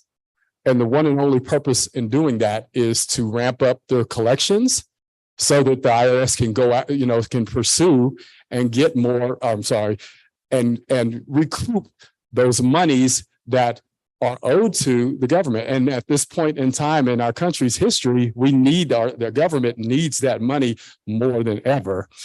One of the main reasons for that is obviously because over the past couple of years, our government gave away billions, hundreds of billions of dollars, and arguably even into the trillions in the form of PPP loans and stimulus payments, credits, things like that. And there are arguments that a lot of this money that was given was money that we did not have, which contributes arguably to the inflation matters and issues that we're experiencing today. So the government, just to kind of give you a little 101 of how this kind of transpired, our Congress had to make a decision, a tough decision. Are they going to raise taxes to try to recoup some of these monies that was given, again, in the form of stimulus payments, PPP loans, and things like that? Or Are they going to go after the money that's already owed to the government, which is in the form of unpaid taxes? So they chose the latter. And by doing that, the Congress approved an $80 billion stipend that will be allotted to building up and ramping up and revitalizing the collections division of the IRS, if you will. Now, the ladies right before us made a very good point on that I'll kind of expound on. When the IRS is, again, I've been in the industry for over 20 years. I started in sales, and I was always so fascinated by the industry because it's the only industry in which the sense, especially from a sales perspective, where the sense of urgency is already created by the United States government. Most other sales jobs per se, sale ends today. Sale ends at midnight. Get the car before midnight, sale ends at night. Well, the IRS sends out these threatening notices where take action, or they send out something called a final notice of intent to levy, meaning that the IRS, within that certain period, the IRS makes it very clear. And these notices come through a system that's referred to as ACS, Automated Collection Systems. The operative word is automated. So what that means is, it's not a human being that's issuing these directives. It's a computer system. The IRS can do a lot of things to us, but there's two things that they won't do. They can't do. They don't discriminate, and they don't bluff. They do what they say they're going to do, and they do it when they say they're going to do it. So when you get a notice of intent to levy stating that you have 10 days to take action and to pay this $30,000 liability, or the government, the United States government, is going to take action to collect those funds, that's going to happen. That's, and the good news, and I tell all of my clients, we're the fourth largest tax resolutions firm in the country. We're the largest Black-owned tax resolutions firm in the country. We tell our clients, we have thousands of them. We tell our clients all the time. The good news is that the IRS is very predictable. The bad news is that the IRS is very predictable, and so it works both ways. So we use that knowledge as a litigation firm to help our clients, because we know what the steps are, because it's not being determined by human beings, it's being determined by a computer system. I deviated a little bit, but that's important, because getting back to what Congress has done to revitalize the collections efforts is something that is going to could possibly impact all of us in one way or another. As the ladies before me were mentioning, there's going to be an influx. Now, it's not going to happen overnight. It's a 10-year process of new, fresh blood. Okay, the IRS is kind of like I was about to get to earlier, and I'm a little ADD, so I got sidetracked. The IRS employees at the IRS are kind of like bus drivers, city bus drivers. And I say that because the city bus drivers, I know over the years, our family, friends, it's the type of job when you go, you stay there forever. City bus drivers tend to stay driving that bus for decades. IRS is a very similar type organization. They have revenue officers and they have frontline agents who have been there for decades. It's just that type of culture.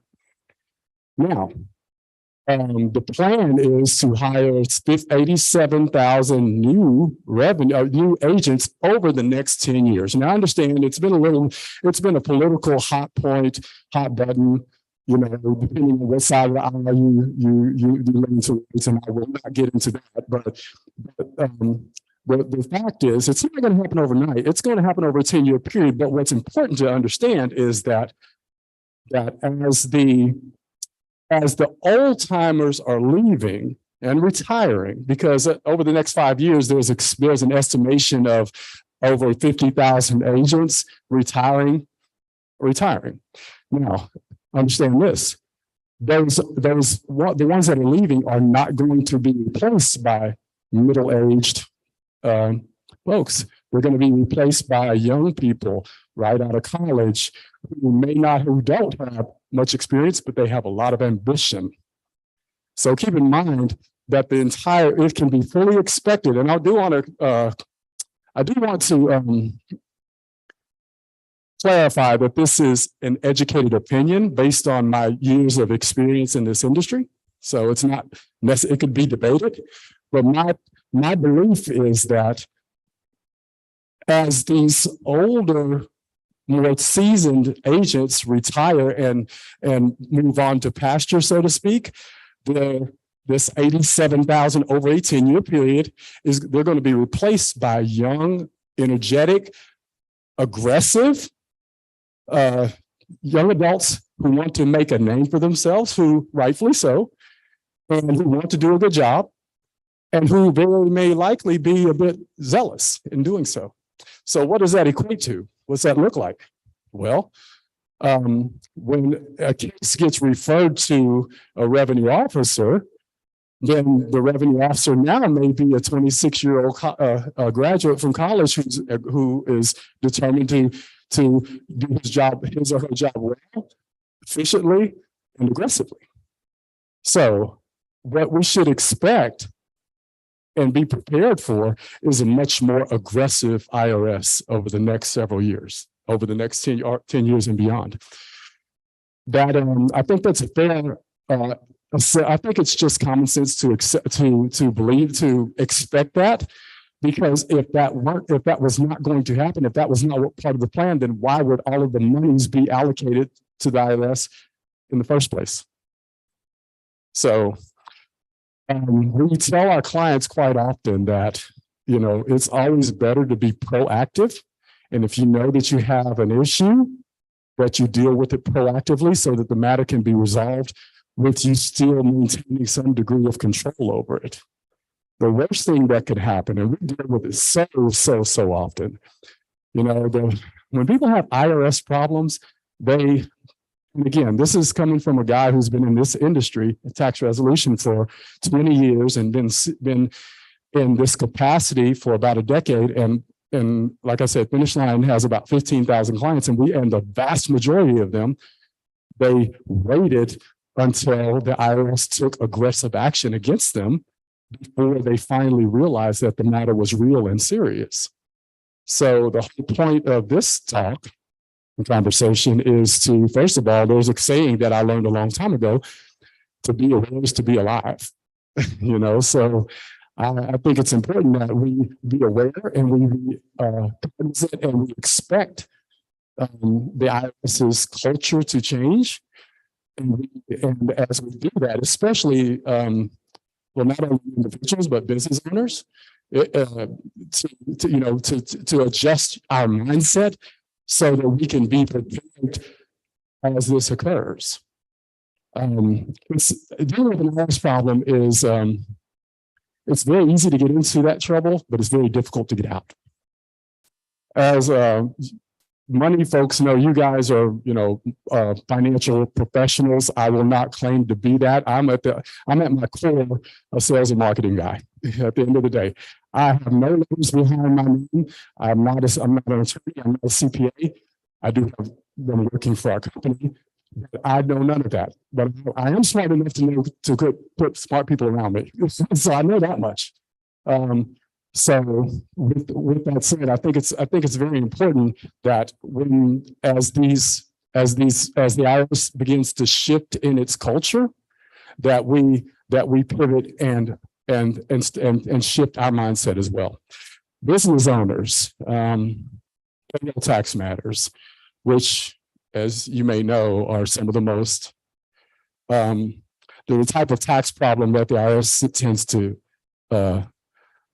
frown upon most sternly, I guess I should say, because they look at it as though the business owner has, I hate to use this word, but stolen from the employee and the government. They pull monies from the employer I tell you, during the COVID epidemic, we had hundreds of small business owners, barbershops, Uber drivers, 1099 folks, mom and pops, where they're just trying to keep doors open, small restaurants. And when they have 3 or 4 employees and they have pulled those payroll taxes, their responsibility is to put those monies into a trust. And of course, remit those to the IRS in the form of payroll taxes. Well, when you have to decide whether or not to leave the lights on to keep your business open, and you have this money here that you know is not yours, then it's a little tempting to use it and to borrow from that fund with the mindset that, you know what, I'll give it back in a couple of months when things get better. The problem with that we saw, so especially during the COVID crisis, is that getting better moment didn't come. And then, of course, at that point, then you're not only dealing with a struggling business, but you're dealing with a payroll tax matter with the IRS, and it just compounds and gets worse. So the whole point in this is that as we move into the next stage of that, how this operates, it's important that we keep on that we understand and we expect them to operate in a more aggressive manner. And as long as we know what to expect and we know how to protect ourselves in the process. People ask me often, what can I do to stay out of trouble with the IRS? My first answer, hands down, and again, I'm not a practitioner. I don't know the difference between a W-9 and a W-4, W-2. But I do tell my clients this, so I have my employees that do know that stuff. We file your tax returns and file them on time. It is not a crime to owe the government money unless there's fraud involved, but it is a federal crime to not file your tax returns. We don't hear about you don't hear about John 2 houses down that got into serious trouble with the IRS and eventually got a tax evasion case filed. In 2021, and if I remember this correctly, there were almost 1,000 people who were convicted of tax evasion. Normal folks like you and me. Now we don't hear about it because nobody talks about that. If their best friend, they're not going to talk about that. We hear about the celebrities who find themselves in those situations. But it all starts with not filing the tax return. If you file your tax returns, even if you owe, because we get this a lot, I'll tell you, we get a lot of people who say, well, I don't want to file because I know I'm going to owe. And I'm going to owe a lot of money, so I don't want to file. Well, that's the worst thing you can do. You need to file, even if you know you're going to owe $100,000, file, because what you've done when you file, you remove the criminal element from the equation. And you give yourself, you open the pathway for a resolution that you can live with. I mean, that can be achieved or obtained rather. There's something that a lot of people don't understand. I mean, they may not know about the IRS. It's interesting, and I'm sure the legal minds in here that are way smarter than you, I'm sure you do know this. By law, the IRS cannot create a financial hardship when collecting a tax debt. And when I think about it, I'm like, whoa, well, why do we have to pay taxes? That's a hardship. Now, the catch to that is that the IRS is the entity that determines what a financial hardship is. So it's sort of an oxymoron. But in my world and what we do, obviously, once we get people caught up and current on their tax returns, then we can explore resolutions options that are within the ability to pay, that does not create a financial hardship, that keeps them protected from garnishments, levies, liens, and asset seizures, and allows them to, and ultimately satisfies the IRS at the same time. Now, and with that said, that's the true definition of resolution, by the way. We see so many commercials in my industry. I can proudly say that Finish Line Tax Solutions does not run commercials that say, if you owe over $10,000, call us today and we'll get it reduced down to less than $200. We don't do that because that's not the definition of resolution anyway. It's not about what you save, it's about what you don't lose at the end of the day. What's more important, saving a few $1,000s on the front end if you owe, or ensuring that your livelihood and your assets and your income is protected and intact on the back end? Having an IRS problem is very similar to having an aggressive illness that has no cure. And I won't mention any particular illnesses because we're all touched by somebody, us or someone in our family who may have experienced this. But if we have an aggressive illness, the best way to treat that is to address it aggressively, immediately, and the chances of going into remission are much higher. So when we get our finish line, when we work to get our clients' tax matters resolved, we don't tell them that you're not going to owe anything because they still will. Are you going to save money? Probably not. You got to pay taxes, but can we alleviate? But can we get you set up on a plan that you can live with and that satisfies the IRS and keeps you protected? Yes, that's our goal. It's kind of like getting your tax matter into remission. When our clients reach out to us, they're in full of financial cancer. Once we release them back, or once we release them from our services, their financial cancer is now in remission. Doesn't mean that they don't have a tax. It means that they still have a tax matter, but they do not have a tax crisis, if that makes sense. So I know I'm deviating. I'm just kind of rambling. Just expect the IRS to be much more aggressive, and especially for those of us who are small business owners, take that very seriously. I'm probably one of the worst money managers that I know. One thing that has helped us, we started our company in 2016 with $2,000 and nothing, literally nothing. I was not homeless. I'm writing a book about it. Matter of fact, it comes out in February. I was homeless. And over a 6-year period, we grew it. We turned $2,000 into $35 million. And by doing that, but in that process, there was a lot of money management that had to occur. And so one thing that helped me so much was to stay in my lane and to get someone to do what I didn't know how to do. And that's something I encourage anyone to do if you know that you, especially if you're running a business and your business is flourishing and you're passionate about it and you have big visions and dreams for your business, but you're not so great with managing the money, then find a professional to do it. Our mistake our first year, I will tell you that we did not do that. We had no money. The way we grew our company is that we forged and leveraged strategic relationships, but we did not know how to manage money. And had it not been for us snapping out of our stinking thinking, then we could have found ourselves in a very tough situation right now. But we did, so because when you're broke and you're trying to build a business, you just start thinking, well, we can do that ourselves. We don't need to hire a bookkeeper to go do that. That could cost $100 an hour, but it could cost $1,000 if you don't do it.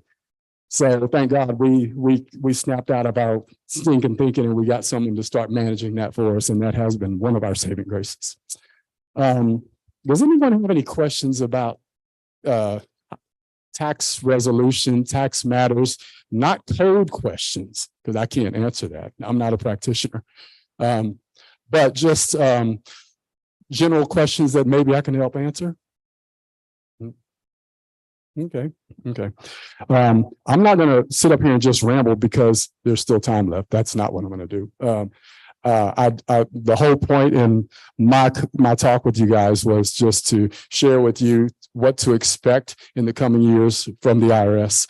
The landscape will be different. It will be more aggressive. They're not the enemy. That's something that I tell all about. And if we have to, thank God we're in a country that where we have the privilege to pay taxes. What kind of country would it be if we didn't? So they're not the enemy. They're just simply, doing what they need to do. So, but at the same time, minimize your risk by keeping your level of consciousness in line with their level of aggressiveness. So with that said, I'll wrap it up about 20 minutes early, and it was nice talking to you guys.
All right, guys. So we're just running a tad bit ahead of time.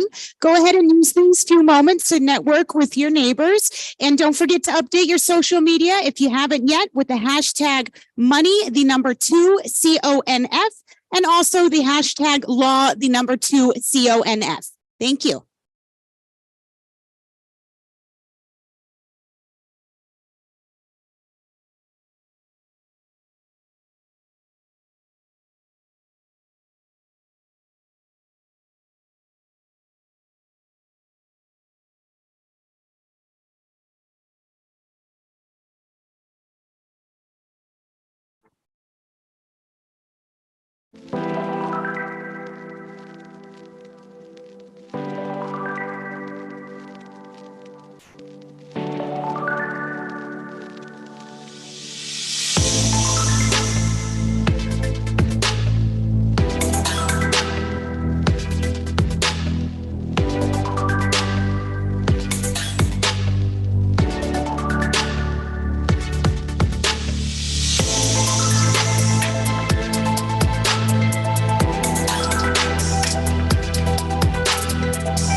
All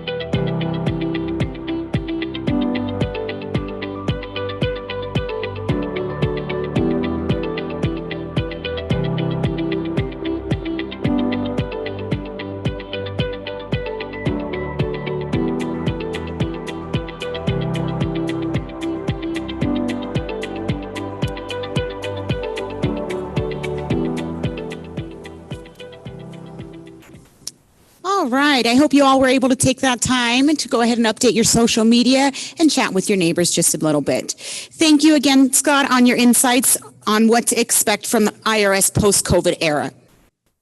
Up next, let's see here. Our next topic is about immigration law. While there are so many options to consider, and while there's no one-size-fits-all solution, knowing your options can help make things easier. The speakers in this next section will start off with a general overview of immigration laws and then move on to discuss the different types of visas available depending on your profession. Get more insights on navigating the maze of immigration options for professionals today from our upcoming speakers, Petro Kostev, Doctor of Law at Kostev and Associates, and Ying Yang, co-founder and partner at Zenmo Law of the Future of Law. Thank you.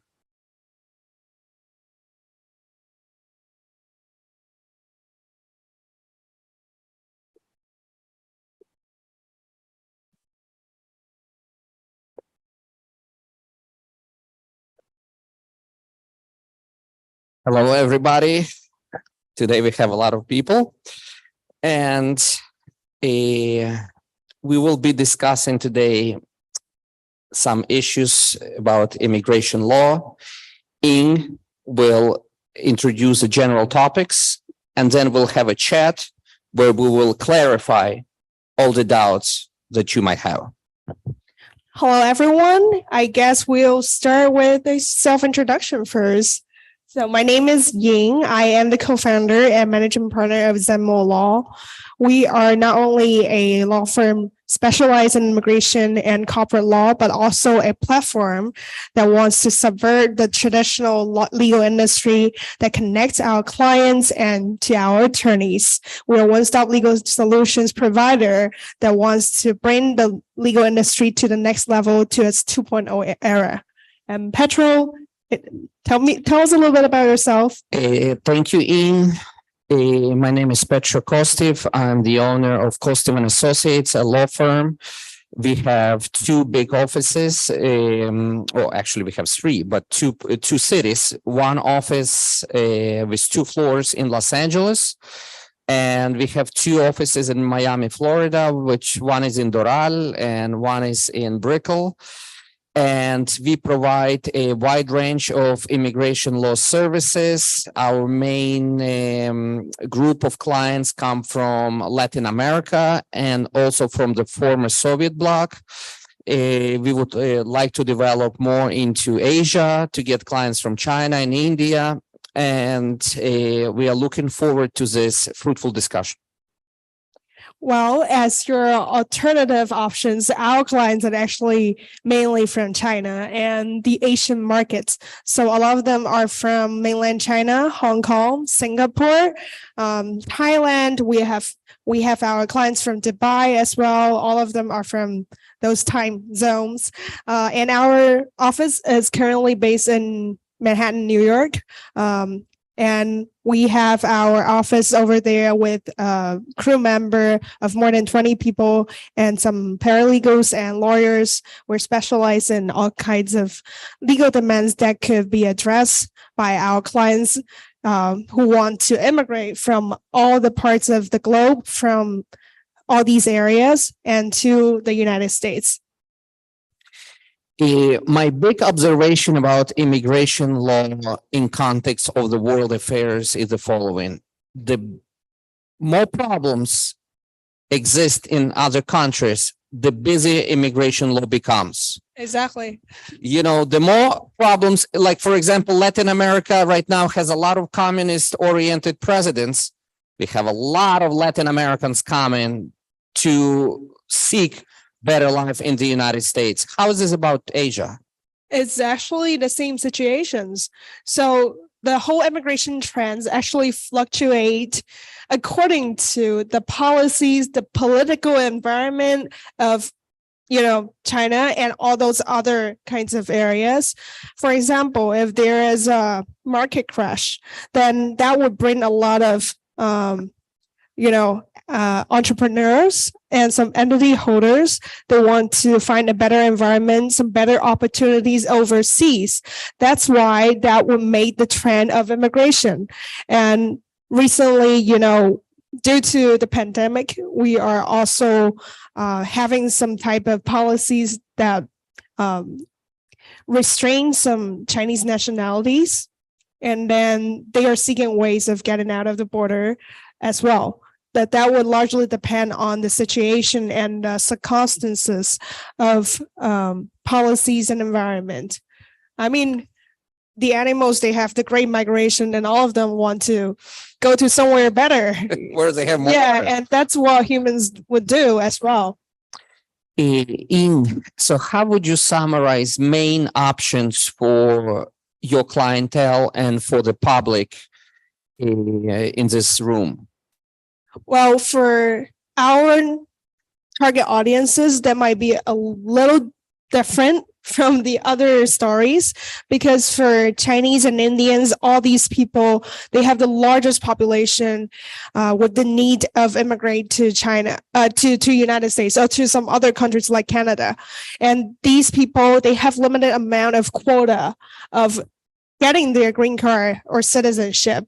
So some of them cannot get direct green card or permanent residency at once. So they might need to travel to the United States first, or maybe get a work visa, or maybe study here first.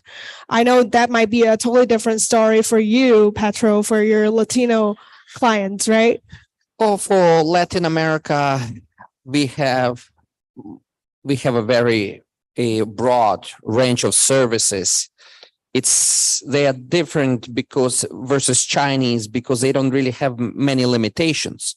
If they do have some specificities related positions, it's usually a benefit. Like, for example, they give Venezuela special status. They give Cuban Adjustment Act. So long as you get to the United States and you're a Cuban, then it's easier. So because maybe historically, I don't know what was, United States has a lot of influence in Latin America, but there's a lot of options for Latin Americans. And a lot of Latin Americans, like I said, they are seeking a better life, and there are options for business people, but many times business people don't have time to organize their business visas, so they come and they ask for asylum because something happened to them and they don't have time to wait for business visa approvals. They just want to run away from where they are. There are family options, and of course, there are business options like which you can summarize. Yes, of course. Actually, under the immigration law, all of the options over there are all the same. But I know for some reasons, there are some treaty countries, and I'm sure some of the Southern American countries, they are within one of those, because China is not definitely one of these countries who are having the privilege of getting those benefits. Other than that, it's all the same for immigration options. If you want to get a permanent residency, it's usually either employment-based or family-based.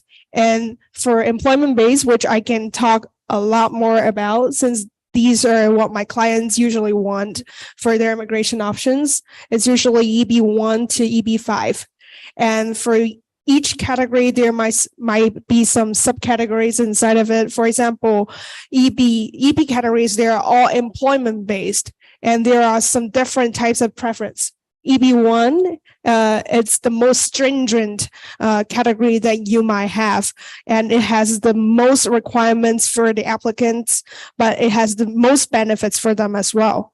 EB1A is the employment-based first preference green card If you want to apply for that, then you have to prove that you have extraordinary ability in either business, arts, or science, healthcare, any kind of industries. And to prove all these eligibilities, you have to at least satisfy 3 out of 10 requirements listed on the USCIS website. And for some other employment-based categories, there are some different requirements and eligibilities when you apply for them. And recently, when we were talking, we talked about EB5 investor program. And I know that you always wanted to explore your business on EB5 because this is a very trendy and popular options that some of the investors who are looking into. And absolutely, we are also developing our EB5 businesses. And these are actually some of the most popular options that our global citizens are looking into. For example, for EB5, the minimum amount of investment has increased to 800 grand. So as long as you have the money, there's no requirement on your applicant. You don't need to prove that you're extraordinary at all, or you don't need to prove that you have English speaking ability, or you have your majors and your degrees. You don't need to prove anything at all. Only need to get those money into the investment into a U.S. entity, and then create 10 native job duties, and that would be all. You can just grab your family, grab your luggage, and then get into the border. Speaking about those 10 jobs, I've had people asking, and so you create 10 U.S. jobs. Yes. That has to be for U.S. citizen or U.S. green card holders, no? It can be green card, permanent residency, and citizenship. And how long do you have to keep those 10 jobs? You need to keep it at least for 2 years because the whole application procedure will last about 2 years. And, there is a condition of removal for EB5. I know maybe asylum might have this, and family-based, they have condition of removal as well. For the first 2 years, you get a temporary green card. It doesn't mean that you can live here permanently, because after 2 years, you need to still prove that you have all those jobs still there and your money is still invested in these projects, and they are gaining some profits and getting all those tax return paper to prove that it's still working. You are still investing. And then after 2 years, you're going to get your permanent residency. And speaking about the source of money for investment, I know it's a very important issue because a lot of immigrants come to the United States and they have money, but United States wants to know how did you make that money? Because they want to make sure it's not money laundering, it's not criminal activity. So how do you go about submitting those documents? Do you do some sort of background check on your clients? You don't care, maybe? What's the procedure in general for immigrants and in your firm? Definitely. As you mentioned, the sourcing of the money and the investment is very important. It's not only our concern, but also the USCIS will go through all these background check about where the money came from. They need to know that how you make this money, where did you get them, and how did you transfer all of these from other currencies to US dollars and then invest in the US entity. This is a very important issue that USCIS may want to look at. So they would generate some kind of procedures to get into the survey of how you made this money. So in the filing materials that the USCIS requests you to file, you need to prove and you need to submit. All these documents would contain the sourcing of these money. And what we need to do as a lawyer, as an attorney in this procedure, we just follow step by step of what USCIS provide with us the guidance and the instruction, and all these documents would be submitted to the USCIS. But for our concern is not that we don't care about it at all, because we have to make sure our clients, they are from a clean background.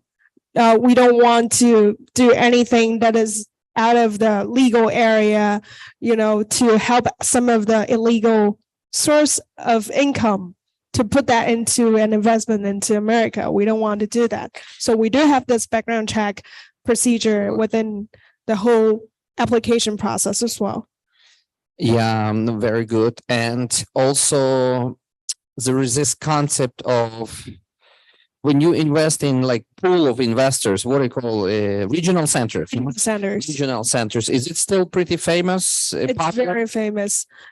Since 2005, when they introduced the concept of regional centers and the investor program, and then all of the investors are looking into that program. Before then, EB5 is not popular at all, because it's very stringent process of surveillance, and the processing time is very long. So some of our clients, they just get their EB5 green card, and they submitted their application in 2015. So they have waited for 7 years until today they got their green card. It's a very long procedure of waiting period. So EB5 was not that famous, not that popular, because of their long procedure and their very hard approval rate. And then after regional centers are introduced, the investors don't need to directly invest in one program. They can just invest in all those government and USCIS approved centers with a lot of other programs and other investors together. Everyone just put their money into one project, and then they can get their permanent residency. Because for one huge project, it can create for sure 10 US jobs. And then as long as your money is clean, and you will get those green card.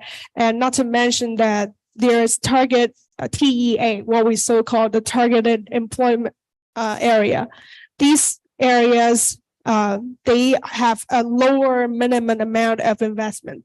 It's 800 grand compared to 105 grand in the direct investment or other regional center. And these TEA programs has also been proved as a very beneficial option for all those immigrants around the globe.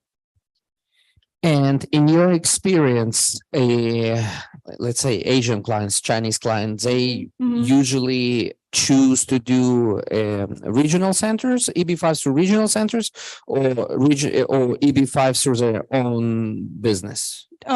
So direct investment versus regional center.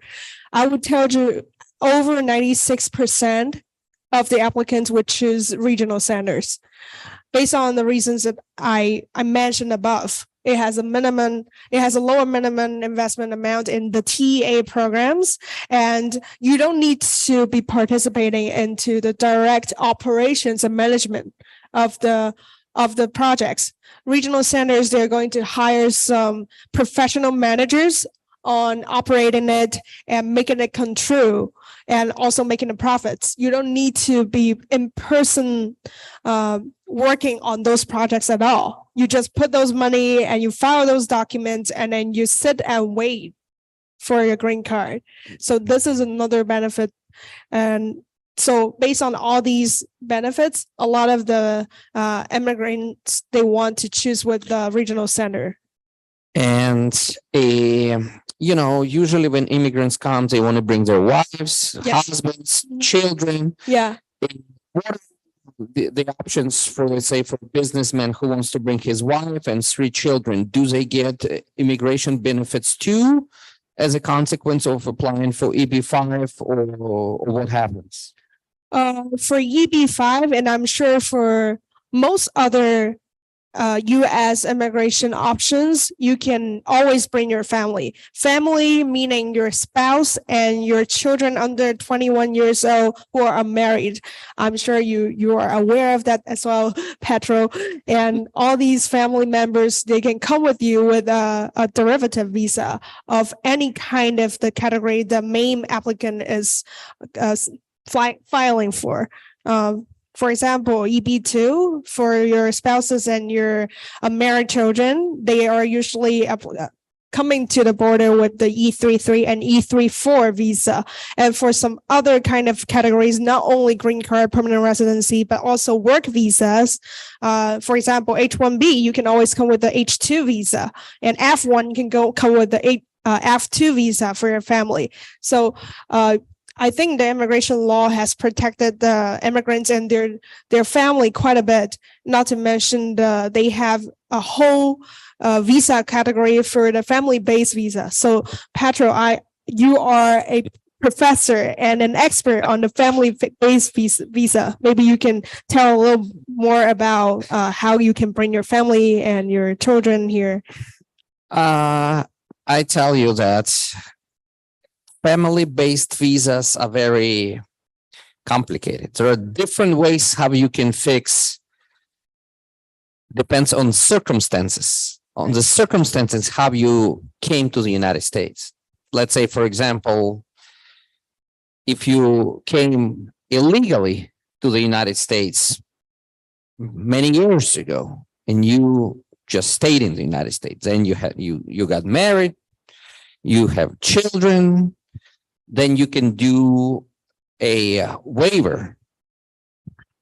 Waiver means the government basically forgives you Yes. for your illegal entry. Mm-hmm. So from being inadmissible, they make you admissible, then you have to go through process, but only if you have a clean criminal record.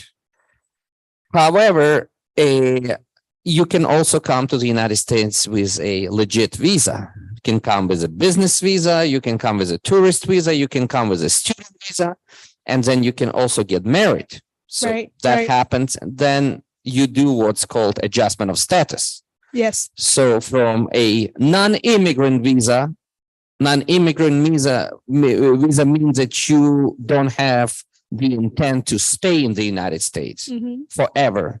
Right. You adjust your visa into a immigrant visa. Immigrant visa means you want to live in the United States. So these are just general summaries, but like you mentioned, the concept is very similar in business and family. Right. There is this initial process. You apply for visa EB5, same as I-130. Yes. Then you have a test period. Right. EB5 is for your test for business.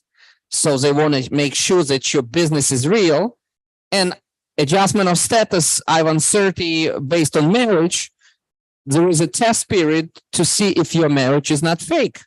Exactly. So you have to stay, business has to stay for 2 years before you get your permanent status. And then your marriage has to stay for 2 years. And then we have cases that someone gets married and they can't survive those 2 years, either because the husband becomes super abusive, against his foreign wife. And he says, you know what? I'm not going to sign the final paper. So you're never going to get your papers. And they terrorize women. And we've seen it quite a lot. It's very unfortunate. Oh. But she can still get visa because of the circumstances. And there are situations when someone marries for papers and they can't prove those 2 years. Say they go for interviews, they can't prove those 2 years. They end up being deported because they not deported, maybe denied and eventually deported because their marriage was a sham marriage, fake marriage, which is a big immigration fraud. And unfortunately, it's way too common in the United States that people marry for money, and people get in a lot of trouble for that. And it's a big federal offense. Yeah. And talking of that, not only marriage, can become a fraud situation. And some of the other applicants who are in either business or employment based or, study based visa, there can still be shams. So some of them has made up their degrees and their working experiences where they took part and where they work. And these can also be some fraud situation where people want to get into the United States. There are just too many ways to be a part of the citizen, and then they would spare no effort in getting into the border. And this has become a very huge problem, especially for the employment-based one. For H-1B lottery, there has been a very large and contradictory topic on the abuse of H-1B. Some of the applicants trying to get their H-1B visa approved in their lottery, they would get very large number of the companies sponsor for their H-1B visa so that they can have a bigger chance of getting the lottery, getting selected as the H-1B applicant. This is not rare occasions, and I'm sure you've seen a lot as you have practiced in this area for decades, right? Yes. And in what about visas when you have business in your country and then you come here and you want to open an office, like office from your main country?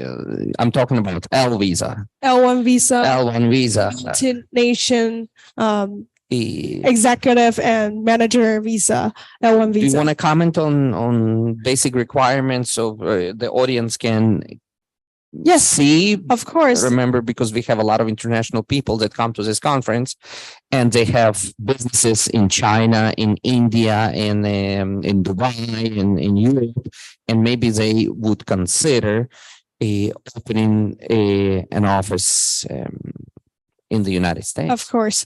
This is one of my most familiar areas since most of our clients are using the L1 visa and ultimately EB1C green card to get into the border. This is how they complete their whole immigration procedure. And for L1 visa, as Pedro mentioned, this is for some multinational executives and top managers who are overseas. They want to transfer their businesses and set up another branch in the United States. This would have to be a very close relationship between the two companies. It can be either your subsidiary companies or mother, parent and children company. But in this company relationship, you have to prove that one of the companies would have to take up over 51% of the share of the other one.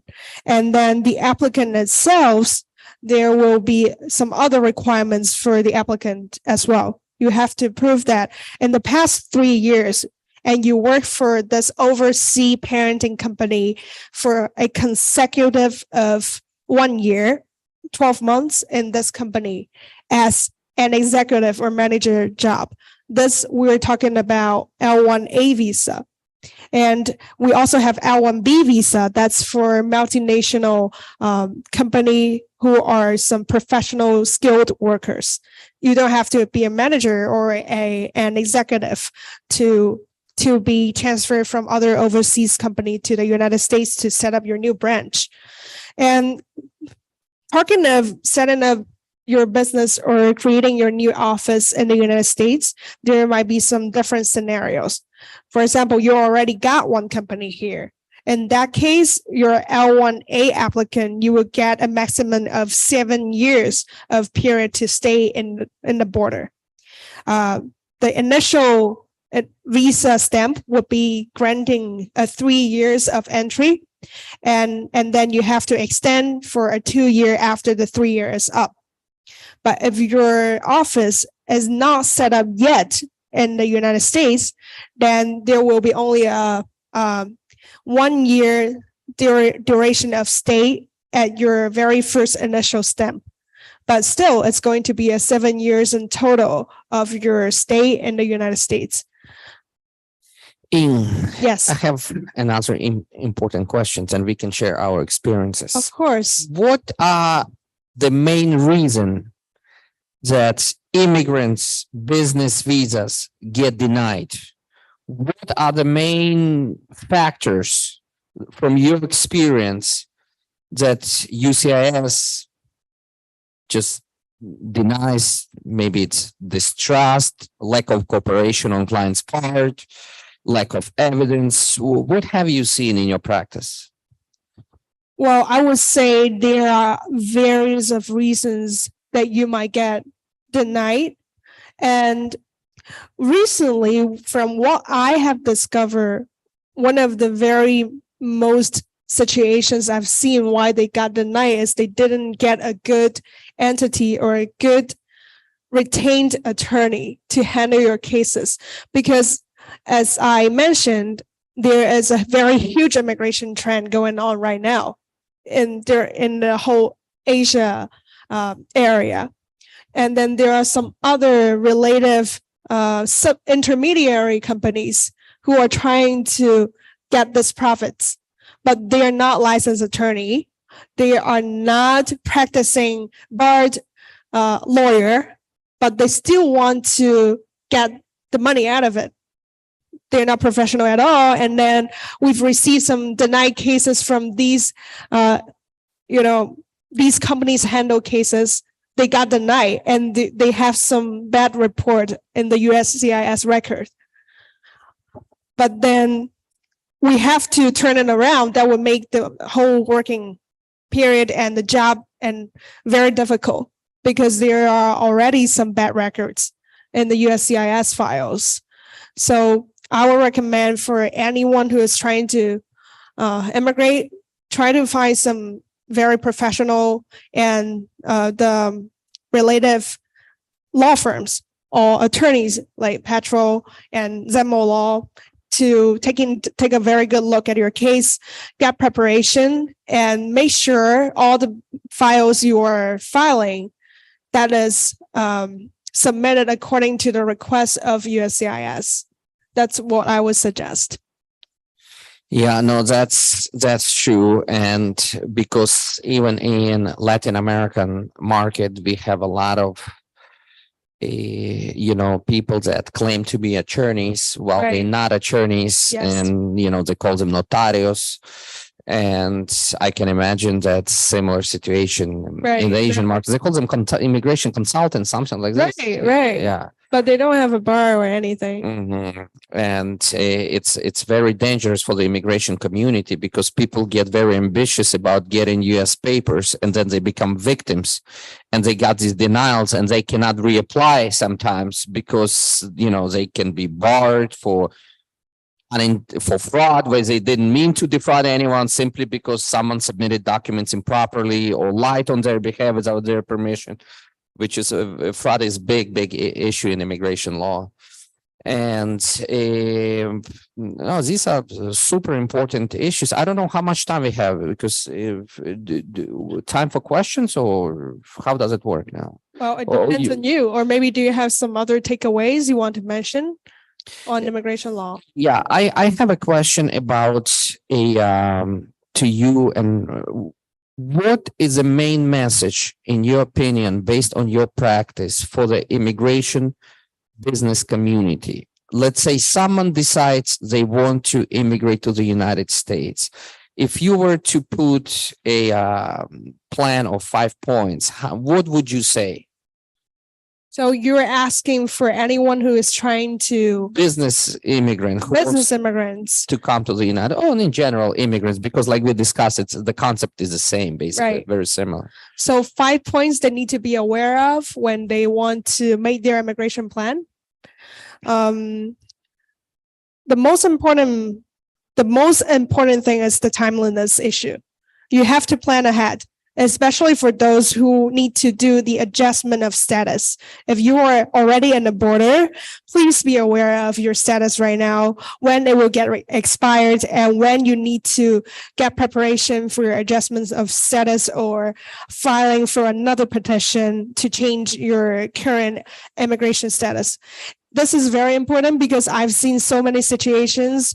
Our clients, some of them are international students who are already studied, having their degree in the United States, and they're not aware of their status at all. They don't know when their F1 or 7th record is going to be expired.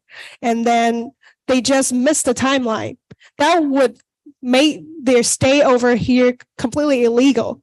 The overstay situation would be a massive problem for you for your upcoming filing petitions. And if you want to do adjustment of status, this is very dangerous. Although our international students, they might be too young to be aware of that, but timeliness is usually the biggest issue for you when you want to work or travel or, visiting in the United States. And your legal status is the most important thing for you and the most important guarantee to stay in the United States legally and then work, getting married, or, visit, have fun, study, or maybe build your business. So be aware of your legal status. If you are an international resident, this is the first important thing that I want to tell you. Maybe we can go one by one. Yes. Your first opinion on immigration. My first point is it's critical to choose a proper legal representation because you really have to find someone who understands this, who's specialist in what you want to accomplish. Because, immigration law is also super big. Let's say, for example, if someone comes to me and asks, hey, would you like to help me with religious visa? I've never done a religious visa, for example. So, but if you ask me to help them with family-based visa or L1 visa, and I've done a whole bunch of those, then I know I can really, really help that person. So it's very critical to get proper legal representation. Then I'll go to point 2. Then point 2 is to be very organized and collect all the evidence you need for your case. Extremely critical not to assume that, I have a lawyer, then I don't have to do anything. My lawyer will do everything for me, which is a big mistake because remember, you have the evidence, you have all your bank statements, you have all the evidence. You have to show that you are creating business, that you made your money clean, honestly. So you have to be very well organized in order to help your own case. The best clients and the most successful clients, in my opinion, are the clients that care about their own case very much. Well, based on what you said, I do want to add on one point. For clients, I do think that being patient is also very important. For my cases, most of my clients, they care a lot about their cases, sometimes even too much. They overly getting on top of their cases, and then they are rushing on the whole procedure. They want the USCIS to get their opinions back as soon as possible, which I do understand because that would affect your duration of stay in the border. You are counting on the jurisdiction from USCIS on your case because you will need that documents to continually stay in the border or maybe make your travel plans or your other business plans later on. But just hear me out. Lawyers, we want to get the top on your cases, but we have a lot of clients. And for USCIS, they have more cases. Everything is sending to their center, their service center, either California, Nebraska, Virginia. They are receiving piles and piles of application materials every single day. And they need some time to process all these information. I know some of the clients, they are sometimes out of their temper. They're like, why am I not still getting the response from USCIS? Because they are also human beings. All these officials, they need time to review your documents. It's not like I I submitted my document yesterday and I want the response right away today. If you do want your case to get expedited, pay for the premium processing fees.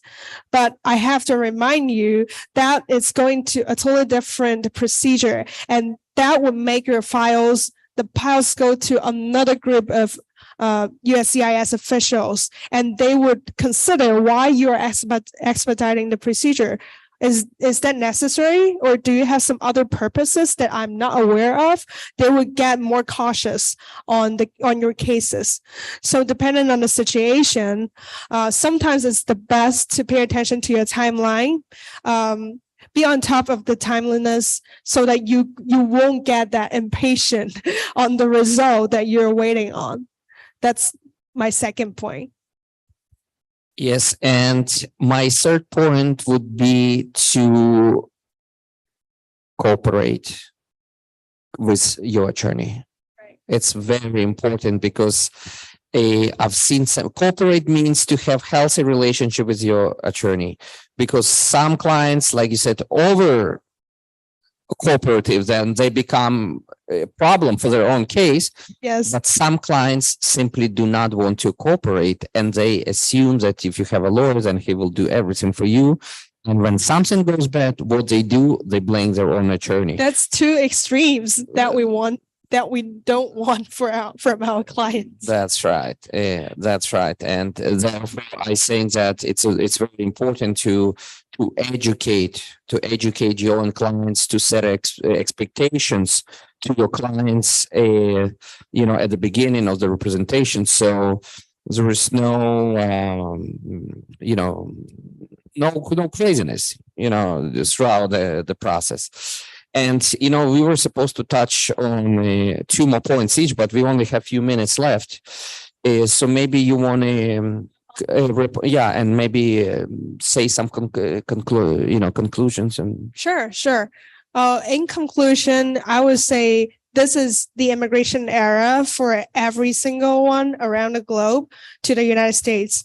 I know people, they always migrate for their better needs, for a better environment, a better opportunity, and some better chances for their family, for their business, for their development. And I would say this is the era for immigration. So get prepared early so you won't miss the chance. Right now, the policies for immigrating to America, it's very beneficial. And there is a lot of privileges if you are from the treaty countries as well. And for other employment-based visas, there are also some very good policies going on. Those regulations are pro for your immigration status. You have less waiting time. You have less stringent regulations and requirements for filing your petition. So this will be the time for you and your family to get prepared to immigrate to United States. And from my opinion, the all-time favorite and all-time greatest country in the world, this will provide you your new home and your new opportunity for your life. Thank you. Thank you for your contribution today. They are super insightful and enriching. And my final words would be that, as Ian mentioned, right now is good time to immigrate. United States economy, even though maybe it's not at the best stage, but it's still gonna grow all the time. And the United States will always need a lot of immigrants to, for new businesses. America is always ambitious about new projects, so there will be always space for new immigrants, and immigration law is very broad and complex. It's actually considered the most complex law in the United States because it changes all the time and has a lot of exceptions and a lot of details. Therefore, it's important to hire good lawyers. It's important to work with your lawyers, and it's important to stay organized. And if you have all these requirements, then you will have, United States as your new country, like Ian said, for your children, for your wife, and United States will also benefit. And thank you so much for your attention. And we're looking forward to the conference in Dubai. Thank you, Petro, and nice talking to you all about immigration. And if you have some more questions, we'll be staying around a little bit in the conference room. And I guess that's all. Thank you. Thank you.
Thank you again to our last speakers, Petro and Yin Yang. It was an insightful and engaging session, guys.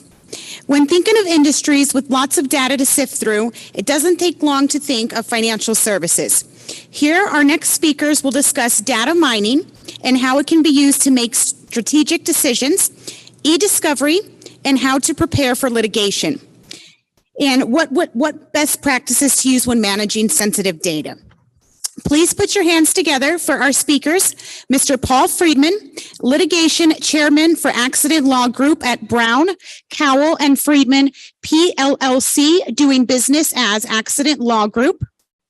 Ms. Catherine Perexlis, Vice President of E-Discovery Services at TransPerfect Legal Solutions, and Ms. Brittany Field, Director of Consulting at TransPerfect Legal Solutions.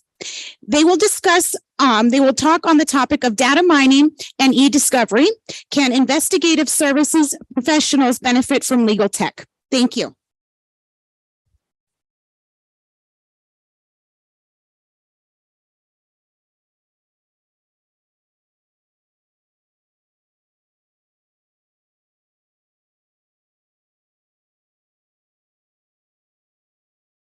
Good afternoon.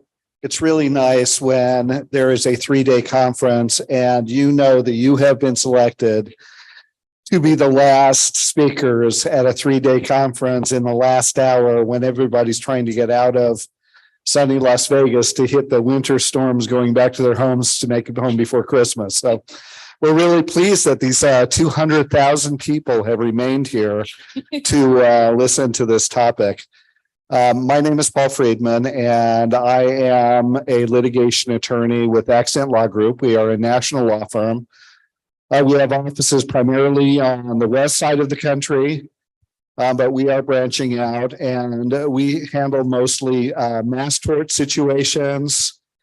We also handle very large cases, medical malpractice cases, racketeering, civil cases, and financial fraud cases, as well as vulnerable adult cases throughout the U.S. So that's to start off. Brittany, do you want to introduce yourself? Sure. I'm Brittany Field. I'm a director of consulting services at TransPerfect Legal Solutions.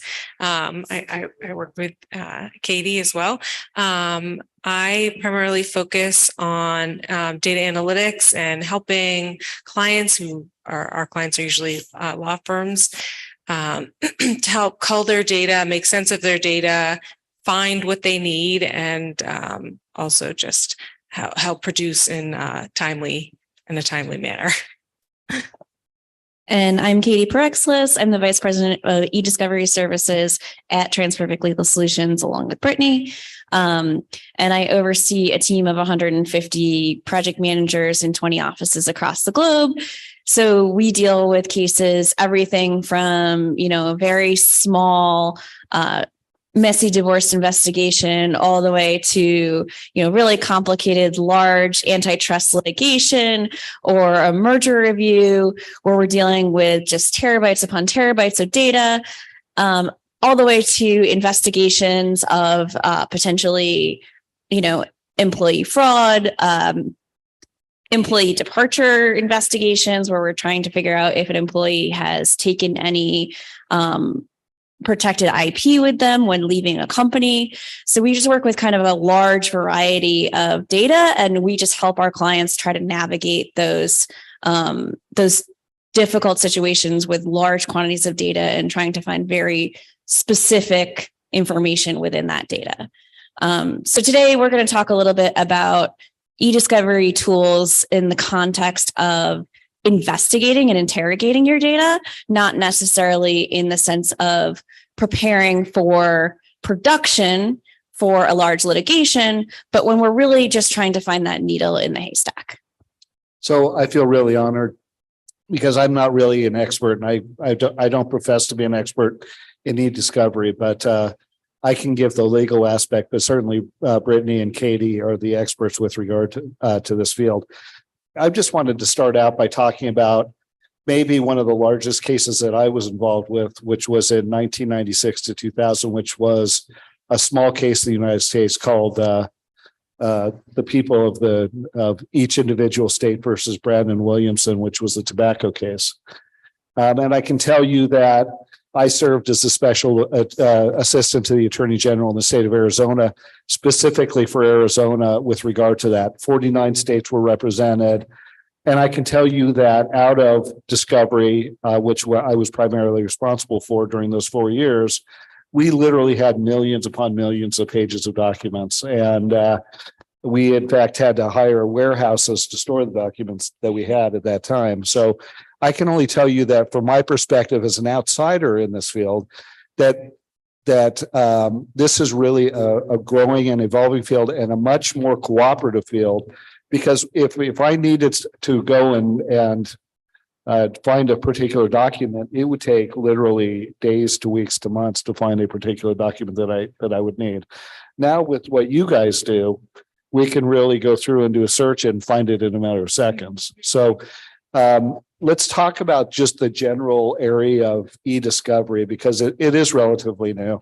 E-discovery is now recognized in all of the 50 states in the United States. It's also recognized in the federal court system. The federal court system actually was ahead of its time with regard to e-discovery. There are specific rules of civil procedure with regard to e-discovery and how e-discovery needs to be requested and how it needs to be produced. And I can only tell you as somebody that is the end user of the material, what it is that I would request, but it is really Brittany and Katie's job to go and actually find the material and to be able to put it in a way that I can deal with it as a lawyer if the end result is it needs to go to a lawyer. So let me give you a specific example, and then I'm sure Brittany and Katie have their own examples. I was involved with a rather large medical malpractice case, and it involved a physician who was, in my estimation, providing drugs for sex. He was giving prescription medications to a patient, and in return, he was getting a sexual relationship out of that patient. So let me just tell you first of all, as a bioethicist, probably not a good idea to sleep with your patient if you're a physician. As an attorney, probably not a good idea to sleep with your client when you're an attorney. As any fiduciary, it's probably not a good idea, and it's probably the fastest way that you're going to get taken out. And this doctor, unfortunately, was removed, or maybe fortunately, was removed from the practice of medicine. But in the process, we asked for all of the chat information, all of the instant dialogues that went on between he and his patient, all of the emails and texts that went on between he and his patient. And just in a very cursory glance, we actually utilized a service, and they told us that there was a lot of missing information. And how do they do that? Well, they actually go through and they probably read a lot of the material. And there was a lot of clues in there, including this individual who was talking to his private attorney, even though he was represented in the malpractice case, but he was talking to his private attorney who said, I don't want to provide my attorneys with all this material because they're going to provide it to the other side. So what should I do? And his personal attorney did what you would expect an unethical personal attorney to do. He told him to destroy it. So what does he do? He destroys the material. I can tell you this is a gold mine, because generally we don't have emails or texts where they talk about destroying information. But if I'm on that side and I'm getting this on my side, I'm excited to show that to a jury. So let's talk about what happens when, who is it that's going to contact you guys for a service? So our clients are typically either law firms or corporations, occasionally individuals, but typically law firms and corporations. Sometimes we wind up working with, a situation where it's a corporation and a CEO who wind up being named as co-defendants, and they start with their interests aligned. They wind up getting different outside counsels during the process, and we split up and we put a conflict wall on our internal teams because the interests are no longer aligned, but we can still help, with them sharing costs, but kind of doing separate investigations into the data. So our clients are everything from law firms to corporations to individuals. But most frequently, the parties that we're communicating with are the outside counsel. So the law firms, probably similar to yourself, the people who are doing the investigation and trying to figure out what are the facts of the matter. Is this allegation, does it have any merit? And so what we'll do is we'll start with a really high level analysis. We'll take our tools, we'll run it through our processing tool, we'll run some basic analytics, and we'll say, okay, is there, are there any obvious gaps in email? We'll do a nice histogram on the email and see, okay, are there any really unexpected dips? We'll run what we call a 0-day report, which will tell us if there's any day where there's zero communications coming from that individual. And, if we see that on the weekends, holidays, okay, maybe that's expected. Maybe they had a week off, sure. But what's going on in this dip in communication on a day when this individual normally sends 300 emails a day and they've sent 10, that's really alarming because they were working that day. What's going on? Were they in a conference? No. Oh, well, we see a spike in text messages on that same day. Well, that's concerning. So maybe they took their, potentially nefarious activity off of email and put it onto text message. So we know immediately that we want to hone in on that day's text messages to see what's going on. So we can just kind of see patterns in the data even that give us good information about where we might want to start that investigation. Brittany, do you want to talk a little bit more about that? And I mean, a lot of times it can be helpful. We don't have all the details up front, right? So they might say, can you do a little bit of analysis? And we'll come back and say, here's what we're seeing. We're seeing on this day, maybe this person is sending all their emails to their personal email address. Why would this be happening? And sometimes it's sort of like this back and forth. This is helpful. Can you look into this? We also, are there emails from this person we've seen, and maybe give various emails, and we can sort of find aliases, different email addresses that different people have worked under. There's so many tools to, like Katie was mentioning, anomaly detection. Yeah. And also, if you're just saying you know about two individuals that maybe have been corresponding, maybe the guy that you're talking about and his personal attorney, and you want to see, okay, show me those conversations, you click on that and then say, what are the key phrases that have come up the most between those two individuals? What topics are they talking about? And like Brittany said, anomaly detection. Where does the phrases that they're typically using to correspond vary? Where's that? When does that change in tone? And then we can run something called sentiment analysis, which is really cool, which tells us where there's a lot of, negative or hot words that are happening that might indicate nefarious activity. So let's break this down a little bit, because I would assume that a lot of people watching this are going to be attorneys.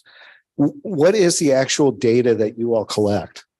So primarily, the bulk is email, hard drive, hard drive collection, but more and more, we're seeing cases where there are younger founders of many companies. So email is not how they're communicating. It's now text message, it's now Teams, it's now Slack, and their Telegram.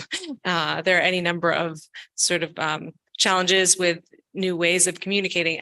One of the challenges with sort of Slack and Teams data and things like that is that a lot of analytics we would use on email, for example, finding more like these documents or prioritizing review using sort of different models, is that in, sort of short text messages or Slack or Teams, a lot of times messages are so short.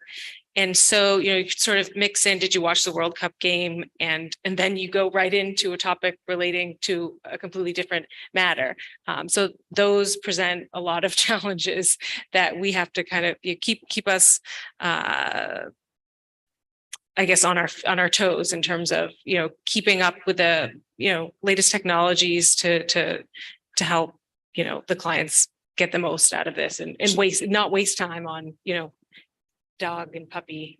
So let's take emails, for instance, because a lot of those things that you're talking about, me as a 50 some old attorney don't know a lot about. I mean, I know about team meetings.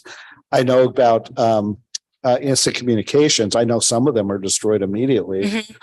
Are you able to mine that material out? In terms of like ephemeral messaging? It depends. It really depends on the settings. It depends on the corporate settings. There's different ways, most of it's not gone, but some of it is. So let's just talk about emails. When you get an email, what format are you getting it in? Email we typically receive in what's called a PST file, which is like a container file full of emails and its attachments. But what we're seeing as a challenge today in e-discovery is what is being referred to as modern attachments, which is actually really just hyperlinks inside of the email to an internal system. So for example, in, people who work in Microsoft 365, oftentimes they have an internal SharePoint where they can share and collaborate on documents. And instead of actually attaching, downloading and attaching that Word document and sending it over email, they'll just send a link to that Word document. But what's challenging is that Word document has multiple versions that get stored. It gets saved every 30 seconds or something in Microsoft 365. So it's trying to find that closest point in time match to when that email was sent to show that you're actually seeing the content that the recipient of the email saw. But what if they didn't click on that link for, 3 hours? And so by the time they clicked on the link, it was a totally different document. So it's a really interesting challenge that hasn't been sort of for once and for all decided how the industry is going to to approach it and what's going to be the acceptable solution. So that's an interesting challenge that we're facing right now. And like Brittany mentioned with the, short message formats, another challenge that we're seeing is a lot of people communicate with emojis or GIFs, right? You're not responding with words, you're sending a GIF, and the description of the GIF might not be what you intended as a reaction. But so that's where I think, a lot of the panels at this conference have been talking about, is AI going to replace human interaction with your documents and with, performing these tasks? And in our situation, we're talking about document review. And I think we're not there yet because all of our data types keep evolving and the way that we communicate keeps evolving. So that brings out an interesting point. Let's say I'm using SharePoint or I'm using 365, and it is instantaneously saving as I'm doing a document. And the discovery request comes in and it says that they want all versions of this document. What do we do? We need the lawyer to do the lawyering. No, I mean, we've had. So in other words, don't call me at that point. No, I mean, we are doing this presently. So, and then we're going to have to do some work to link things up. I mean, like Katie mentioned, I think for a time it was, well, the minority of emails, fall into that bucket where there are these modern links. So but as this changes and, there are even policies within some companies and corporations that prohibit sending attachments. And they must link to their SharePoint or OneDrive. These are sensitive files. These are, like important trade secrets and details about their products. Yeah. So it's difficult. It's a challenge. And I mean, I think you work with your vendor, you do the best you can to work with the other side or a regulator and the vendor, or we have to do, we come up with creative solutions to make it happen, basically. And the answer to your question is, if you want every single version of the attachment, is it possible? It depends a little bit on the organization's settings, on how they've set up the M365 SharePoint environment. And I think that we will, in the upcoming probably months to year, get some guidance from, court decisions that come out on what the best practice is. And we can start advising our clients, even on the proactive front, on the corporate client side, to say, this is how you should set up your environment so that you can comply with these requests. So let me talk about that from an expert standpoint just for a second. Because I deal with a number of experts throughout the country and actually worldwide. And we routinely have this discussion, depending on the jurisdiction, is what are they supposed to be saving as far as their preparation work? What are they supposed to be saving? Because I generally, when I serve as an expert, I generally don't save anything. I do the work in my head first, and then I type it out into an outline form. And that outline form becomes my federal report that includes my curriculum vitae. And I don't really have a lot of different drafts of the documentation.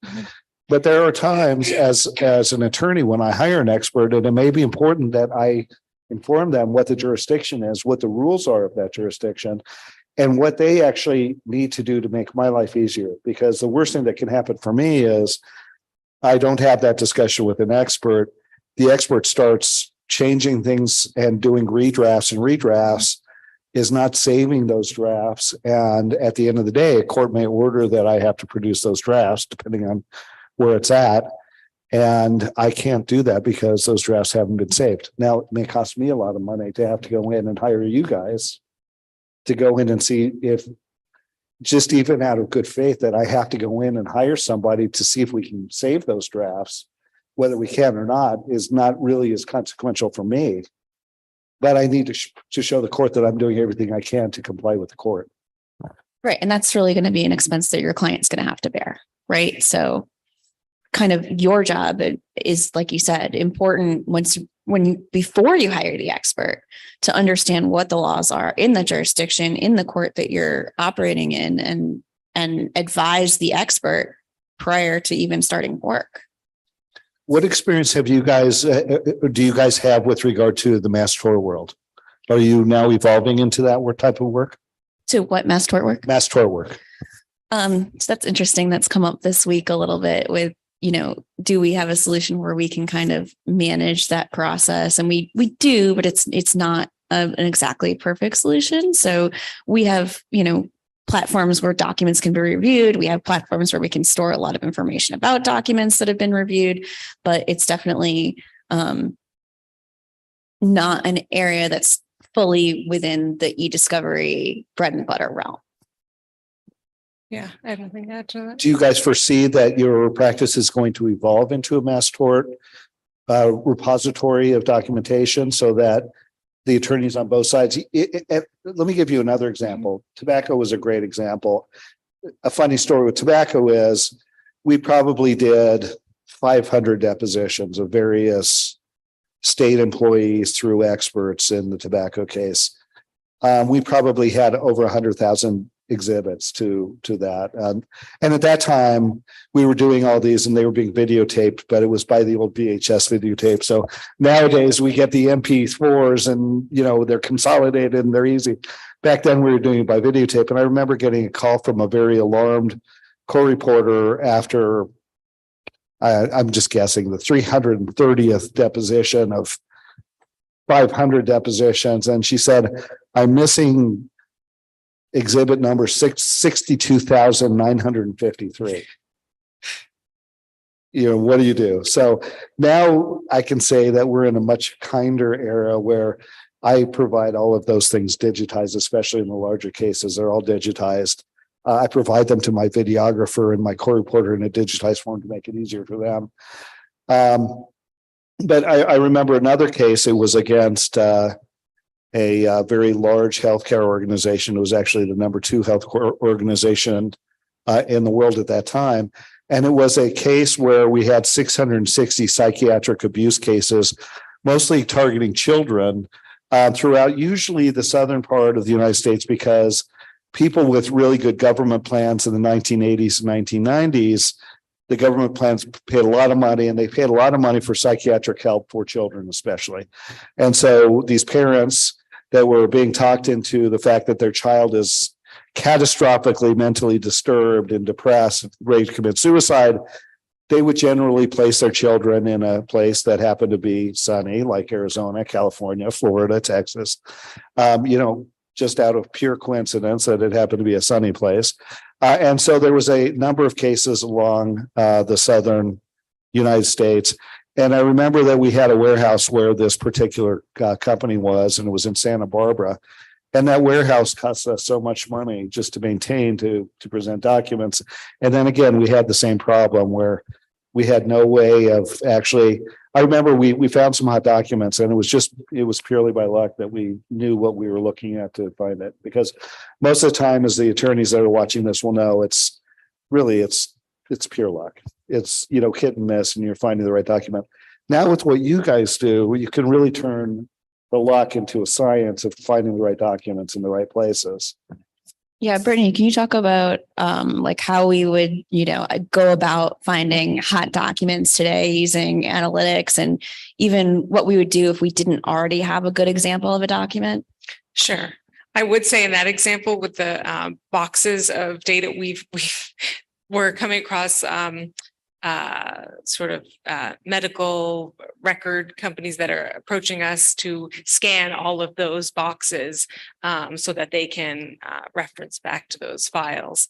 That's a job unto itself, but sure. So there are oftentimes, especially in investigations, where it's suspected that something is going on, but you don't know what, or you may have an inkling, but it's not as easy as applying a search term.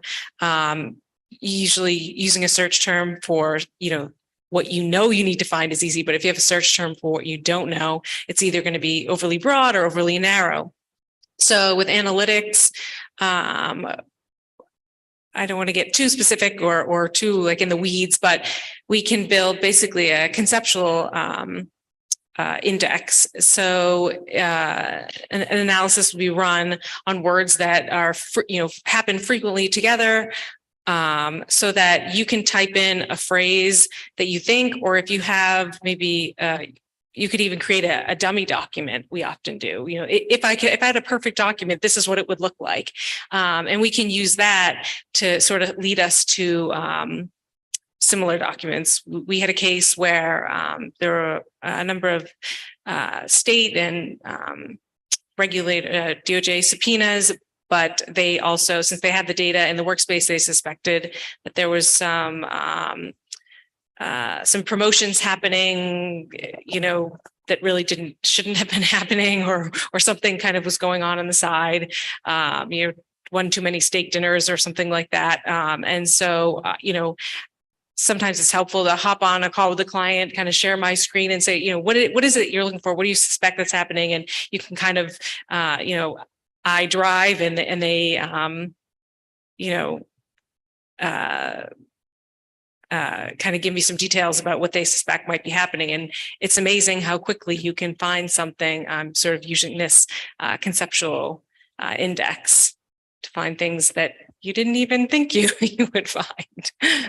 Yeah, we had a case recently where there were allegations that the CEO was having, the married CEO whose wife also worked at the company, was having an affair with a junior level employee. And it turned out that, you know, we started conducting the investigation. It was never completely conclusive what we found, but we did find, you know, a lot of bonuses that were getting paid out to this junior level employee, trips that were being expensed at, you know, 5-star hotels. She was approved to execute deals that were outside of the allowed scope of what they were allowed to do as an exception frequently, because they were a really high commission. And there was a lot of, you know, a lot of evidence that we did find that supported that allegation. But what happened that was interesting is, because we started saying, well, let's see if there's any other situations where really extensive bonuses are getting paid or trips are getting booked, or are there other deals like this that are getting exceptionally approved? And we started seeing that. And then we started saying, well, what's the communication happening between these two people? And we did prove other affairs from other executives in the company with lower level employees. So it was like the company had hired us to conduct this internal investigation to see if they had problems going on. And we did actually, using those tools that Brittany was talking about, find things that we didn't even know we were looking for. So it brings up an interesting case that I remember having, which involved a negotiation of a professor at a university who was being brought onto the carpet for things which I would say were educationally responsible comments that this professor had made in front of a class, and one of the students took exception to it. But I thought it was an absolute appropriate dialogue that goes on between a professor and the class. And the school was going to take some definitive action. And, you know, it was an interesting case because the discussion that I had with the professor was, you know, whether this was probably within the normal course of dialogue of a professor with students. But more importantly, I needed to know, as the lawyer that was negotiating, because it was pretty obvious that the university wanted to do away with this professor. Becomes very obvious when they, you know, start making allegations that are probably not supported. And I said to this professor, tell me what it is that I need to know that's not part of this investigation, because I need to know what's out there. Because if it's not part of the investigation now, once they tie into your emails and to your chats, it is going to become part of the you may go investigation. down to something else. And we had a very lengthy discussion, and I can tell you from a legal standpoint, it's so important to have that trust of your client, and to be able to talk to them. And the same is true, you know, with your guys' service and the attorney. It's important to have a trust and a dialogue that goes through, because it turns out that there was probably going to be some material that was brought up that was going to be very unpleasant. And it made it a lot easier for me while I still had leverage, because the reason they were going to terminate the professor, and I felt was not justified. It wasn't for cause, but it gave me a lot of leverage before they actually did an investigation. And they didn't know what they had out there, but I was pretty sure that I knew what they had out there. So it just gives examples of what needs to occur.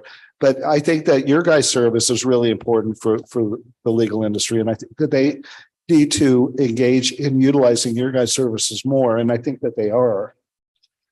I think that that's true. I think lawyers are getting smarter about technology and trying to understand what's available to them.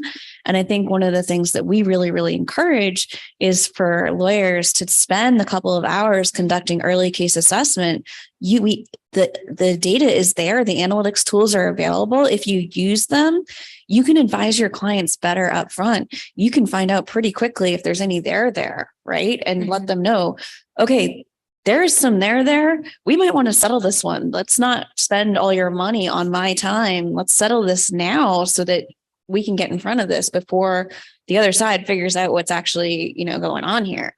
So it's really important to have that information. Yeah. I mean, there are some matters where ideally you would like to get eyes on documents that you produce, but there are matters, especially HSR second request, where you will not get eyes on every document that you produce. And we have things like running profanity models, just to flag anything, because similarly, they don't want to hand anything over that could be, have nothing to do with a merger and acquisition, but is damning otherwise. So catching that is important. And something that was brought up on the data privacy panel that I sat in on yesterday is that a lot of these filings are for court are public filings. So it's really important for your clients to know what's in there and for you to be able to tell them, hey, look, I found these documents. It has nothing to do with the case. It's not going to impact the merits of the case, but it might be really embarrassing for you, for the world to know that, you're having an affair with somebody outside of the company. Maybe it's not illegal. It's not a problem for the company or for the case, but it might be pretty embarrassing for, your spouse to find out. No, and I think that that's also a good point. I think that that's why there needs to be a collaboration and a cooperation between your guys' service, the lawyers, and probably the clients, and that when that information and that those things do happen frequently. I can't tell you how many times I talk to a client and say, I've discovered some embarrassing things. It has no relevance in court. Although I'm not the judge in it, but I can, after doing this for 30 plus years, tell what I think is going to come in or not. But there are things that I can do as an attorney as well. And some of those things that I do, I may contact the other side if I trust the other attorney and say, here's the material I have, but I'm not going to release it to you because it's, in my view, it's not relevant. I will release it with a protective order. And it's a way that I can keep that material confidential so that it's not being exposed in a court process, because court processes are public hearings. Everything that goes into that I file with the court is a public record. The other way that I can do it is if I can't get cooperation from the other side, which unfortunately does happen with attorneys, believe it or not, some attorneys are obstinate and they don't want to give their permission to do certain things. I may have to go to the court and file something under seal and let the judge decide for me whether, that is something. And I've found that judges are really good about not wanting to embarrass the parties or the witnesses in a case. And there are ethical rules with regard to filing things that are just made to embarrass parties or litigants or witnesses. And those things are probably ethically inappropriate in most states. So there are things that we can do working together, I think, as long as there's, cooperation between everybody involved. Have you ever been able to get approval, or have you considered applying like redactions for not responsive content? That's a really good question. So there are certain things as lawyers that we do. There are documents which I will redact. And then I have to include a privilege log explaining exactly what I'm redacting. It's extremely time consuming. Yeah. And, if a client is paying me by the hour at $600 an hour, it's pretty cumbersome. That is something that I may actually ask you guys to do, because it may be more cost. It's probably more cost prohibitive for me to do it. Even though I need to know what it is and we have to work together, because I'm still going to have to provide a privilege log at the end of the day. And I have fought privilege logs a number of times. And what it comes down to is filing a motion to compel on one side or a motion for protective order on the other side, and then allowing the judge to do what we call an in-camera inspection, which is, just looking at the documents with the judge, and the judge will decide whether the material is relevant, whether it should be disclosed or not. But it's happening more and more frequently. And I think with e-discovery, that's something we're talking about. Some cases we're talking about in mass tort cases, we're talking about millions to tens of millions of documents and material within those, or some of it may be relevant, some of them may not be relevant. So it really does come down to really knowing what you're doing and trusting your vendor, from the legal aspect. So any closing words? I think from my perspective, I think what you touched on with trust and communication is so important through all the parties involved. And then just, understanding what technology is available and implementing it in order to support and make the process more efficient and give you more insight into your data. Yeah, I would just say the needs are always evolving. The technology is always evolving. The tools we're using to communicate are always evolving. So we just always do our best to keep pace with that. And we'd like to thank everybody for participating in today's discussion. Special thanks to Katie and Brittany. And we hope that you enjoyed today's conference. Thank you, everyone.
Thank you to Paul, Catherine, and Brittany for giving us a new perspective on data mining and e-discovery.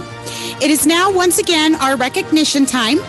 Please join me as we honor a few leaders for their incredible work and their industry-defining contributions. Unfortunately, the following leaders were not able to join us in person, but are watching here with us virtually, some of which have sent us a warm appreciation clip. So for our first award, this is going out to a Benny Covington for the Money 2.2 conference for an outstanding leadership award. Now, Benny was able to send us a video, so we'll go ahead and play that now for you guys.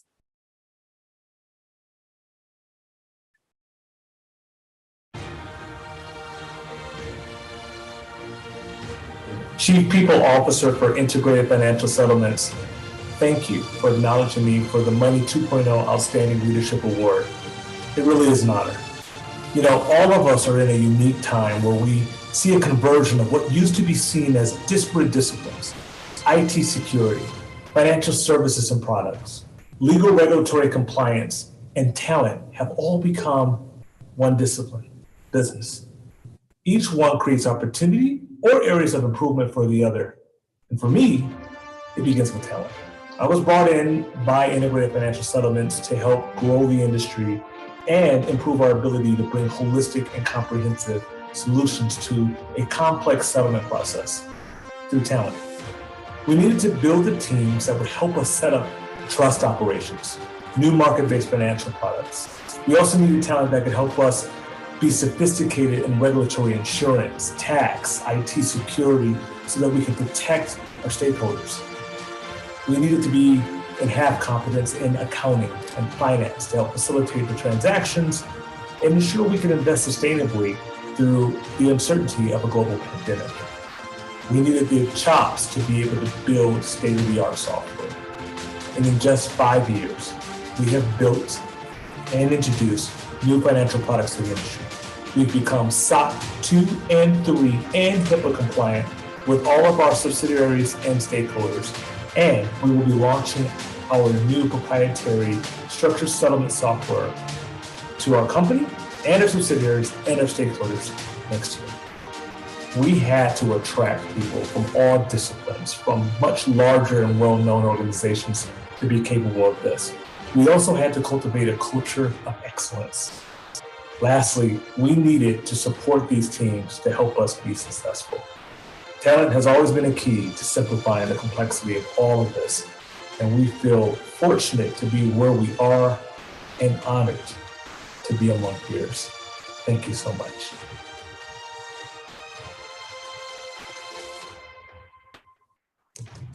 Hi, I'm Benny Covington. Congratulations again, Benny. Our next award here will be going out to Mr. Dylan Montefusco for the Money 2.0 conference. This one is a Visionaries Award. Congratulations to you, Dylan. The company. I want to thank you so much for the award that I'm receiving, a leadership award. Certainly wish I could be there next week, but it's a very hard time of the year for me to get away from the business, and unfortunately from the East Coast, because where I'd rather be is Las Vegas, where it's going to be absolutely gorgeous. Meet a whole long line of new people. These money conferences are absolutely terrific, and I plan to be in Las Vegas for the summer conference in June. We're making plans to be in Vegas. My wife and I.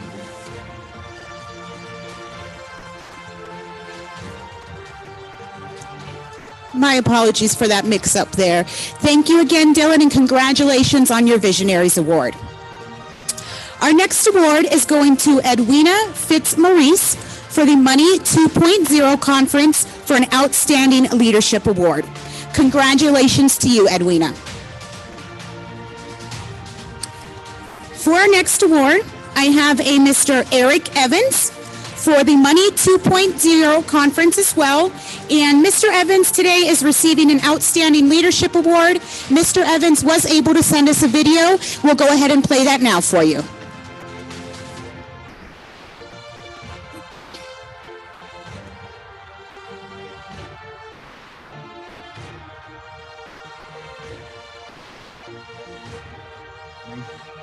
I want to thank you so much for the award that I'm receiving, a leadership award. Certainly wish I could be there next week, but it's a very hard time of the year for me to get away from the business, and unfortunately from the East Coast, because where I'd rather be is Las Vegas, where it's going to be absolutely gorgeous. Meet a whole long line of new people. These money conferences are absolutely terrific, and I plan to be in Las Vegas for the summer conference in June. We're making plans to be in Vegas. My wife and I to be in Vegas at this time. So next week, I want to say congratulations to all those other speakers and participants who received a similar award, and hope to meet some of the participants who come back for the Money Conference in June, and other speakers. Have a great holiday season. Thank you. Bye. Congratulations to you, Mr. Evans. Our next award is going to an outstanding organization. This award is being accepted on behalf of Francis Pierre, and Mr. Pierre was able to send us a video in as well.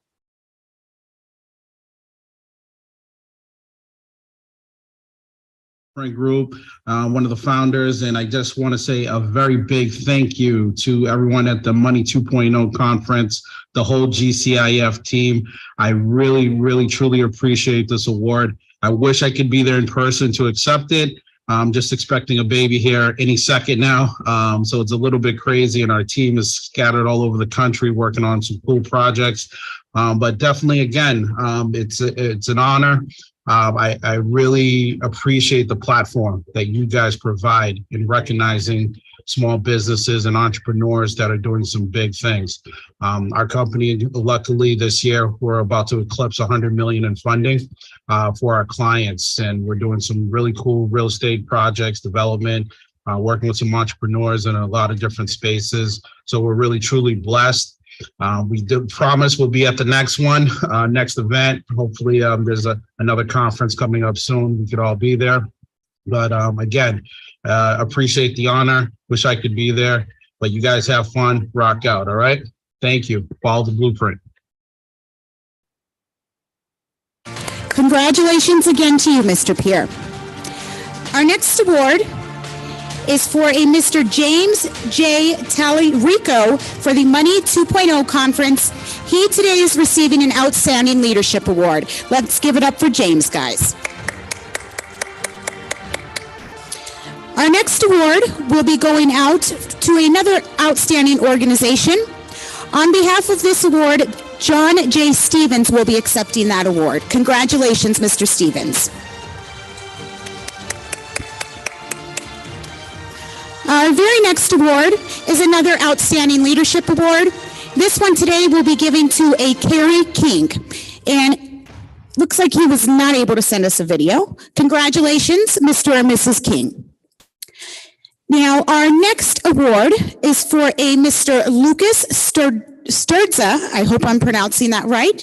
And today, Mr. Sturza is receiving an Outstanding Leadership Award. Now, Mr. Sturza was able to go ahead and send us in a video clip, so we'll play that for you now. To attend this event this time. So I'll do a short video just to give you a little bit of story on the company, on myself, and on the team. So Unique is a 2.0 family office positioned as a new breed investment manager. And basically, we bridge the two worlds of traditional wealth management with next generation curated investment. So when I first started Unique, my vision was to disrupt the traditional sector of finance. Myself coming from a private banking background, I decided I've done some real estate, then I've done some real estate business, then I started some private banking, then some private equity. Then I realized that with this new market environments, we had to position ourselves a bit differently. So basically, we have three different business pillars. The first one being wealth management, the second private equity, and the third real estate. So on the first side, we are regulated under the FINMA license, which is the Swiss Financial Market Authorities. All new companies in Switzerland will have to apply under the new LSFIN, LEFIN license, and roughly 50 to 60% of the actual ones will be able to have a new license. We are one of the first companies in Switzerland to obtain this new license. And here we typically trade equities, bonds, derivatives products, Forex. and more construction of portfolios. On this business pillar, we're mostly focused on ultra high net worth individuals, so large entrepreneurs, business owners, people who exited their business, heirs of family businesses. So this would be more on the general wealth side and really focus on few family at scale. The second business pillar is the private market. So in the private market, we run a private equity fund out of Austria. We are registered on the FMA, which is the Austrian Financial Market Authorities, as an official alternative private equity fund manager, which we call AIFM, so Alternative Investment Fund Manager. Here we typically invest, we screen 900 companies per year and usually look to invest to 5 to 7 companies. We are growth to late stage tech-driven investors. We invest in companies that are market leaders or contenders to become market leaders in the industry, companies that use tech to disrupt a traditional sector in which they operate in. So what we call the Uberization of business models. A company we typically invested in, a company like Jeeps in the fintech space, or Flexport in the digital freight forwarding space. So the company has been together, the team who's been together, has been deploying roughly $400 million over the past 5 years across 40 deals, 25 being direct investing, the delta being niche funds. When we decided to launch the company in Unique a couple of years ago, so roughly a year and a half ago, and the team has known each other before and decided to join forces, we decided to invest in a club deal manner. That means we run a fund, we offer co-investment rights to all our investors and limited partners, but we also offer at an arm's length our due diligence, bottom-up discount cash flow analysis, deep analysis on the companies we invest, but for the portfolio companies of our investors, and only for the members of the club deals. So we call this the venture capital as a service. And the third business pillar is the real estate. And here we typically do joint ventures with lead asset managers in their own space with a thematic play. Usually we do either on income or on capital gain. And we look for asset managers that have a stellar track record, 20 years and above, usually reinvest their money with us in the deal. We usually take a board seat membership, either lead investors, or we take a controlling party on the transaction. Generally, what we look to do is to invest in the economy of tomorrow as a way to future-proof the client's asset. The world as we're seeing it going forward, whether it being the inflation or the way the market is reacting, is we're seeing that people will have to allocate more and more in the private market space. And therefore in the illiquid space, the alternative space. So Unique is a new breed investment manager, but it's mostly focused on the alternative space. The idea is to invest in businesses or asset classes that are future-proofing for an economy of tomorrow. Now, I'd like to take a moment also to thank the Money 2.0 team for reaching out for the Outstanding Leadership Awards. They've done a great job supporting us. I'd like also to thank all my team who's shown great support along the way, and for the clients who have backed us, whether it's being on the private equity, venture capital, or different alternative investments, but also as the wealth management. And I hope I wasn't able to attend this time, but I hope I'll be able to attend next time the event. Thank you very much. Congratulations again to you, Lucas. Our next Law 2.0 award goes to Mr. Marco Mastrassi for an Outstanding Leadership Award. Congratulations, Marco. He was able to send us a video, so we'll go ahead and play that now for you guys. To all the guests and participants of this important conference. Before I proceed in presenting my firm, allow me to express my heartfelt thanks to the Law 2.0 organization for choosing us among our esteemed participants around the world. My name is Marco Mastracci, CEO of PM Legal of Rome, a small boutique law firm capable of operating with the agility and sartorial accuracy of a small company, but with the same skills and professionalism that a large law firm can guarantee, providing a 360-degree coverage to the client companies. Our story begins in Castel Gandolfo, an ancient village that overlooks Rome's eternal city and reaches infinite space through the dome of the astronomical observatory. We started from this small location and were capable of looking at the world in all its different variables of laws and cultures, become experts in managing these differences and being able to apply them to international contacts and legal issues. We are a group of law and business professionals of about 30 lawyers that have created an agile organization that has become one of the first integrated Italian legal companies capable of moving a 360-degree from the headquarters in Rome to New York, China, and with a net of independent international partners all over the planet. Partners, this is the key word. We assist the banks, companies, organizations. We take care of the development of international agreements and acquisitions from the Middle East to Europe, the USA, and Latin America. We strongly believe that for the purpose of the reputation and solidity of a legal firm, it's essential to maintain a strong link with research and the university, and it's the reason that many of MPM legal partners write and teach at the university both in Italy and abroad. Regarding to my position as CEO of MPM Legal, I believe that one of the most important qualities that I have as leader of my law firm is active listening. Today, in this world, people are not used to listening to understand. Most of the times, they are more focused on what they want to reply, regardless of the question.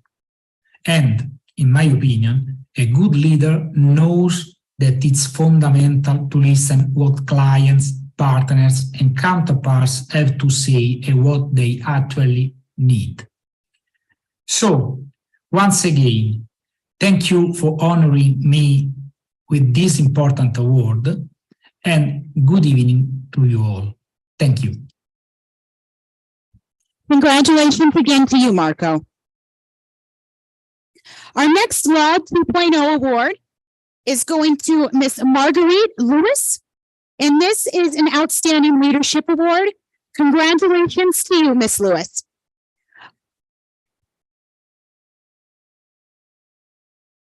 Our next award is going out to an Outstanding Leader.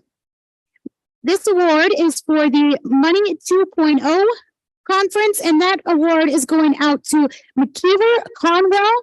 Congratulations to you, Mr. and Miss Conwell. Our next Money 2.0 award will be going out to Olga Telstaya. I hope I pronounced that right. And she is receiving an Outstanding Leadership Award, which we do have a video here from Olga. Hi, I'm Olga Telstaya, a director from tax department of big consultancy company. Thank you for acknowledging me for a Money to Conference Outstanding Leadership Award. During my daily job activities, I usually manage different types of tax advisory projects and also organize and participate in marketing activities for huge businesses. For me, there are three main components for a good leader. First, be a knowledgeable specialist. In order to deliver a good quality product to your client, it is essential to know your topic very well as to plan, coordinate, and manage your project from the beginning to the end.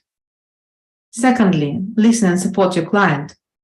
All businesses may be successful only if they have regular customers. That is why it is important to create a trustful atmosphere and relationships with your clients, not only from professional expertise, but also listening and supporting your client on a daily basis.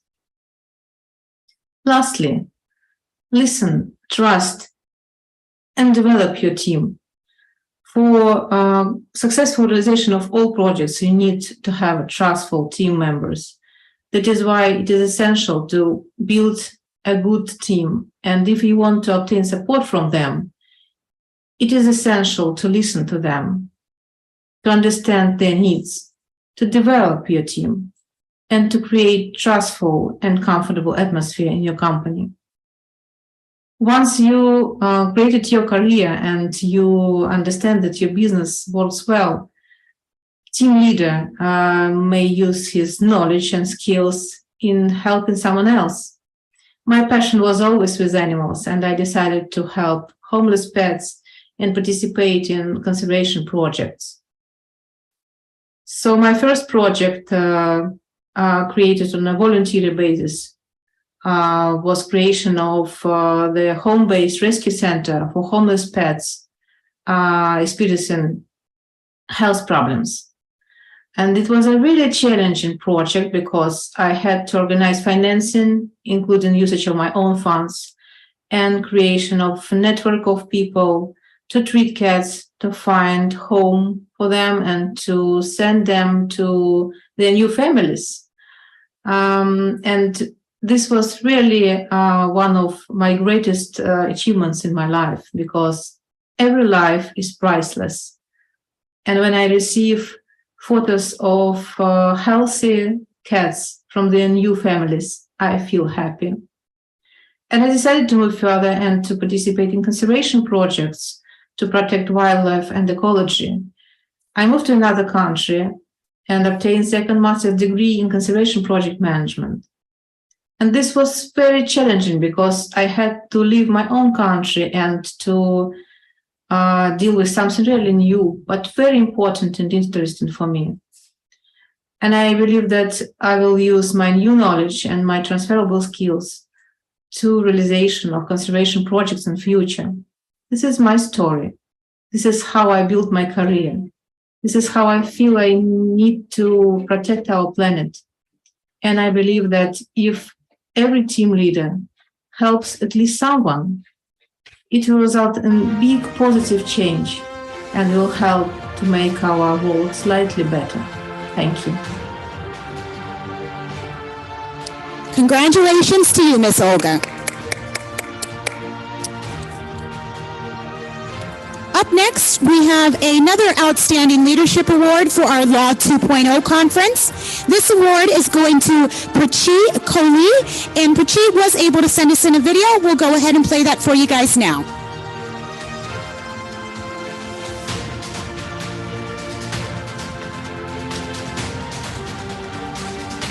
Oh, my apologies. I guess we do not have a video for Prachi, but congratulations to you. We do wish you were here with us in person. Hopefully we'll be able to meet you at the conference next year.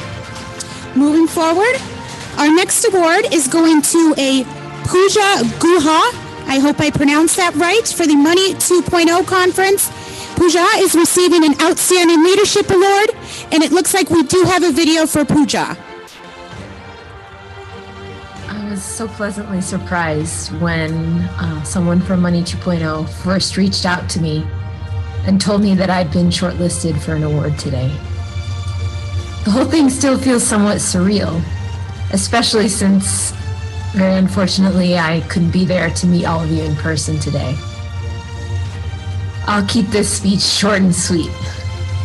I'm so honored to have been considered, and when I look at the list of my fellow honorees, I have trouble believing I belong with this group.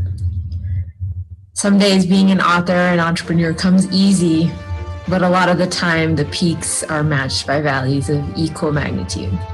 I'm sure most of you would say the same about your various pursuits.